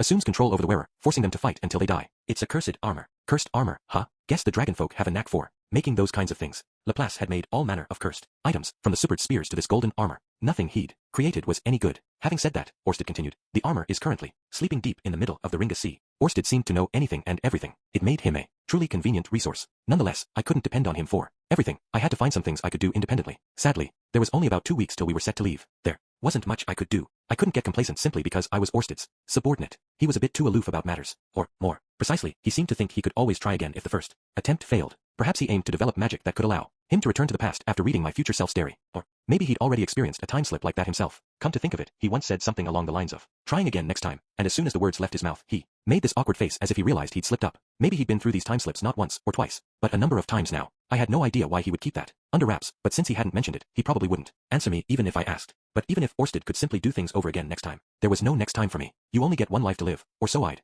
like to say, but that probably wasn't the most convincing coming from me, given my experience with reincarnation. Even so, after talking to my future self, watching his last moments and reading his diary, I could sense how full of regrets he was. I couldn't just bank on wiping my slate clean and starting over if I messed up. Or rather, I felt like I would be betraying the person I'd been up till now if I kept up that mentality. Which is why I need to put everything I have into this. But how, specifically? Of course, I could hone my fighting and magical skills, but I didn't think that more practice would suddenly make me that much stronger. Were that possible, I would happily work out a strict regimen to boost my abilities, but it wasn't. On top of that, anything new I achieved in only 2 weeks of preparation would be unreliable and half-baked. It was better to continue building on the abilities I already had. Aside from that, I decided to set aside time to run some mock battles. I'd felt like something was lacking for a while now. Practice and training were important, but nothing could replace testing the techniques I'd learned in battle. Sparring, as one might say if this was boxing, or exhibition matches, if you preferred fighting game terminology. My sparring partner would be Eris. She was now a sword king, and far better than me at melee combat, so she would put up a good fight. If anything, I was more worried that she wouldn't find me a challenge. At least I could use my Quagmire and Deep Mist spells to give her some new battle experience. As much as she boasted of her battle prowess, she was still vulnerable to traps that targeted her weaknesses. Also, I would ask Zenoba and Cliff to try repairing and improving my magic armor. It needed to be smaller and more fuel efficient, even if that meant reducing its capabilities. They probably couldn't get it done in 2 weeks, but it would serve me in the long run, so I wanted them to start on it now. With Orsted's help, we could surely finish the project over the next couple of years. It seemed he'd also provide any equipment we needed, so I was set on that front, at least. So that was how I planned to improve my training and gear. Now I just needed to think about what was left. With so little time left, I needed to plan carefully. So I decided to schedule my next 2 weeks. First, I would announce my upcoming long absence to the family. It wasn't a topic I wanted to broach, in part because I likely wouldn't be around when Roxy went into labor, but I couldn't avoid telling them forever. Next, I needed to get in touch with Cliff. In addition to the improvements I wanted him to make on the magic armor, I had one other request for him. Namely, I wanted him to conduct experiments on Orsted's curse. Come to think of it, I wonder if Orsted knows what's going on with Zenith. By the way, sir, I started to say, what is it? I explained Zenith's condition to him and brought up the book I discovered in the library labyrinth that referred to a blessed child who could remove curses. That blessed child doesn't seem to be among the living now, I said. But do you know of any other way I might cure her? Orsted fell into silent contemplation. After a bit, he finally spoke, his voice gentler than usual. It's true that you may be able to return her to normalcy if you use this powerless blessed child's abilities. However, their skills are no substitute for an actual cure. If you try to force her mind back to what it was before, it may backfire, and things might go in the opposite direction. So there's decent odds it'll only make her worse, huh? Then again, after everything she'd been through, it was a miracle she was even alive. If trying to meddle with her mental state meant possibly making it worse, it was probably wiser to just keep an eye on her for now, instead. Her condition wasn't a health concern at the moment. Guess I just gotta be patient and watch over her. Alright, well with that out of the way, I will begin preparations to set out for Azura Kingdom, I said. I cleared up all the questions I had, so all that's left is doing the best I can in the time I've got. The following day, we had our family meeting as I planned. In fact, I feel like we've been having a lot of these family meetings lately. This time it was to announce my departure for Azura Kingdom. I told them I would be gone for about 3 to 4 months to help Ariel The reaction to that was indifference. Okay, well, good luck with that. Oh, but before you go, I'd appreciate it if you could make some soil for the garden, said Aisha. She was more concerned about her dirt than my well-being. So Princess Ariel will be dropping out of the academy then? Norn muttered. Like Aisha, she didn't seem too worried about me, either. I wonder if they'll have a farewell party. This is odd. Last time we did this whole song and dance, they seemed a bit more, I don't know, emotional? I want a tear-filled farewell again. I want to be able to hug my sobbing sisters and console them by doing my best Terminator impression and saying, I'll be back. Hey, Aisha, I said. I might not be coming home. This time. Ha, every time we do this, you always act like you won't be coming home, but then you show back up on our doorstep like it's no big deal. I barely escaped death each time, but perhaps my little sisters didn't see it that way, or perhaps they were trying to be considerate and not make me worry before I left. Whatever the case, I would do my best out there. I would be satisfied if the two of them could live their lives peacefully in the meantime. Besides, this means there'll be another woman joining our household, said Norn. Exactly, Aisha agreed, which makes us feel silly for even worrying. And this time, you'll have Miss Sylphie and Miss Eris going with you. That gives us extra peace of mind. As if on cue, Eris retreated to her room to begin packing for the journey. Earlier, when I'd first said where I would be going, she said, oh, then I'm going too. She hadn't even hesitated. Speaking of, Aisha said, turning to Norn, who do you think he'll bring back this time? Hard to say for sure. Maybe one of the girls serving Princess Ariel, Miss Elmois, or Miss Clean perhaps. My two sisters were saying some really rude things, but for the record, I didn't intend to take any more wives. For one, I had hardly ever spoken to either Elmois or Clean. I thought of saying so, but, on the other hand, I didn't really trust the head between my legs. But I seriously doubt anything like that is going to happen this time. I'll have Sylphie and Eris with me, after all. Exactly. I had been alone in the past couple ventures, which had left me emotionally devastated. I drifted with the currents because I had no one to hold onto. I needed a levee to stop the overflow. Sylphie and Eris would make perfect dams. All I had to do was enlist their help and the floodwaters would recede. I will pray for your safety, said Lilia. She and my mother acted no different than normal. Miss Lilia, about Lucy, please take good care of her. Sylphie's expression was heavy with guilt. Yes, my lady. I will take care of everything while you're away. Lilia bowed her head. I know it's not good to leave her behind like this, but I just... Lilia shook her head. You need not worry. This is the very reason you have a maid like me here. Lucy had started to speak simple words, such as names of family members or pets, like Mama, Asha, Lala, Oxy, Bibi, Dillo. My heart trembled with emotion, watching how hard she worked to get the words out. She had yet to call me Dada. She would say Rudy sometimes, but not Dada. I hadn't spent much time with her lately, so my name would probably be the last one she learned. And now, Sylphie and I were going to leave her behind to go on a trip. I had a feeling the two of us hadn't quite grasped what it meant to be parents yet. Especially me. I had no idea when that day would come. I did think Lucy was the most adorable angel, but thinking, that wasn't the same thing as actually being a parent, was it? So I won't see you again for 4 months? It will be lonely, Roxy said, crestfallen. I wasn't just leaving my child behind, but a pregnant wife too. I felt awful about that. Well, I'm not sure. I would like to return before you give birth. If possible, I said. Don't worry. Take your time. As long as I have Miss Lilia and Aisha by my side when it's time, I don't need you here. In exchange, I'd like you to bring me back a souvenir. I would love to eat some of Azura Kingdom's sweet and sour candies, those dried fruits, slathered in sugar. Those are delicious. Roxy was back to her usual poker face. She was probably anxious since this would be her first birth, but she didn't let any of that inner turmoil show. That's a pitiful look you have on your face, Rudy. She continued. I have no idea what you're worried about, but in the Migger tribe, it's natural for the men to go out hunting while the women stay at home to protect the house and children.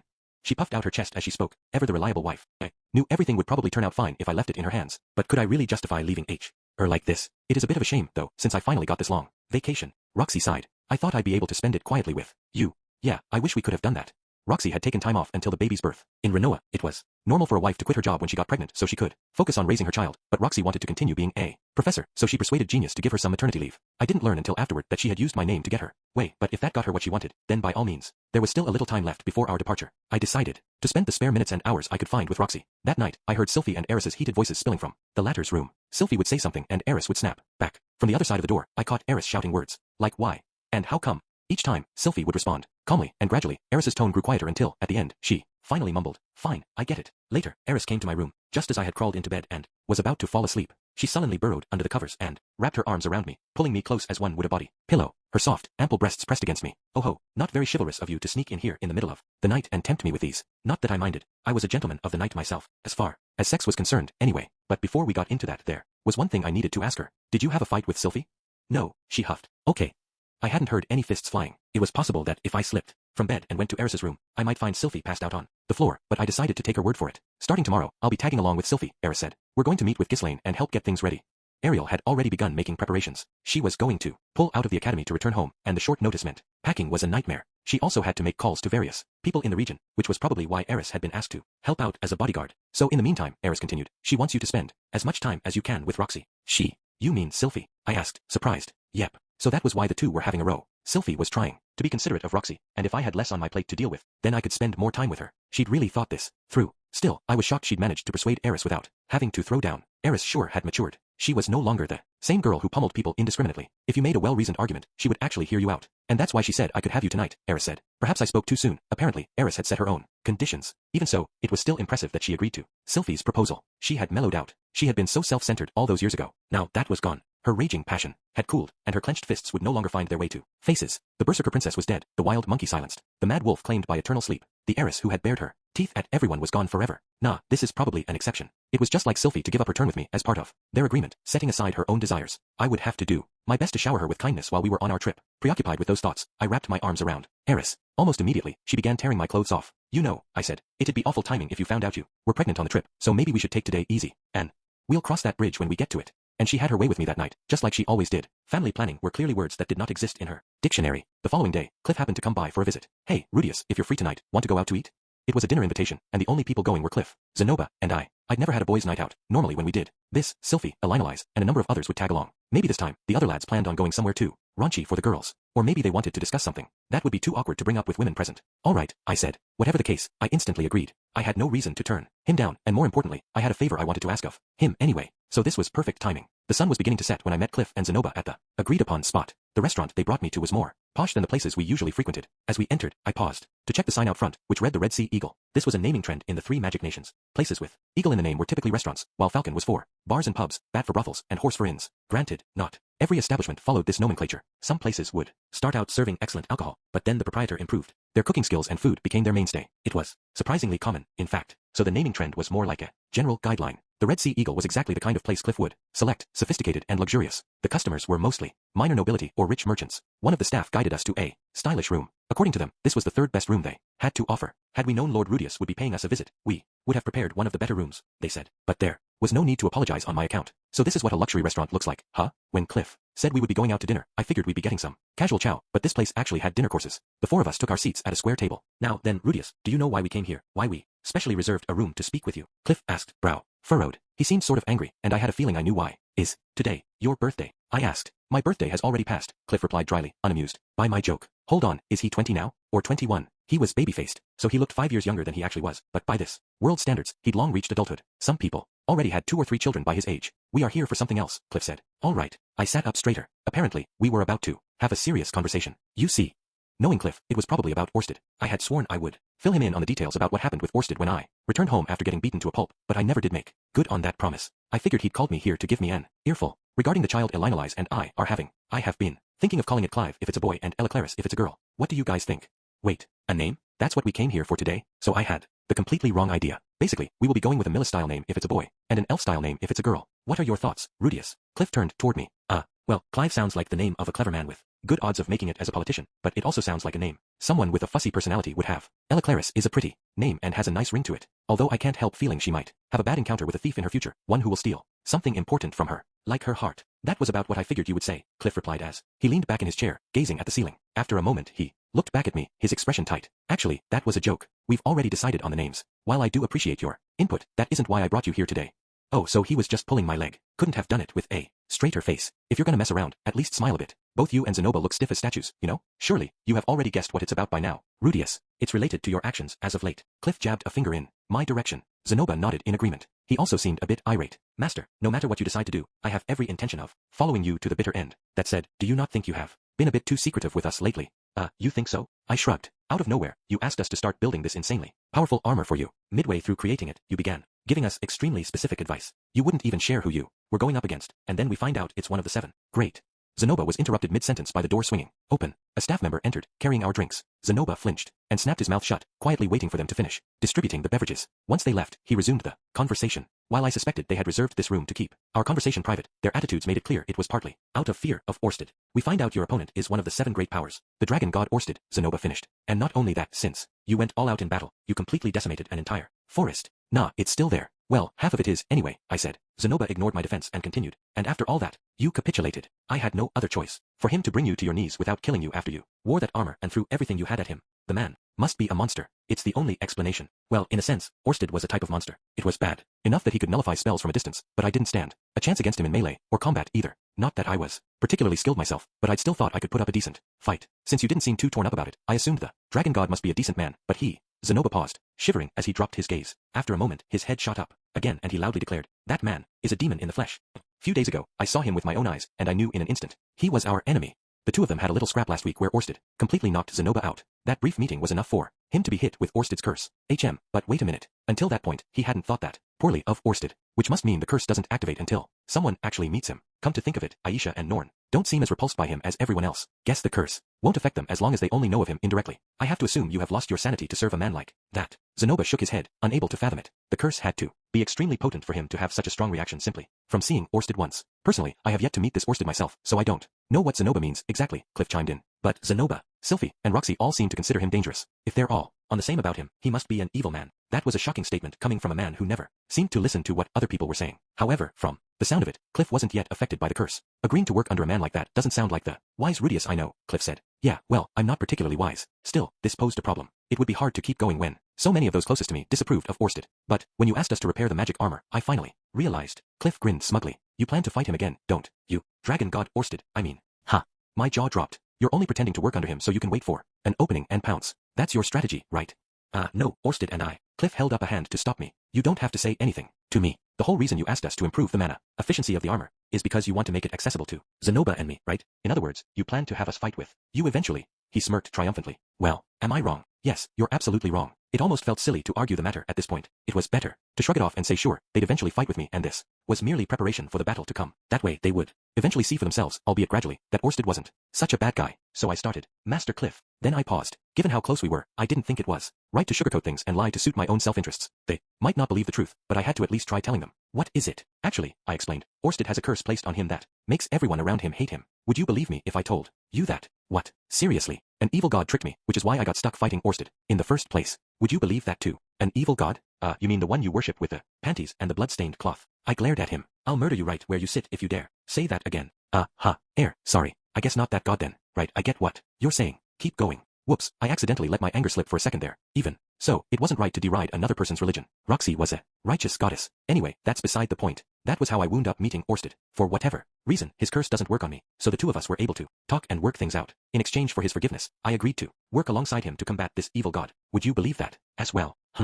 I certainly won't, said Zenoba, his glasses gleaming in the light. I am skeptical that a man like that would ever volunteer to fight alongside anyone else.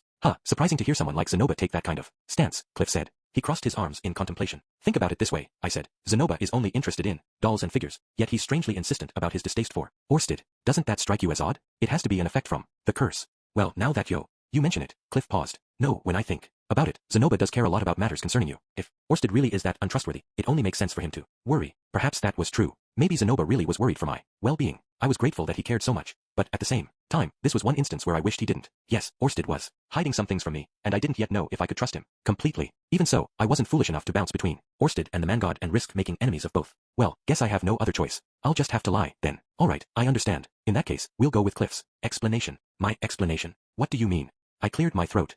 It's as you said, Master Cliff. I plan to eventually take Orsted down, but it's too early to make a move. Right now, I'll have to bide my time and do as he asks. What? Are you sure about that? Then what about the conversation we just had? I shrugged, wishful thinking aloud. It'd be nice if that were the truth. Once Cliff saw Orsted in person, he would likely be in the same boat as Zenoba. It was better to play along with his little theory. With that in mind, I continued, I would appreciate your continued cooperation in the future.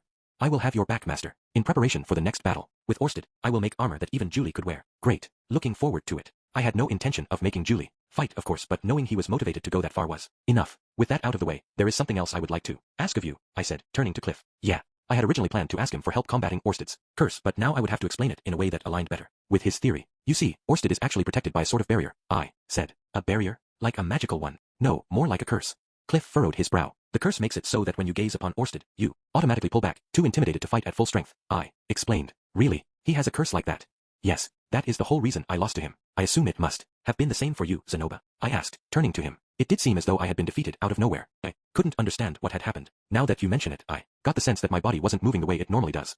Yeah, that's just your imagination, but I'll keep that to myself. Cliff nodded. I see, well, a curse like that would be bothersome. Indeed. Yes, extremely bothersome, I agreed. And for that very reason, I would like you to see if you can't do something about this curse of his. But all my research has been centered specifically on Elinalize. I have no idea if it would work for Orsted. Well, if it doesn't, then we'll just have to counter it some other way. But you can't work on your research on Elinalize's curse while she is pregnant, right? So I'd like you to test how much you can weaken the effects of other curses in the meantime. Cliff was trying to become a specialist in curses. While he hadn't managed to completely suppress Elinali's curse, he had managed to significantly reduce its potency. I hoped that he could next look into weakening Orsted's curse so he wouldn't strike fear into everyone who looked upon him, or at least not as much as he did now. But are you sure Orsted would agree to participate in such research? How are you going to trick him into it? Cliff asked, skeptically. Orsted is like a wolf starving for prey. He hungers for battle. In reality, he's displeased by the effects of the curse as well. Cliff's eyes widened. Really? But it's thanks to that curse that he's got an advantage over his opponents, right? He said it himself. For once he would like to face an opponent and fight them at full power without them cowering before him. That was a bald-faced lie. I would have to ask Orsted to play along and maintain this farce in front of Cliff. Time to set up my dominoes and let everything fall into place. You mean it? Cliff stared at me in disbelief. Yep. That's why I need you to dive headfirst into researching him. No holds barred. Alright. I don't like deceiving people, but if you're sure about this, I'll give it a shot. Woohoo. You're the best ever, Master Cliff. Miss Elinalize, be sure to give him some good loving. With that out of the way, I could slowly start talking Sylphie and the others into seeing my side. Victory would be mine if I found a way to deal with Orsted's curse. On the other hand, phew, the guilt I felt was no laughing matter. Why did I have to lie like this to everyone around me? Wasn't the morality of it that bothered me. Sometimes lies were just necessary. Even so, Cliff, Zenoba, Sylphie, Roxy, and Eris were all seriously worried about me. Lying to them made me feel like I was betraying them. I hoped we could all laugh about it later, once we managed to lift Orsted's curse. Well, that's that then. I look forward to your continued assistance, Zenoba, Master Cliff. Yes, I am relieved that you had something up your sleeve after all, Master. It's no small task you've given me, but I'll take care of it. With that, we all nodded. Not long later, our food finally arrived. Exquisite dishes lined the table, and we all had alcohol in our cups, which meant the banquet was ready to commence. I lifted my brimming glass and said, all right, now that we've finished with the serious discussions, why don't we say cheers and dig in? Yes, that's a good idea. Zenoba mirrored my actions. What shall we raise our glasses to? Cliff lifted his own cup and said, well, there are no girls with us today, so I guess we can toast to male friendship. What do you think? That's a little too sentimental, isn't it? Sentimental or not, I knew that neither Zenoba nor Cliff would ever betray me when it came down to it. That much was clear from my future self's diary. Cliff had helped me even at the risk of his entire country turning against him. Zenoba had stuck with me even when I became a real piece of shit. They were true, irreplaceable friends. Admittedly, I had lied to them today, but come what may, till death did us part, I wanted to be there for them. That thought alone made my eyes misty. So what if we were being too sentimental? Between my life in Japan and my time here, I had lived long enough to be a mushy old fart anyway. This suited me perfectly. In that case, to our friendship. Yes, to friendship. Cheers. We clinked our glasses, spilling alcohol everywhere. But speaking of male friendship, what kind of things do men even talk about in times like this? Cliff asked, puzzled. Raunchy, sexy stuff? I suggested. Sexy stuff? Ah, come to think of it, I heard you have a new wife. Now, I grinned. Yep, her name is Eris. She was actually a childhood friend. Lady Eris. Now, that name brings back memories, said Zenoba, narrowing his eyes as he recalled our first meeting. I wondered how the woman once referred to as the Mad Dog had turned out. I shall be sure to pay her my respects soon. Zenoba and Eris hadn't really spoken much back in Chiron Kingdom, but I guess he still remembered her nonetheless. She was rather intense, so it would be hard to forget her. I paused. Wait a minute. Now that I think about it, Master Cliff, you knew about Eris before too, right? Didn't you say something about meeting her a long time ago? We had a brief interaction a long time ago, he mumbled. I don't feel anything for her now. So he'd had a small encounter with her years ago. Odds were she had completely forgotten he existed. That wouldn't be surprising, knowing Eris. The more important matter here is you, Rudius. I told you this before, but women aren't collectibles. Cliff launched into a long, drawn-out sermon. You can't just bring in a bunch of them to wait on you hand and foot. Once the three of us were sufficiently drunk, Zenoba was the one who launched into sexy talk. The conversation started about the wife that he'd married years before, but turned into a horror story, midway before finally transitioning into a series of complaints about how she couldn't understand his dolls. Cliff and I joined in with anecdotes about Eris and Elinalize. Both were monsters in bed, so we could sympathize with one another's plight. Sadly, Zenoba quickly grew bored with his conversation, so we switched over to discussing my magic armor instead. When I began relaying the details of how I wore it in my fight with Orsted, the two of them listened eagerly, eyes alight with fascination. Apparently, giant robot versus supermonster was a universally entertaining trope. In the course of this, I mentioned how Orsted had restored my missing arm. Without the prosthetic, I could feel up my wives' chests to my heart's content, but on the flip side, my strength had taken a serious hit. I could no longer do the same strenuous work that I could when I used the prosthetic arm. We'll make another one right now, Cliff declared, reaching over to grab Zenoba and myself by the arm. Right now, Zenoba grunted. That's right. This restaurant should be closing soon. We can knock back a few drinks in my room while we work on creating a new prosthetic hand. Sounds good. Let's go. I agreed eagerly, leaping out of my chair. Zenoba chuckled. Ha ha ha, I suppose I have no other choice but to accompany you. Then, the three of us left the restaurant as they closed for the night. On the way back to Cliff's room, we stopped to buy some drinks. Elinalize, who should have been waiting at home, was nowhere to be seen when we arrived. We found a note saying she had left to visit my house, so at least there was no reason to worry. We carried our beverages into Cliff's study and began constructing a brand new prosthetic hand while nursing our drinks and babbling back and forth. I'm telling you, if you make it that light, it won't have any strength to it. See, it broke. That's why I kept telling you. It's gotta be thicker. Cliff grumbled. Zenoba huffed. Nonsense, with Master's earth magic, we can do this. I swear to you. Okay, hand it over here then. I thrust out my hand. I'll show you what my magic can really do. Ooh, how's this? Dummy, it's no different than it was a second ago. Cliff barked at me. Your eyes fail to see the truth, but I swear to you, it's twice as strong as it was before. Try it for yourself. It broke instantly. Whoops. In that case, let us revise our design, said Zenoba. As long as one can insert their fingers into it, that's good enough. So if we alter where the palm is supposed to be here. Hey, Zenoba, hold it just a moment, I interrupted. Come now, master, everyone fails sometimes. I shook my head. Let me try again. Just give me one more chance. Haha, alright, but this is the last. Making a prosthetic hand was proving extremely difficult, probably because we were all in a drunken stupor. No one had enough sense to make the right calls, so we were all getting too bold. Yet somehow our work was surprisingly precise. Or at least I thought it was. Regardless, drinking with the boys and bantering while trying to make something turned out to be insanely fun. I was in high spirits. If another opportunity presents itself, I'd like to do this again, I thought to myself as we drank the night away, while the boys were busy getting hammered, shouting, "Ain't scared of no mama tonight." 3 pajama-clad girls sat on an enormous bed on the second floor of Rudius's estate. Today marks the 26th session of our regularly scheduled Grey Rat House meetings. Could we have a round of applause? Asked the white-haired girl. The blue-haired girl promptly clapped her hands. The red-haired girl sat with her legs folded under her, a serious expression on her face as she obeyed the command. One among them was old enough not to be called a girl anymore, but if anyone said as much, the master of the house would roar in anger like a demon possessed. So everyone was careful to keep their mouths shut. As the master would argue, she looked young enough to be a middle schooler, so what was the problem with calling her a girl? Although a person from the master's previous world would be perfectly justified in pointing out that that was precisely the problem. Digressions aside, the red-haired girl, Eris, stared blankly at the other two in her company. She had been training in the yard when Sylphie dragged her inside to this bedroom without explanation. She felt a bit lost. The white-haired girl, Sylphie, cleared her throat. She was wearing her usual soft two-piece pajama set, the kind Rudius liked. Ahem, since Eris joined us recently, allow me to explain. I will take care of the explanation. The blue-haired girl, Roxy, interrupted. She had on a nightgown with an adorable design on it. Anyone who didn't know better would think it was made for a child. These meetings are something Sylphie came up with as a way for us to bond. We each have our own expectations and feelings of jealousy and possessiveness, but if we succumb to that and compete amongst ourselves, it will only hurt Rudy. As members of this household, our duty is to do all we can to make this a safe haven for him. Eris glanced down at her own attire. It was plain and casual. She inwardly swore that she would go shopping tomorrow to find some proper pajamas. Eris, are you listening? Roxy asked. Why yeah. Eris bobbed her head, but she was honestly still a bit confused, since she'd never imagined they held meetings like this. At any rate, said Roxy, if there's anything you want to say to us, please do so here. Let's try not to do any bickering in front of Rudy, especially since he's been so busy lately. We'd like to keep from adding to his burdens as much as we can. Got it. Eris nodded solemnly. No fighting inside the house. No causing trouble for Rudius. Eris was born in the Azura Kingdom, and although her father, Philip, took only one wife, many houses in the kingdom had multiple wives. It was especially common in high-ranking noble houses who were eager to produce as many offspring as possible, since their line risked dying out otherwise. Even Eris's beloved grandfather had taken multiple partners. Eris recalled something her grandfather told her long ago. You can tell the caliber of a nobleman by how well his many wives get along with one another. The better the 3 of them got along, the more positively it would reflect on Rudius. With that out of the way, today's topic has to do with us. See, the 2 of us don't know you very well, Eris, and you don't know us very well either. That's why we'd like to take this opportunity to deepen our friendship. As Sylphie spoke, she reached under the bed and pulled out a bottle of strong liquor that one could find just about anywhere. Roxy retrieved some cups and a tray of assorted snacks and placed it in the middle of the bed, almost like a swordsman stabbing their blade into the ground. Sylphie set the bottle in the middle of their circle and declared, "For today, we're going to spill our guts, no holds barred. We'll each recount how we first met Rudius and what brought us to where we are now. In the process, we'll demonstrate how deep our feelings for Rudy are. Bring it on." Eris puffed out her chest. She was confident that her love for Rudius was second to none. In that case, I'll begin, said Sylphie. Rudius and I first met when he was still living in Buena Village. We were about 5 at the time. Thus began the girls only gathering at Rudius's estate, a meeting which continued well into the night. Since Roxy was pregnant, she held off on the alcohol. Eris only got a little tipsy, perhaps due to a strong natural resistance. This meant Sylphie was the only one that got absolutely hammered. You know, Rudy was the first friend I ever made. I've loved him ever since. Oh, it brings back so many memories. He squeezed me in his arms back then too. Didn't say a word, just put his arms around me like this and squeezed. Eehee. The stench of booze thickened Sylphie's breath as she latched onto Eris. Although Eris was a bit annoyed by Sylphie's clinginess, it didn't repulse her. She merely curled her lips, pouting. So what? Rudius hugged me when we were younger too. Yeah, you already told us, Sylphie whined. I'm so jealous. You got to be with Rudy during the best period of his life. You even got to be his first. How was it, by the way? Our first time together was incredible. It was no big deal, Eris huffed. Pretty normal, I guess. Besides, why you got to have his first kid and marry him first? I'm more jealous of that. The conversation was turning sour, which was why Roxy took the opportunity to cut in. Now, there's nothing wrong with not being his first. I haven't been his first for anything, but I am still perfectly happy. Boo.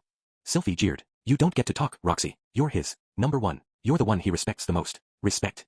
I honestly don't understand why he seems to revere me so much. Rudy told me it's because you taught him the most precious thing in the world. Something really special. I bet it's something pervy, something he's really into.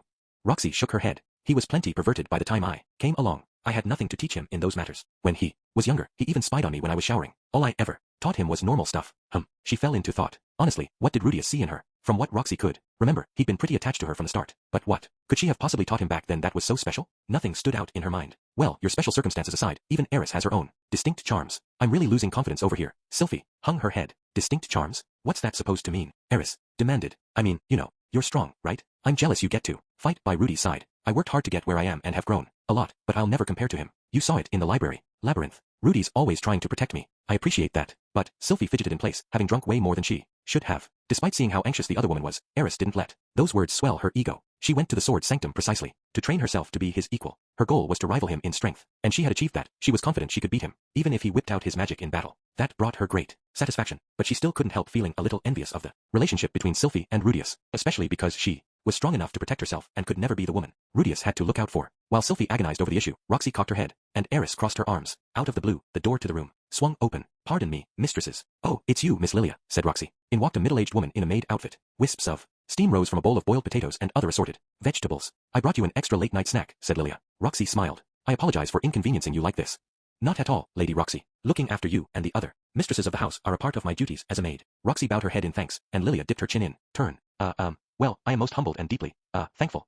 Eris stammered, unused to using such polite turns of phrase. Not at all, Lady Eris. You needn't thank me. Now that you are one of Rudius's wives, that means I consider you my mistress as well. Eris was still struggling on how to interact with Lilia. Her family's estate in the Fittoa region had employed a number of maids, but Eris got the feeling she shouldn't treat Lilia the same way. She was the mother of Rudius's younger sister, after all. In a way, she was like a wet nurse or second mother to him. The last thing Eris wanted was to make Rudius's mother hate her. Also, you needn't use such polite language with me. I heard much of you when I lived in Buena Village. What did you hear? Well, Lilia hesitated. Eris already knew it was nothing good if it was something Lilia had heard way back when she was still a child. I heard that you were so violent no one could get you under control, and that it would be difficult for you to ever live the life of a proper noble woman. Eris scowled, sticking out her bottom lip. Despite the development in her sword skills, she wasn't so different now. There was a period where she tried her best to fulfill the role given to her, but she'd thrown all that away. But now look at you. You have turned into a stunning young lady. The sword god, and even the lord of the Fittoa region, would be proud to see the woman you are now. I guess. Eris dropped her gaze. But my dad and grandpa are already.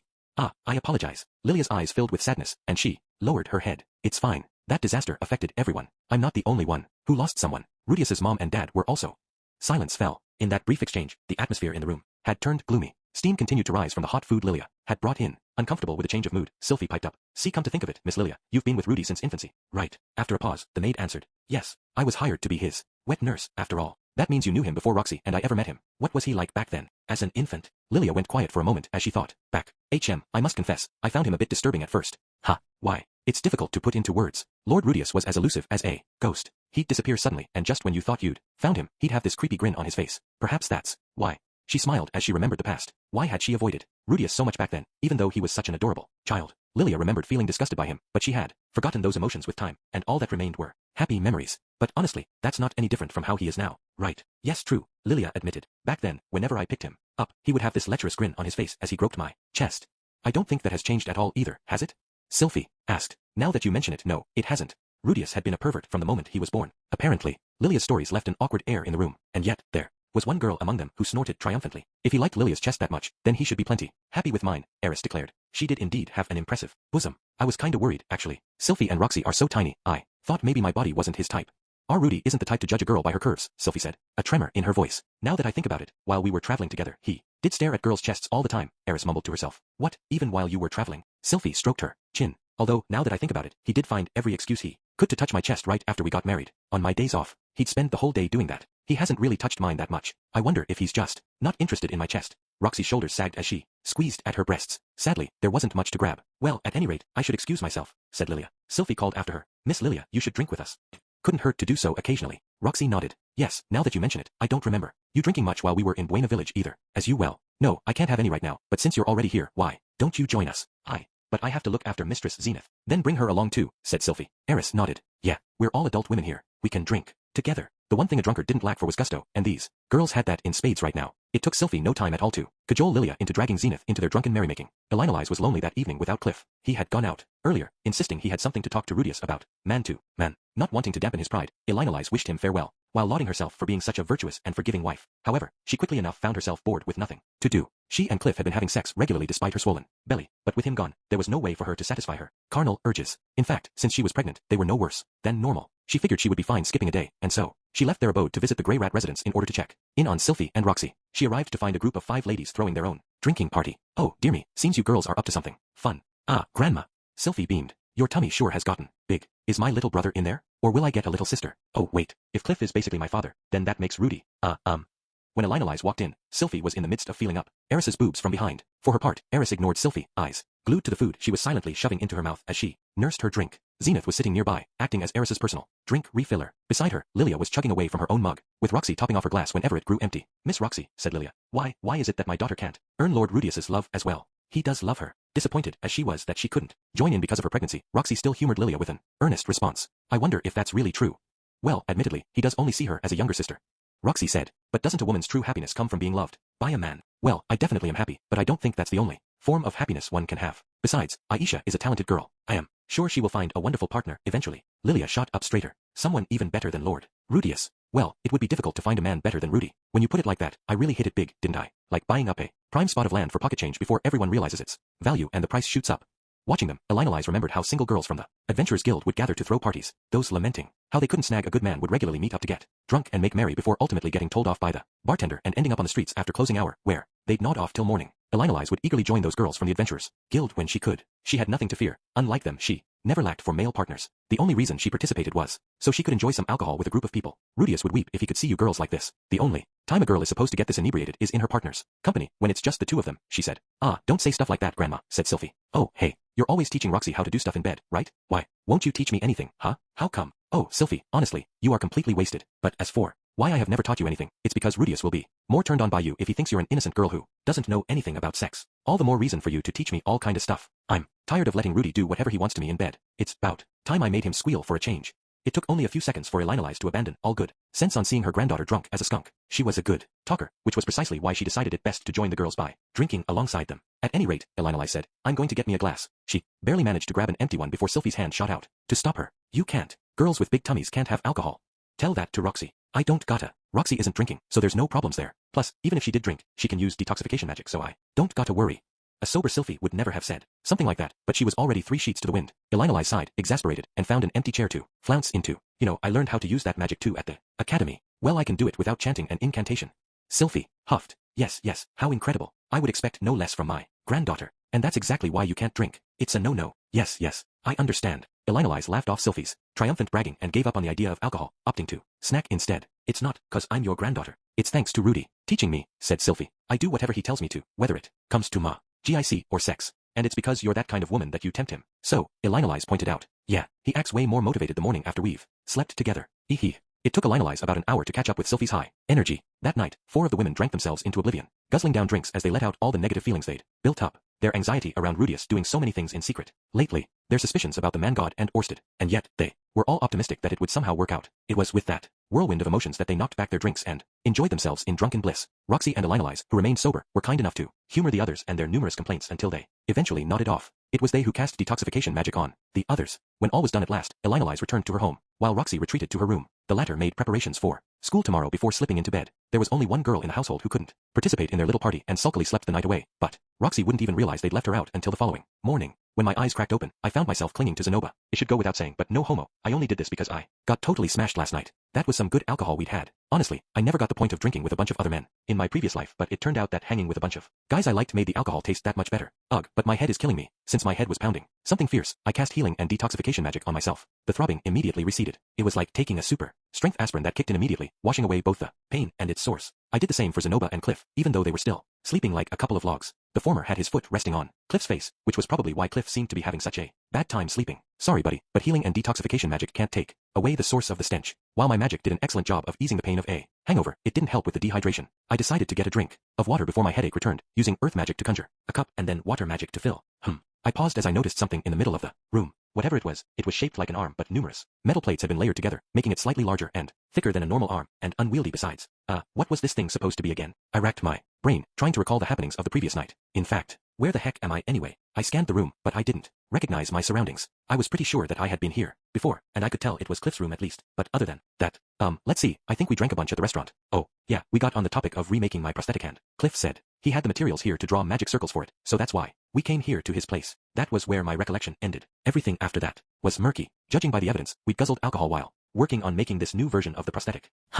Fuzzy as my brain was on the details, I did remember bits and pieces about our attempts not going to plan at all. I reached down and picked up the prosthetic, or gauntlet, rather, and inspected it. The thing was heavy, probably weighing about 10 kilograms, which meant I'd made it with my earth magic. I had even left a perfect slot in the palm where a magic stone could be embedded. It struggled to fit it on my hand while holding it, so I set it down and slipped my hand in. It fit like a glove. Earth, be thou my hand, I muttered. Mana started pooling in my arm, feeding into the gauntlet, and gradually, it became lighter and lighter. My sense of touch was less sensitive when wearing it, but I could easily pick up whatever I wanted, giving me fond nostalgia for the time I spent with my prosthetic. There was no mistaking it. This was the Zalif prosthesis, or the Zalif gauntlet rather, if we were going for a more accurate term. We actually finished it. Indeed, we had successfully created the Zalif gauntlet. After that, the three of us groggily sat around and enjoyed the breakfast Elinalize made. She had come home at some early hour. This morning, we did it. Yeah.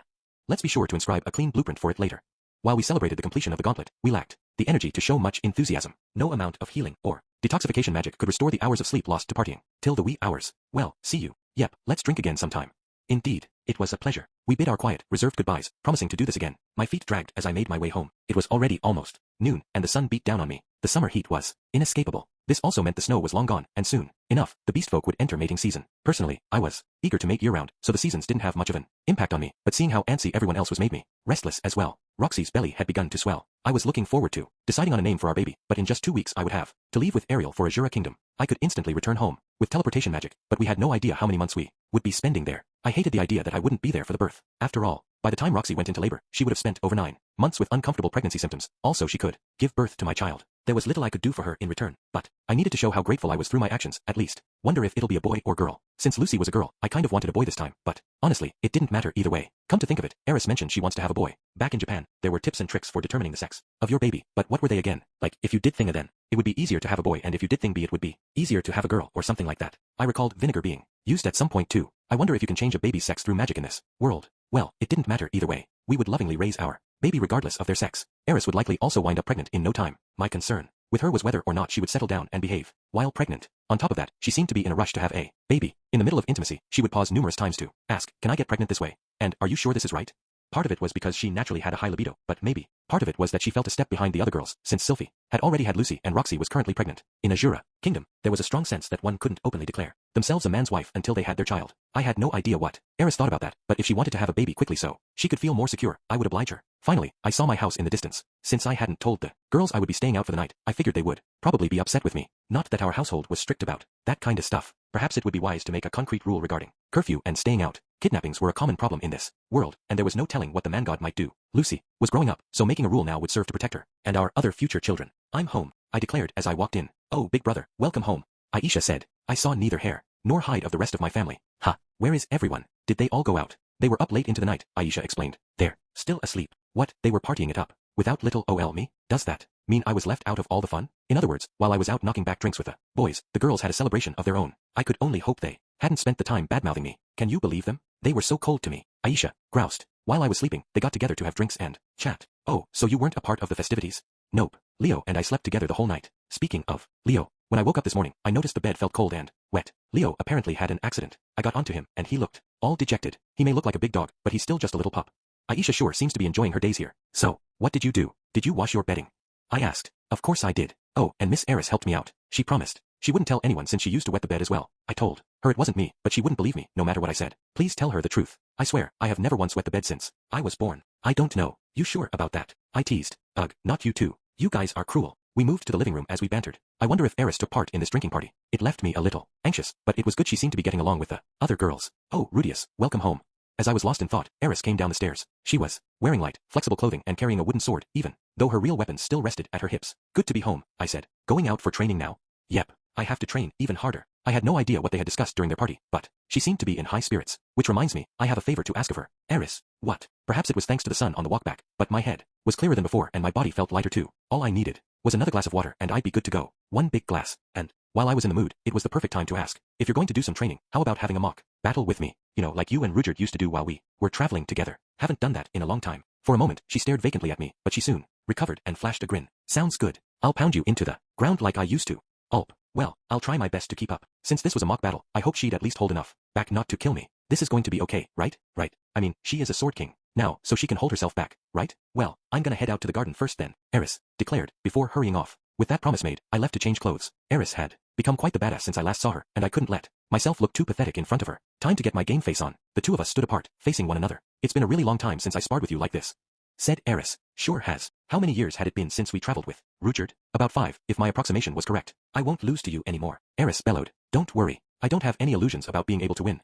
I used to defeat her after I received my Eye of Foresight, but by the end of our journey, the advantage that gave me was negligible at best." The two of us had gone on to live different lives after we parted. Eris had spent all of her time studying the sword, doing nothing but fighting. Having seen her face off with Orsted, I could already tell I didn't stand a chance of beating her. That said, you don't have much experience fighting a mage, do you? I asked. Nope. And I've never faced off with anyone skilled enough to use something like the Sword of Light. Mock battles like these will help us prepare to face off against opponents of a similar skill level. Eris huffed, grinning from ear to ear. What's with her? I didn't really compliment her that much. Did I say something funny? It really has been forever since we did this, too, she said. Yeah, I guess so. Eris wasn't just referring to the sparring, she was recalling when I was her tutor and used to logically analyze what we were doing as we trained. Well, with that out of the way, it's time to battle. Just like before when we were traveling. Yep, got it. She lifted her wooden sword, holding it high above her head, her favorite pose since childhood. However, things were different. Now, the moment she took that pose, the air around her settled. The tense, cocky aura about her disappeared in an instant. Panicked, I dropped into a fighting stance and gripped my staff, unleashing my eye of foresight. Whenever you're R. Before I could get the word out, Eris's figure blurred. By the time I finished the sentence, a force struck my right shoulder. I dropped my staff before I could register what had happened and went sprawling. The next thing I knew, I was staring at the sky. There was a delay before the pain hit, shooting through my shoulder. Irk. I couldn't move my right arm at all, which made me suspect she'd shattered my shoulder blade. I managed to reach my left hand over and started chanting, let this divine power be as satisfying nourishment, giving one who has lost their strength the strength to rise again. Healing. Slowly, the pain subsided. Eris appeared in my field of vision, still holding her sword above her head with a confused look on her face, as if to say, what now? Can I strike you again? Hold it. Stop. I thrust my hand out to stay her, and she finally lowered her weapon. I took a breath and lifted myself off the ground. Eris, was that the Sword of Light just now? Yep. Aha, so that's the secret technique of the sword god style. I had seen it once before, and Orsted had even hit me with the technique. But seeing it once again reinforced how ungodly fast it was. I hadn't had time to blink, let alone react. So that's what it was. I mumbled. Amazing. I didn't see it coming. Right. I put everything I had into it. Eris nodded, pleased by my compliment. Guess I'll have to work hard and find a way to counter it. Eris huffed. It won't be that easy. Yeah, I don't expect I'll be able to do it today.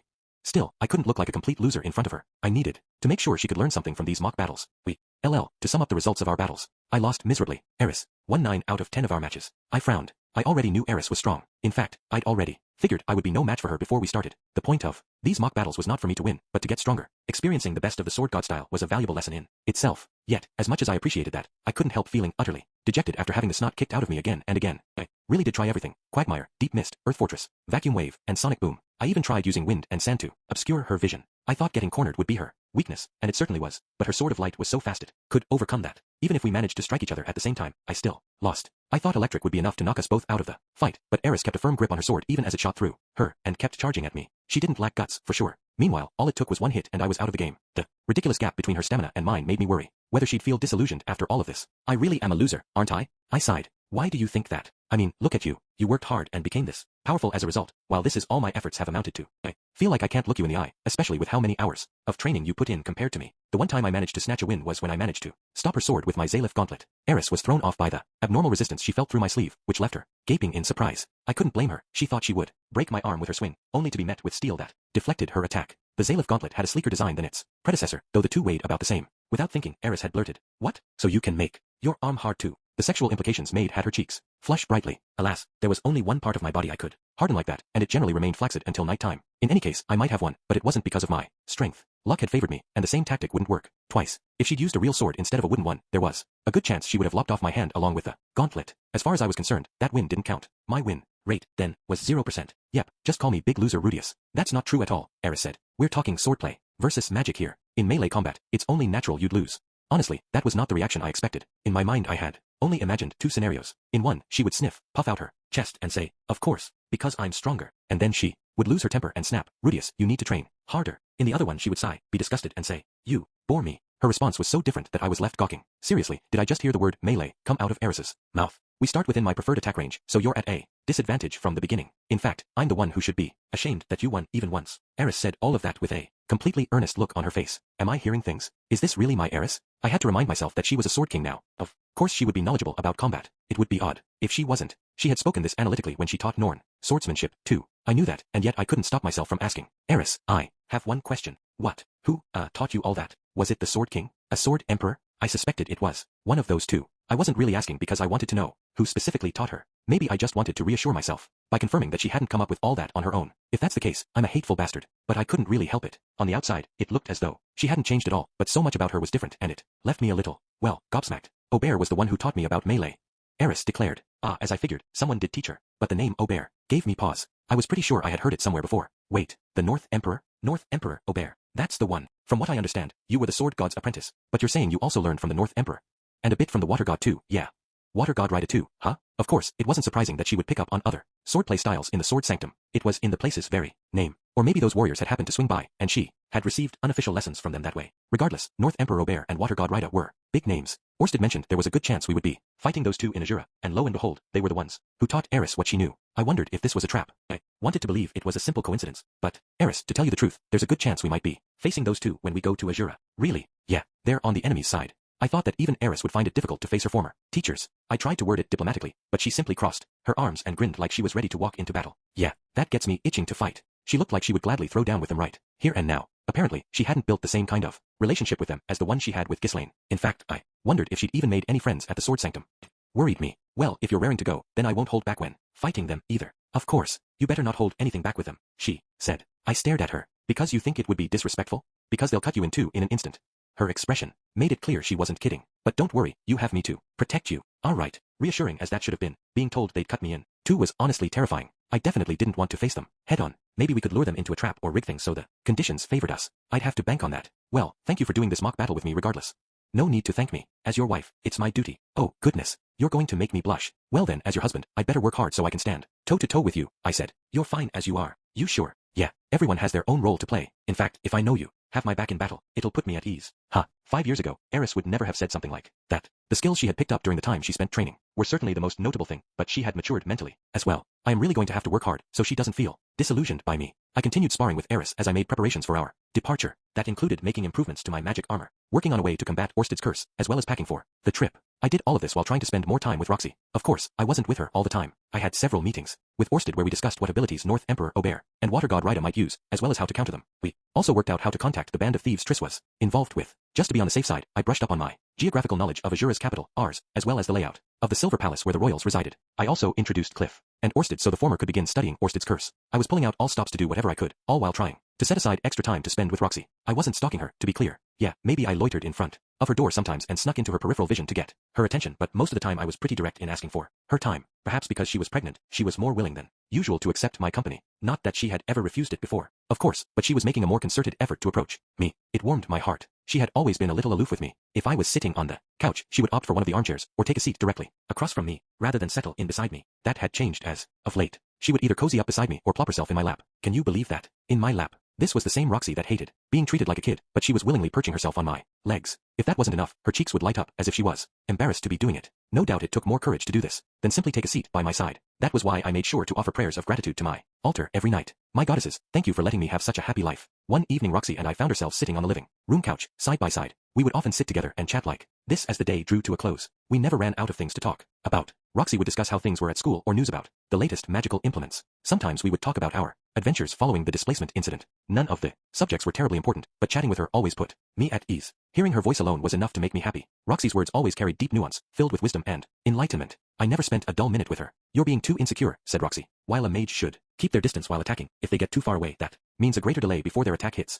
But when I'm fighting someone with a sword, shouldn't I put some distance between myself and them? The subject of today's discussion was my match with Eris. Most people would judge me, saying it was wrong to bring up another woman when I was spending time with Roxy, but it was actually Roxy who broached the subject. She had watched our match, watched me get my butt handed to me. Roxy agreed. True. If you're a magician facing a swordsman, the more distance you can get, the better position you'll be in. Your spell's impact may be delayed, but at least your opponent's attacks won't hit you either. See, like I was saying. However, that all changes the moment you enter your opponent's attack range.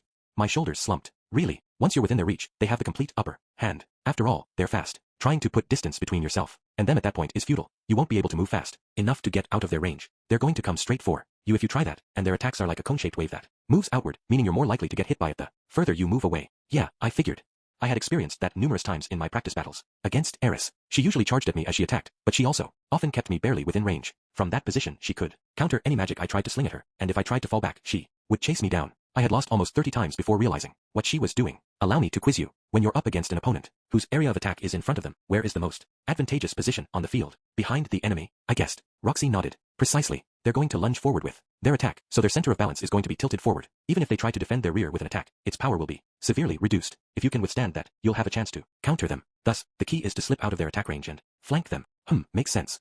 So it was better to charge forward instead of falling back. The most dangerous move was actually the best path to survival. Roxy's brilliance didn't surprise me. She wasn't my teacher for nothing.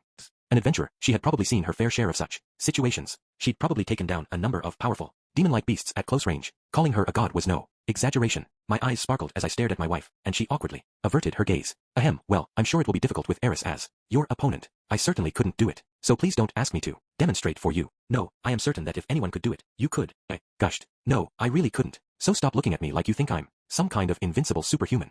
I'm not looking at you like that. My eyes are just sparkling, because you're a goddess. Regardless, I finally had my answer. I shouldn't try to escape my opponent by falling back every time. I needed to charge forward at least occasionally, get the drop on my opponent, and halt their momentum with a counter of my own. That would force them to second-guess themselves, to make them doubt their usual method of charging in for the kill and give me the advantage instead. If I could make them think it was a risk to close too much distance between us, that would actually make it so I could fall back and gain the upper hand. Granted, it wouldn't be that simple with Eris. I would just have to keep losing to her while cautiously testing my options. Ahem. Roxy cleared her throat, interrupting my thoughts. Well, Rudy, since your departure is fast approaching, I think it's about time you decided on a name for the baby.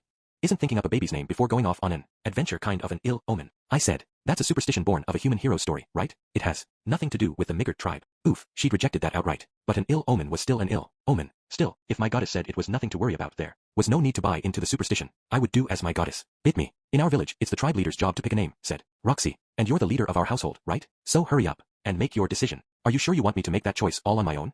Of course. While you're gone, I'll be lovingly stroking my belly and calling our baby by whatever name you give it. That will bring me some happiness in your absence. As she spoke, she caressed her stomach. I ed my hand over hers and followed her motions. It was strange, thinking how this girl I had known for over a decade now held my baby within her. I'd experienced the same puzzling sensation before with Sylphie, and now I was again with Roxy. Happiness swelled in the depths of my chest. It was such a pleasant feeling, one I wanted to enjoy again and again. Hee. I snickered. What is it, Rudy? That laugh sounds just like Sylphie. Just like Sylphie, huh? Nothing, really. Thinking about how much I like your tummy. I'm not as slender as Sylphie, nor as fit and muscular as Eris, but if you still like my body, then you're welcome to touch it as much as you want. Really? I asked, although I'd already been doing just that for the past few minutes. Half of the baby inside me belongs to you after all. What about you? How much of you belongs to me? Roxy paused before saying, everything, at least on the outside. But I can't claim the baby inside too? She shook her head. Half of the baby belongs to me. I won't budge on that. Makes sense. I knew she was wise. That's right, a child belongs to both of its parents. And Roxy belongs to me. Let's see, what should we do about the name? I mumbled.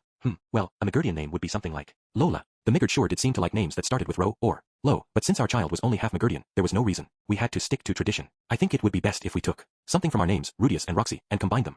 I said, that's a good idea, then. Rodius, or Luxy, I don't think our names pair up very well. Nonsense, I insisted. We are a perfect match for one another. We couldn't simply slap our names together like that, though. Maybe we could change a vowel. Start the name off with, say, Ri or Lu instead.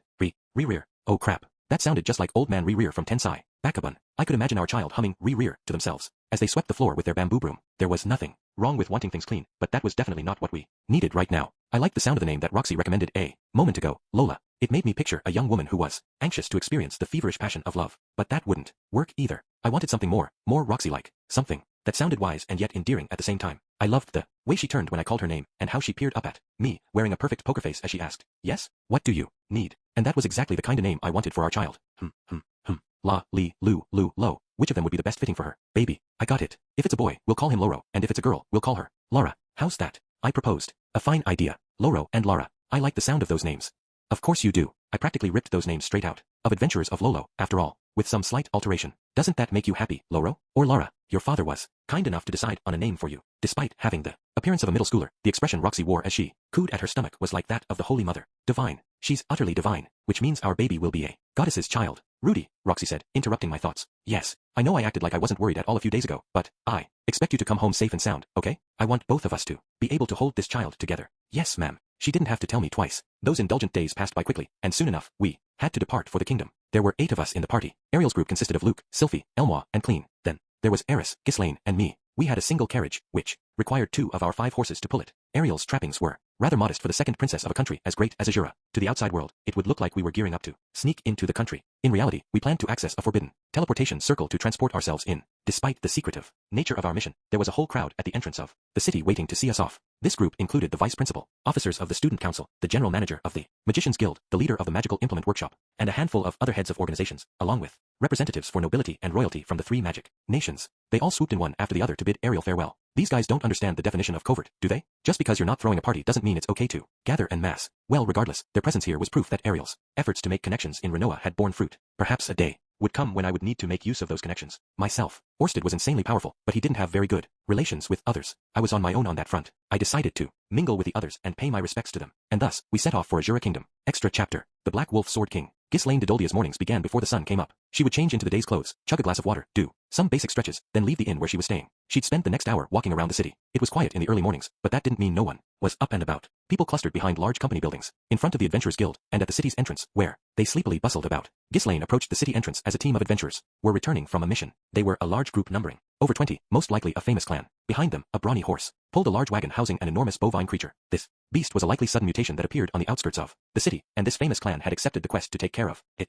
Their faces were heavy with exhaustion, which suggested the mission had taken them days to complete. Ghislaine watched them for a while, then finally lost interest and turned to leave. After her walk, she returned to the inn, where she practiced with her sword in the courtyard. It was a simple exercise. All she did was swing her weapon over and over. She had done the same monotonous routine daily without fail for over a decade. Sword god Galfalion had ordered her to do this ages ago. She did it while she was at Sword Sanctum. She did it when she became an adventurer. She did it even after Eris and Sorrows took her in and she became a bodyguard and instructor in swordplay. She did it when she was teleported to the conflict zone during the displacement incident, as well as when she made it to the refugee camp in the Fit Toa region where she helped Alphonse out. She continued doing it even after she reunited with Eris and returned to the Sword Sanctum. Even now, as Ariel's bodyguard, she never skipped a session. This training gave her a sense of her physical condition and mental state each day. Lately, her mind had been at peace. She'd had two objectives to fulfill: protect Eris and avenge Sorrows. Now, one of them was complete. She had safely delivered Eris back to Rudius. That mission was over. Only one thing was left. Just one. Ghislaine liked that. Having one goal was straightforward, it was easy to understand, and she didn't have to strain herself over it. Even better, her path was already laid out before her. Rudius had introduced her to Ariel, who understood what Ghislaine wanted to accomplish, and she had promised to let Ghislaine do just that. Finally, everything was simple. All she had to do when the time came was charge forth and cut her enemy down. This simplicity was why she felt so relaxed lately. That night, Ghislaine visited one of the Sharia's many pubs. Clamor filled the air, yet it was conspicuously quiet in her immediate vicinity. Despite being past her prime, Ghislaine was still a beauty, a beast woman with tan skin and impressive musculature, and yet no one tried to approach her. The dangerous aura she exuded reminded the people of the Berserker Sword King, who was the subject of endless rumors. The Berserker Sword King, a person who swung their fists indiscriminately and cut people down, a person who lacked all reason and never thought twice before unleashing their fury. Just meeting their gaze could provoke them into a fight, and they were an amazing sword fighter on top of all of that. The mystery surrounding them only stoked more fear, which was why everyone gave Ghislaine a wide berth. In truth, though Ghislaine was the teacher of this rumored Berserker Sword King, she was not the woman herself. She sat in a seat by the counter, keeping to herself, quieter than any of the other customers as she nursed her drink. That made her even more intimidating, adding weight to the rumors. Of course, Ghislaine wasn't intentionally trying to be menacing. She was only waiting for her food to come. Ghislaine knew that this place had procured the meat of the beast those adventurers brought in this morning, which meant they would be serving up thick slices of juicy steak. That was why her gaze was glued to the kitchen, from which the scent of sizzling meat wafted out to tease her. She waited eagerly, salivating at the thought. The door suddenly swung open and a chime sounded to announce the arrival of a new guest. An elf with gorgeous hair, a beautiful face, and generous breasts strolled in. Her stomach, however, was so swollen, it looked bizarre on her otherwise slender figure, a clear sign she was pregnant. As soon as other people in the pub spotted her, their faces lit up, and they eagerly called out to her, "Hey, it's been a while. Not looking for any male partners anymore. Come to think of it, you got hitched, didn't ya? Come grab a seat, let's knock back some drinks together."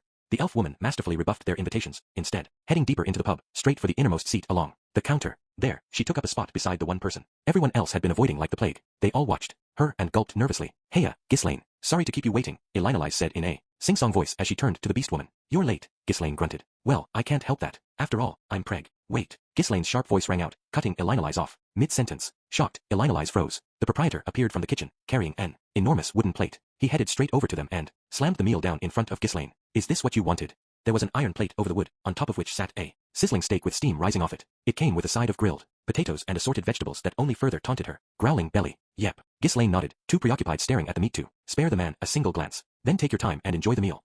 "Oh, I'd like some water and snacks myself," Elinalise said, calling after him. "Sure thing," the proprietor hollered over his shoulder. Elinalise sank into her seat. I'm completely exhausted. I've been through pregnancy countless times before, but it never gets any easier. Aha. But I wonder why it is. I haven't grown to dislike it after going through it so many times. Aha. Speaking of which, your mating season should be soon, right? Isn't it about time you found yourself a partner? If you'd like, I'd be happy to pair you up with someone. Aha. Ghislaine never so much as glanced at Elinalise. She simply waited with her knife and fork in hand, staring at the slab of steaming meat. Drool dripped down her chin. "There is no need to wait on my account. Go ahead and eat," said Elinalise. "You sure?" "Of course. It won't be any good if it gets cold. Meat is always good, even cold." Even as she said that, Ghislaine began devouring the thick steak. It was a little rare, but it was still cooked through, which was the perfect way to prepare a fresh piece of meat like this. Ghislaine sawed through it, stabbed into a chunk and tucked it in her mouth. It was slathered in tangy sauce which eliminated the gaminess, giving it a savory smell and flavor. It was rare enough to be a little tender, but that was just right for Ghislaine. She tore into it, letting its natural juices fill her mouth. This was heaven. Ghislaine continued cutting her meat and devouring it, letting her cheeks fill with juice as she chewed. Once she swallowed, she was back to cutting another bite. She was silent the whole time, completely ignoring Elinalise's presence. Elinalise didn't mind, resting her cheek against her hand and watching. "Is it good? In that case, I was right to pick this place." Elinolise was the one who'd clued Ghislaine in about the stakes. Here, since they had the fortune of reuniting after such a long time, Elinolise decided to invite Ghislaine out for dinner for a chat. Naturally, she picked the exact type of pub that Ghislaine loved. Here you go, announced the proprietor as he arrived with Elinolise's order. Ghislaine had already inhaled half of her steak by that point. How unusual for you, she commented. Not going to drink. That her stomach was no longer completely empty. She noticed that Elinolise had only ordered water. Yes, alcohol would be the better fit for our happy reunion and the depressing conversation we're about to have, but alas, I can't partake, Elinolise said, lightly tapping her swollen stomach. Okay then. Ghislaine didn't bother trying to pressure her. Recently, I actually tried to have some alcohol myself, but Sylphie stopped me, treated me like a child, telling me it was a no-no. Elinolise wore a vacant expression as she caressed her stomach. Ghislaine frowned. Heard you got married, but I never figured you'd be this devoted to one guy. It's a surprise for me too, but Cliff is a wonderful man. Sure, he's not very flexible and doesn't listen, but he's self-confident and has a strong sense of responsibility. When we have sex, he goes all out. He doesn't simply focus on his own pleasure, he tries his best to make sure I feel good as well. It's so utterly adorable. Oh, Ghislaine, you should try to find someone for yourself soon too. I'll pass. Ghislaine brushed off the romance talk without a second thought. She had already given up on living as a woman, choosing instead to focus on leading her life as a sword fighter. Well, I won't force you. More importantly, Elinolise paused, lifting her glass and raising it toward Ghislaine. Ghislaine put her knife down and took up her flagon. To a fond reunion between friends, said Elinolise. Yeah, cheers. They clinked their cups, a pleasantly resonant sound. The two former members of the Black Wolffangs had finally come together. Again, it would have been better if Talhand and Geese were here to join us, Elinolise murmured. Paul and Zenith too. In an instant, what was supposed to be a joyous meeting turned gloomy, but that was exactly why Elinolise had come here, to have that conversation. About Paul, it's a shame what happened. In a better world, I would have been the first one to go, not him. He lived fast and reckless, said Ghislaine. I figured he'd meet his end sooner rather than later. Yeah, I seem to remember you saying something like that a long time ago. Ghislaine shook her head. You're the one who said it. Oh, really? Yep. But the fact that he's gone isn't that surprising to me. Paul went out with a bang though, said Elinolise. Care to hear the story? Yeah, tell me. Elinolise recounted the story as Ghislaine requested. She started by explaining how Paul got separated from his family and searched desperately for them. How, despite his womanizing ways, he turned temptations away and insisted on remaining loyal to Zenith. She also shared how his reunion with Rudius went in Bigarret, how the two had talked, and how happy Paul had looked. Finally, she recalled the details of their battle and how Paul died protecting Rudius. Huh. Ghislaine grunted. He sure changed. Hard to believe. That's the same man who always did stupid crap with you.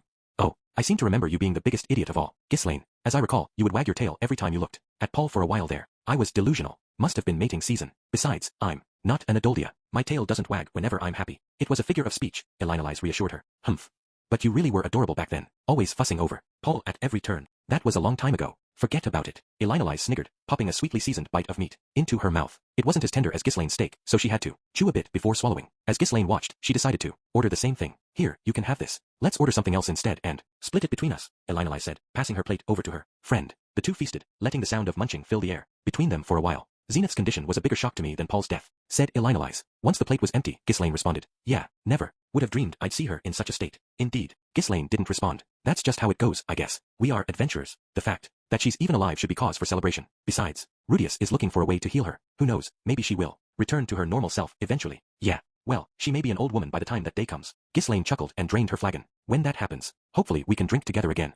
I hope so too. We'll have to call in Geese and Talhand when that day comes and have a huge party. What are those two up to, anyway? Well, after Talhand and I split up, the two continued catching up, chatting about various topics. Elinolise talked about what happened after they split from the group, what they did following the displacement incident, how she met Rudius. They even revisited their past adventures, such as the time they went diving into some old ruins trying to find a legendary holy sword. Then there was the time that Geese gambled all their money away and they had to shake down some random people for funds. Another time, when Ghislaine entered her mating season, Paul jumped in to take advantage of the situation, and Elinolise joined him, turning it into a sensual threesome. Most of their memories together were embarrassing, but they were precious, embedded deep within the two women's hearts. Elinolise's eyes were half crinkled shut as she jabbered away. Ghislaine had guzzled so much alcohol that she was totally smashed, her face vacant as she rested her chin on her hand. Oh dear, Elinolise said. I rarely see you drink yourself into oblivion like this. Can you get back to your room on your own? I'm fine. There are no wolves who'd bother coming after me anymore. Ghislaine shot a look over her shoulder. Even the more rugged adventurers were quick to avert their eyes. Maybe I should have taken up Lord Philip on his offer after all. Philip? Oh, you mean the one from the Fit-Toa region?